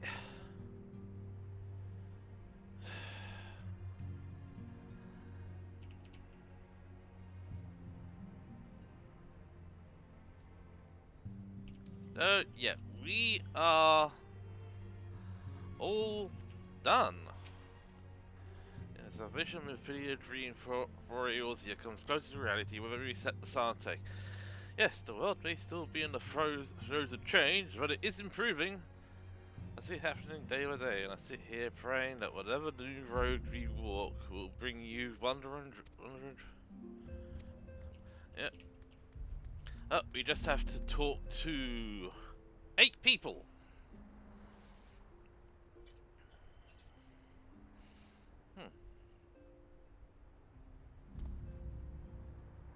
Huh. I should have a moment to talk.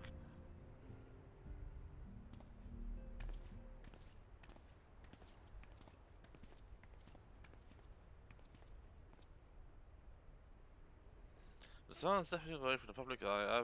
I've been left to consider what new endeavors I might pursue. I'm gonna quickly disable text autofun.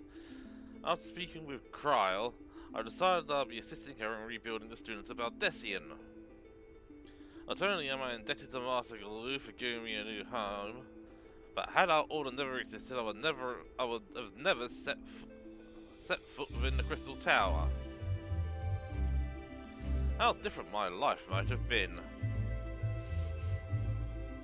You never become caretaker of the tower, never become a scion.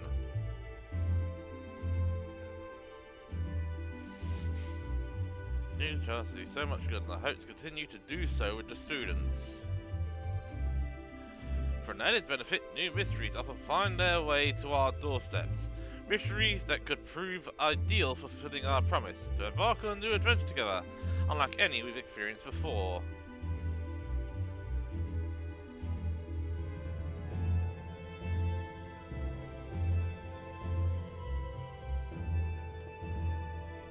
Oh, you have the time and inclination, my friend. I stand ready to accompany you onto the unknown. Do you recall in the realm of the Omicrons when I asked if you thought I might someday be mentioned in your epic? Well, 'tis true that to earn a place at your side would be the stuff of dreams, and I really wish that would stop. In the end, nothing would give me greater joy than to stand with you in the here and now. It needn't be for some grand endeavour, there needn't be a promise. Whenever adventure calls, I won't hesitate to invite you, and I hope that you will do the same for me. As long as you don't overexert yourself. I know, I can all but hear Lena and Meg Luke's voices each time you remind me. As much as we have already seen, there's still so much we haven't. Who knows, perhaps we will even encounter survivors of the Omicron somewhere out there. After all, given how they took to the stars, it isn't implausible that some found themselves far from home. And should we encounter a wayward traveller awaiting commands that will never come? Our victims seek adventure with someone, but that partner find new purpose, a new dream. And this... oh, this bloody chair! If crystals can hold fast dreams, why not Omicrons? Wherever your plans may lead, do not hesitate to send word, and should a commission of interest come my way, you'll be the first to know.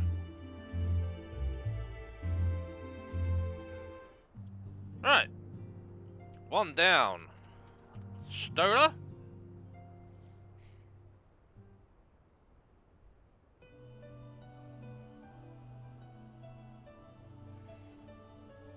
Oh, are we saying our farewells too?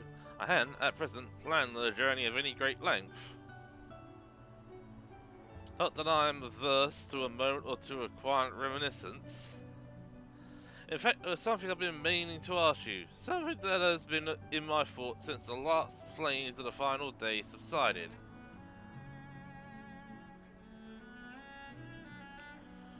During our travels, we have witnessed more than a lifetime's worth of oddities and spectacles, more than can be easily recalled or remembered.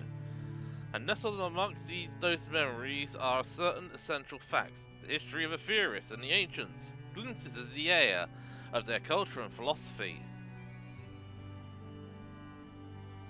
Rather than simply hoard such treasures in my mind, I wonder if I should not be disseminating them in formal records for wider consumption. When needed, I have penned reports and prepared briefings, but ever have I balked at the idea of binding the subject of my studies in a book or tablet. Truth is given shape and interpretation. When we seek to capture it with our words, it is invariably molded to fit a narrative, no matter how well intentioned the rendering. An event is described as sad, a summation which falls to express the emotional complexity, yet the word on the page is what endures, a pale shadow of reality. Throughout history, some have deliberately embellished the truth, but I believe many, if not most, deviations are the result of similar linguistic shortcomings, piling one upon the other until the end result is unrecognizable from its origin. Which is why I fear that writing an account in my own words would be akin to diluting fine wine with water. Yet even with the potential for corrupted meaning, I do of course realise the importance of keeping written records. Without them, my search for wisdom would be a painful affair indeed. Well, what say you in this matter? Should I take up the quill, reflect upon those experiences only we have shared, and seek to preserve them for posterity?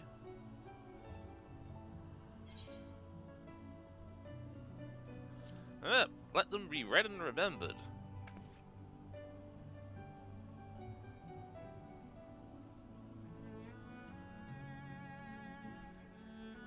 Very well. I shall endeavour to pen what I can of the air, and the ancients, and of so many other wonders. But I am no scribe. It will be less a polished work and more a recording of scattered notes. In any case, I feel much better for having sought your opinion. Left to our own devices, we tend to overthink such things. I will otherwise return to following where my curiosity leads. After all, a safe method of travel to the first yet eludes me, and our venture into the great expanse has prompted an entirely new set of questions. Should you stumble into the unknown or struggle with some impenetrable mystery, know that I am at your beck and call. It never hurts to see things from a different perspective, and mine is rather different than most. Well, of course it is.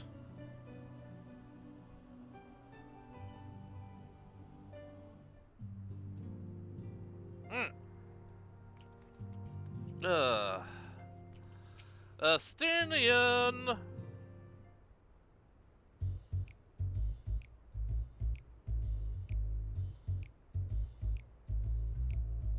Silence.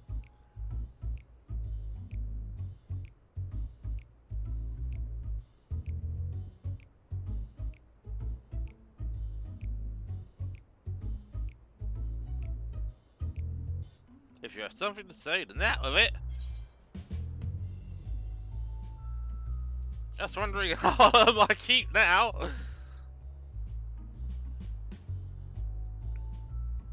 Well, I thought you adventurers had any number of ways to earn coin. And though the science mode of operation has changed, we should be compensated as before.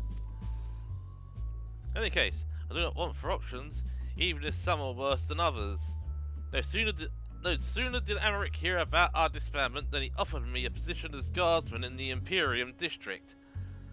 As a former Azure the Dragoon, I am guaranteed to be popular, he said. What did he take me for? Even without his meddling, I'm perfectly capable of finding employment, and have.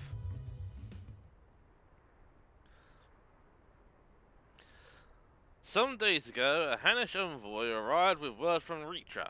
The worm requests my presence as soon as things are settled here. He didn't deign to mention why I'm needed, but it pertains to dragons, like as not. In Fafnir, like elsewhere, the phenomena caused by the final days abated when you defeated Metean. Though it was too late for those who had already transformed, life is beginning to return to normal for the survivors. Of those who sought refuge in Charlian, most have already returned home, but many do not have a home to return to, nor loved ones, and by arrangement between Reacher and the Forum, such souls may remain in Charlian if they wish to work and study. Reacher was always the satrap in truth. It's gratifying to see him become one in name as well. One who has a complete confidence of his people. If the envoy's tone was any indication, I often find myself speaking favourably of dragons of late. Not long ago, I would have assumed his benevolence hid ulterior motives, but it's clear he cares for his people, and they in return revere him.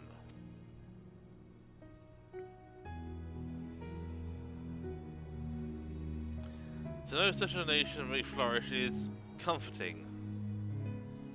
Reacher's kin sought release from the conflict. So weary were they of the suffering it wrought, they surrendered to oblivion, but Midgard Soma didn't give up. In hope he made the journey to distant Ephyris with his clutch of eggs. And though his progeny went on to be embroiled in conflict with men, there were times where they transcended hatred to abide in harmony. That is their legacy and their triumph. In my lance I feel the weight of their struggle and the strength of their resolve, and it lends me strength. These things I might never have learned had I not joined you. Should you ever need me, I will come. At the very least, it might be an opportunity to earn coin.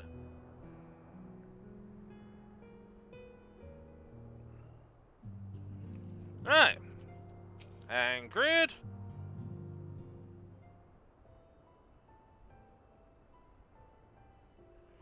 Champion and Saber. I was beginning to think my chance for an audience would never come. That sounded more amusing in my head. Speaking of heads, I was worried about yours, and the rest of you for that matter. On the mend, I trust. Glad to hear it. You're in a bad way, and healing magics or no, I'm impressed how swiftly you've recovered. Then again, 'tis hardly the first time you cheated death. Your strength of will has never failed to astonish me. Look at what you've accomplished. Metean defeated, her Song of Oblivion cut short, the source and all her reflections delivered from the final days. If you faltered at the last, then all hope would have been lost, but you held fast. Now Reen has a tomorrow to look forward to, and I could ask for no greater gift than that.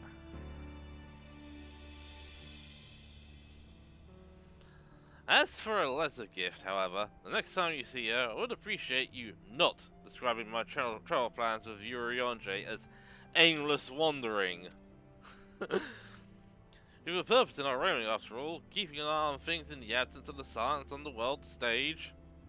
There'll never be an end to the little problems that go untended by nations. We will do our best to help out where and when we can. Which I suppose is an approach not far removed from aimless wandering, when you get down to it. Hope you can tell her I'm faring well and leave it at that, eh?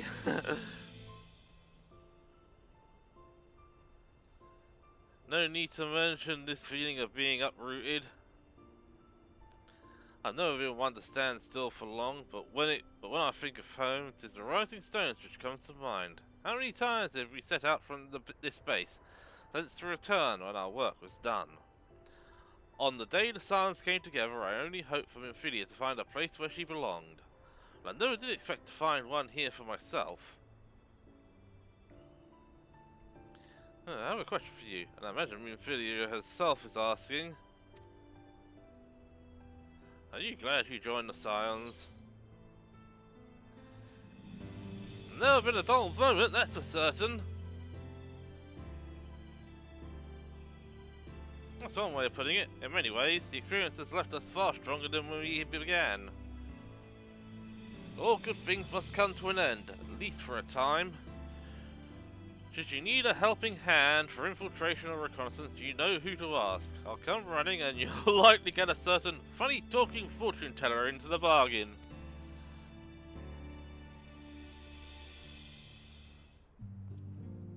Right. We are halfway there. It's time for Uncle Orange.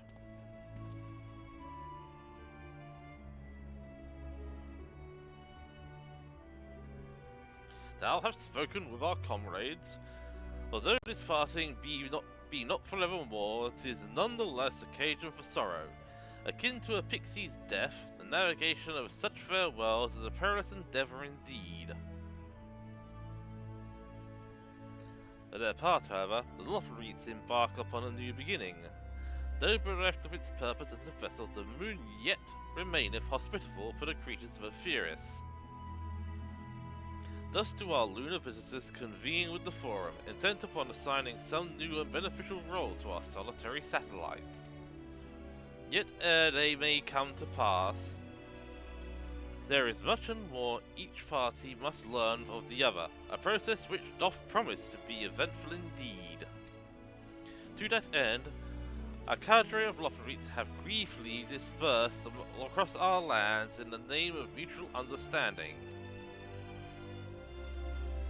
Hyslin, 'tis said, did imbue them with her love for all things born of this star, and 'tis Vanar's own nature, I believe, which doth manifest in this irrepressible, inexhaustible curiosity of theirs.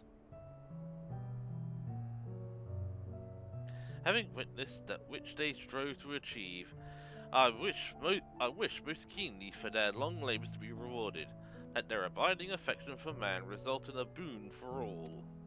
Moreover, I hope to continue our acquaintance and share in such knowledge as they see fit to impart. Acquaintance? I call it friendship.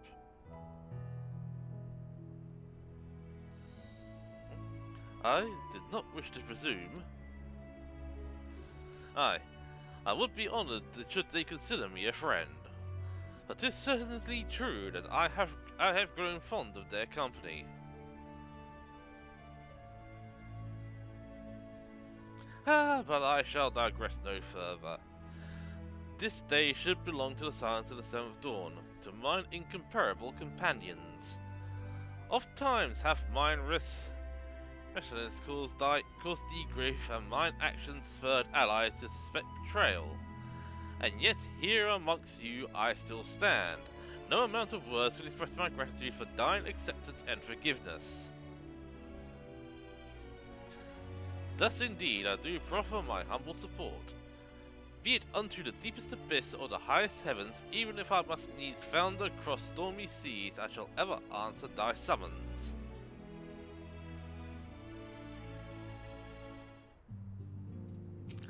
Okay, Alizé.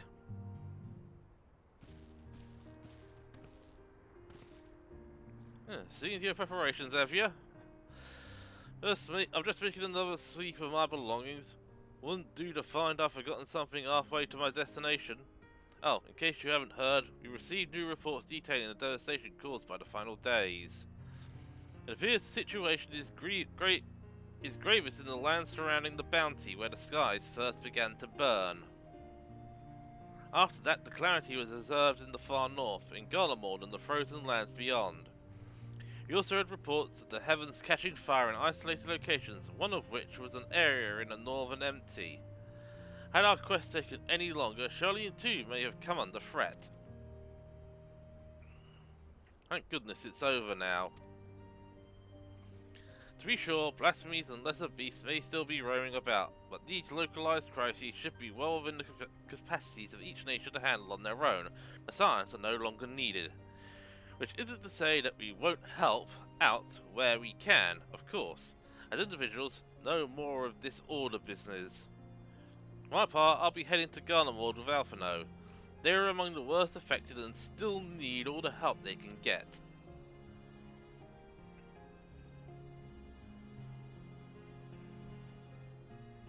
It won't be easy. An inevitable part of aiding those in need is coming face to face with tragedy. Knowing it doesn't make it any easier, though. That I'll curse my weakness, my inability to fix every problem and save every lost soul. But no matter how much it hurts, I won't give up. I'll do what I can for as many people as I can, begrudging no effort. And should I find myself discouraged, I'll remember you. Think back fondly to one of your many moments of triumph and the accompanying determined expression. Even those that still annoy me in retrospect, like when you activated the teleporter without warning.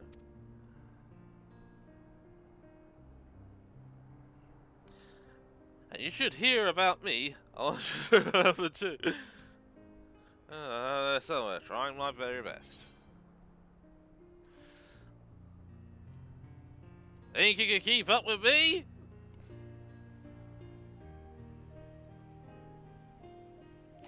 You asked for it, so you better watch out. Oh yes.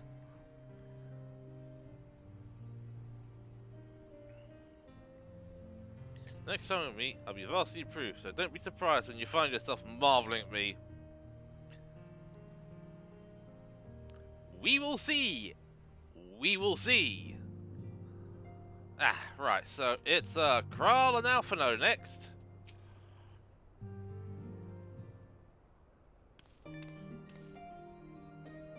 Huh. How are you feeling? Any lingering aches or pains? I can't apologise enough for sending Xeno to find you an Ultima Fool. When he came to me in Charlie and I was truly torn. As ever, there was only one thing on his mind. Forced to make a decision, I reasoned that, if he would not be deterred from seeking you out, he might at least aid us in our cause, and so I struck a bargain. In the end, he was true to his word and you defeated him despite your earlier exertions. But knowing the state you were found in, it could have ended very differently. My decision almost cost you your life, and no words can express the remorse I feel. It worked out. You did the right thing. It is a relief to hear you say that. Thank you. Time and time again I've been made to feel woefully inadequate. I wasn't much use in battle, nor could I face the forum without my nerves getting the better of me. It always fell to you and the others. I must, and will, do better. And I shall begin with the restoration of the students at Baldessian.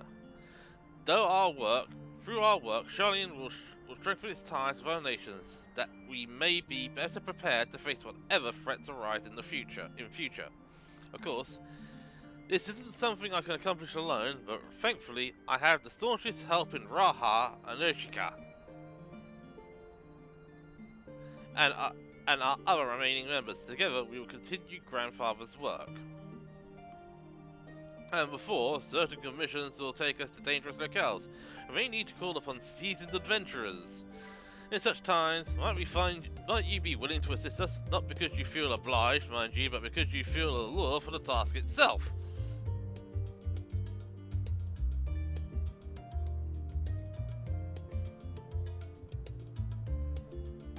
Elvis, should something of interesting arise, I shan't hesitate to reach out to you. Until that day, I shall endeavour to become a more dependable comrade.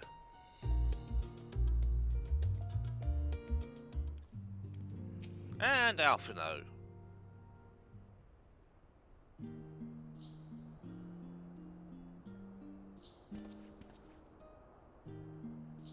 Sorry, forgive me for the delay in the gathering. I was writing a letter, you see, to my parents.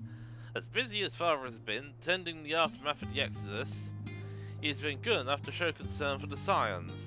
And besides, I made them worry enough for a lifetime, henceforth I will endeavour to write as often as I am able. A little effort to set their minds at ease while we continue to be away from Charlian. Both Elisai and I are off to assist with Garlemald's recovery, you see. Though uncertainty remains over what will become of the nation, we cannot well leave the capital in its present state. We will rejoin those members of the Yilzabar contingent still stationed there. Lucia and Maxima held the relief effort. With support from our allies, the people of Garlemald among them. They will gradually be joined by those who have finished treating the temperate across the lands. Unless you misunderstand, we do not seek redemption for failing Lucinia and her sister. that is a burden we must always bear. Nay, we go because of the truth in Lord Quintus' words. The truth is, whatever ideals individuals may espouse, nations are not moved to action unless they stand to benefit. For the foreseeable future, the fallen empire will be at the mercy of both internal and external forces. And though I do not doubt the intentions of the contingent, with greater powers involved in relief efforts, our allies may well find themselves drawn into a political agenda. In going, we seek to ensure that the needs of the people come first, to understand their hearts, that we might better help them begin anew. I'll visit when I can. By all means, all glad would I be of your visit. And I believe I speak for Alizé as well. For fairly long as I've been in Eorzea, you've been at my side, watching over me, in good times and in bad. How many times have we gathered to share tidings? None could possibly keep count.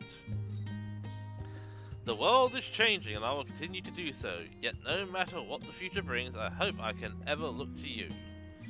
In good times and in bad, as a dependable comrade and dear friend both.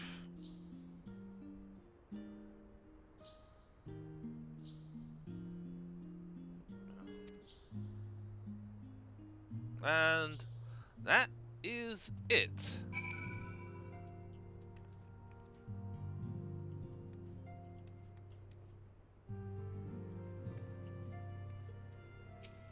There we go.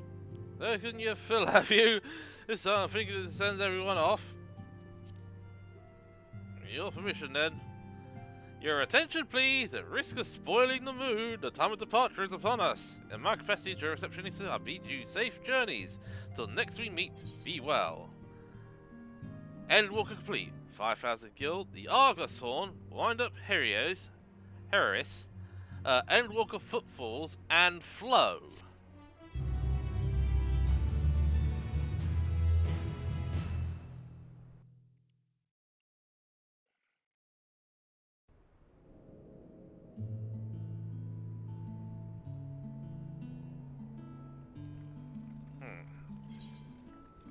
I'm gonna re-enable auto text advanced. I think this is a voiced element.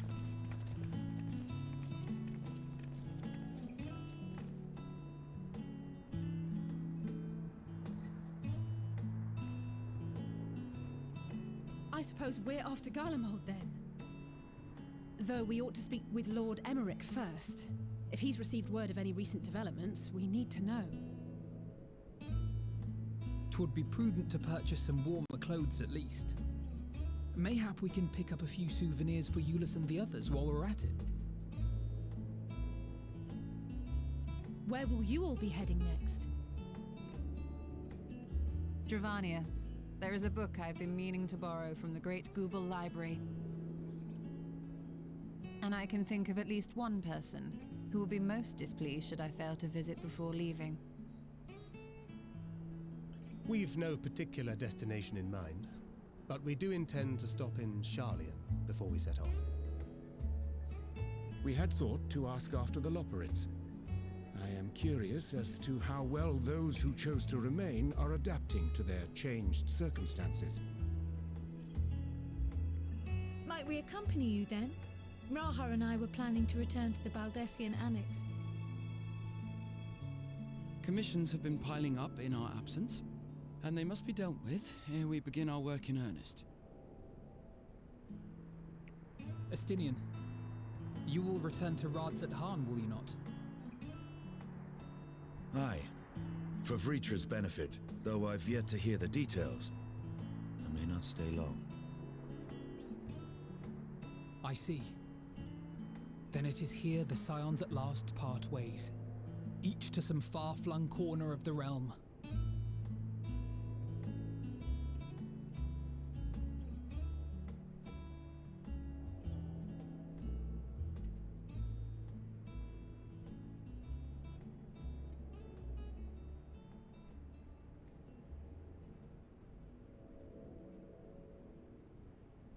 Perhaps. But I believe one of our number, a rather important one at that, has yet to divulge her plans.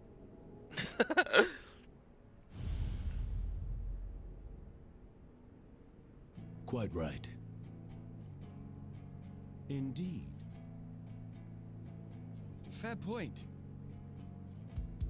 So, what's next for our humble adventurer?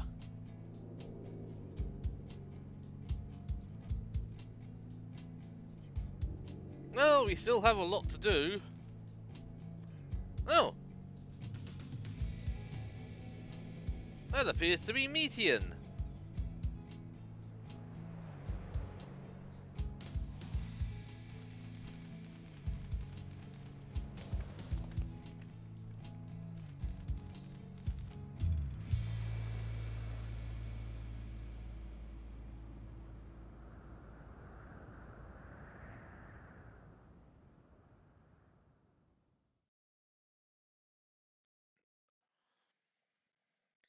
Yet stand tall, my friend. Our journey will never end. Which is the truth, because the end of this story is just the beginning of the next. And Rebecca can help us.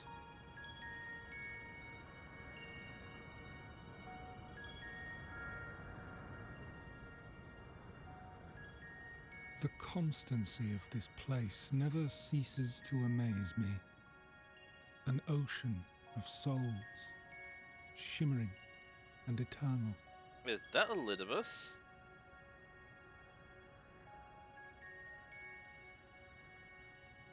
And yet, something stirs. Yes. Steeped in darkness, deep as starless night, the beast hungers.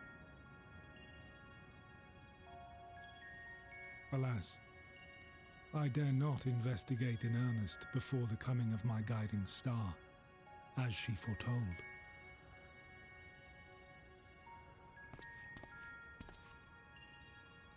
We shall descend to the depths, you and I, to confront the dread beast Pandemonium. Oh, the sights we shall see. The sights we shall see.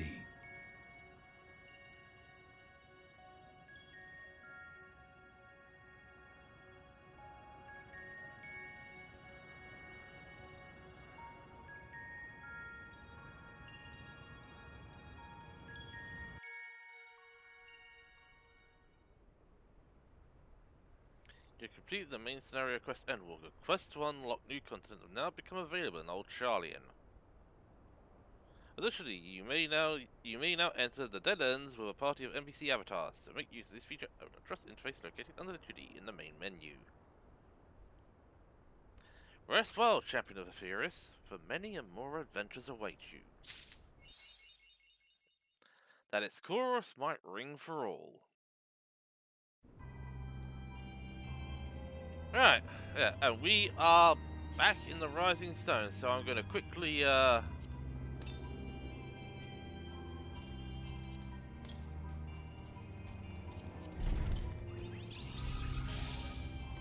follow the leader. Oh, that is probably for minions. And alright, we now have the Argos mount. So yeah, my gear took a little bit of a pounding then. Ooh.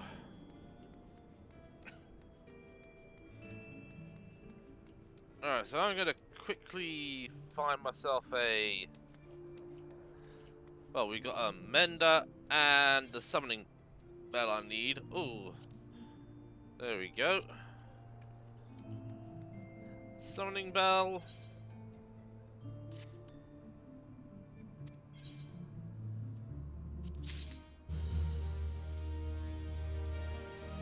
Valerian Terror Knight Solareds. Alright, let's send her out again. Alright. So,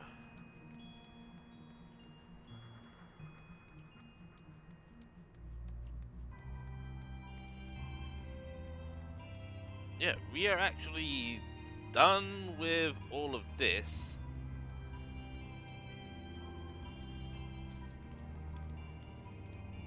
So, where will we head next? Well, we still got the Void Arc quest line to complete. Though I am not going to be completing the Whirlit quest line. Anywho, let's find ourselves a nice place to... So, let's head back to Yulmore. Our old stomping ground.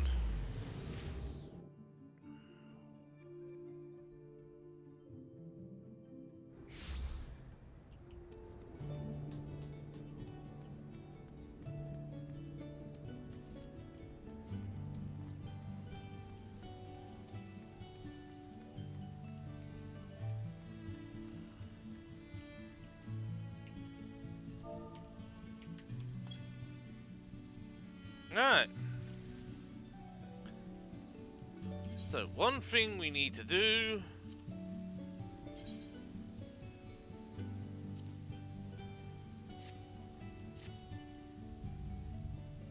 is change the title.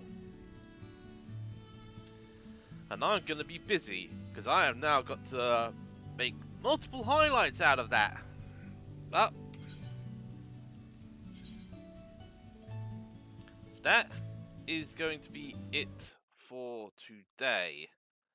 Oh, and little stutter as we unload the game. But anywho, nearly 5 hours. That is going to take a lot of time to download.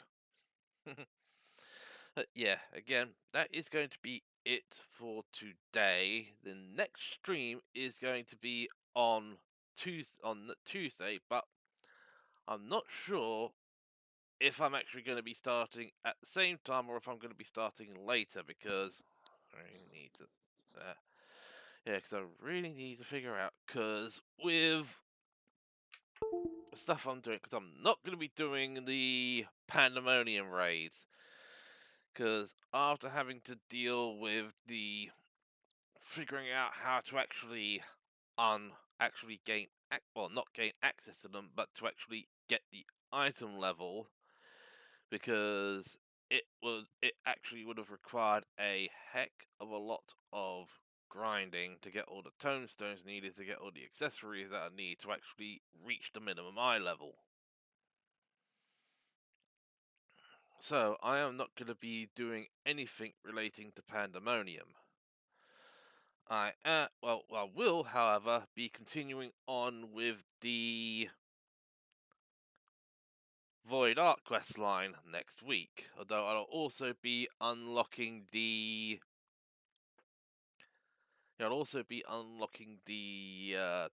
other two level 90 quests that will be available in Old Charlian, because there are actually 2 extra dungeons to run. Yeah, as I said, I'm not sure if I'm going to stick to the same time or actually sort of like shift a few things around and say start an hour or 2 later, just so that I'm actually in a time frame where, like what happened today, I was actually able to get parties in a shorter period of time. Yeah. Cross that bridge when I actually come to it, which is probably going to be on Tuesday. So, I will catch you then.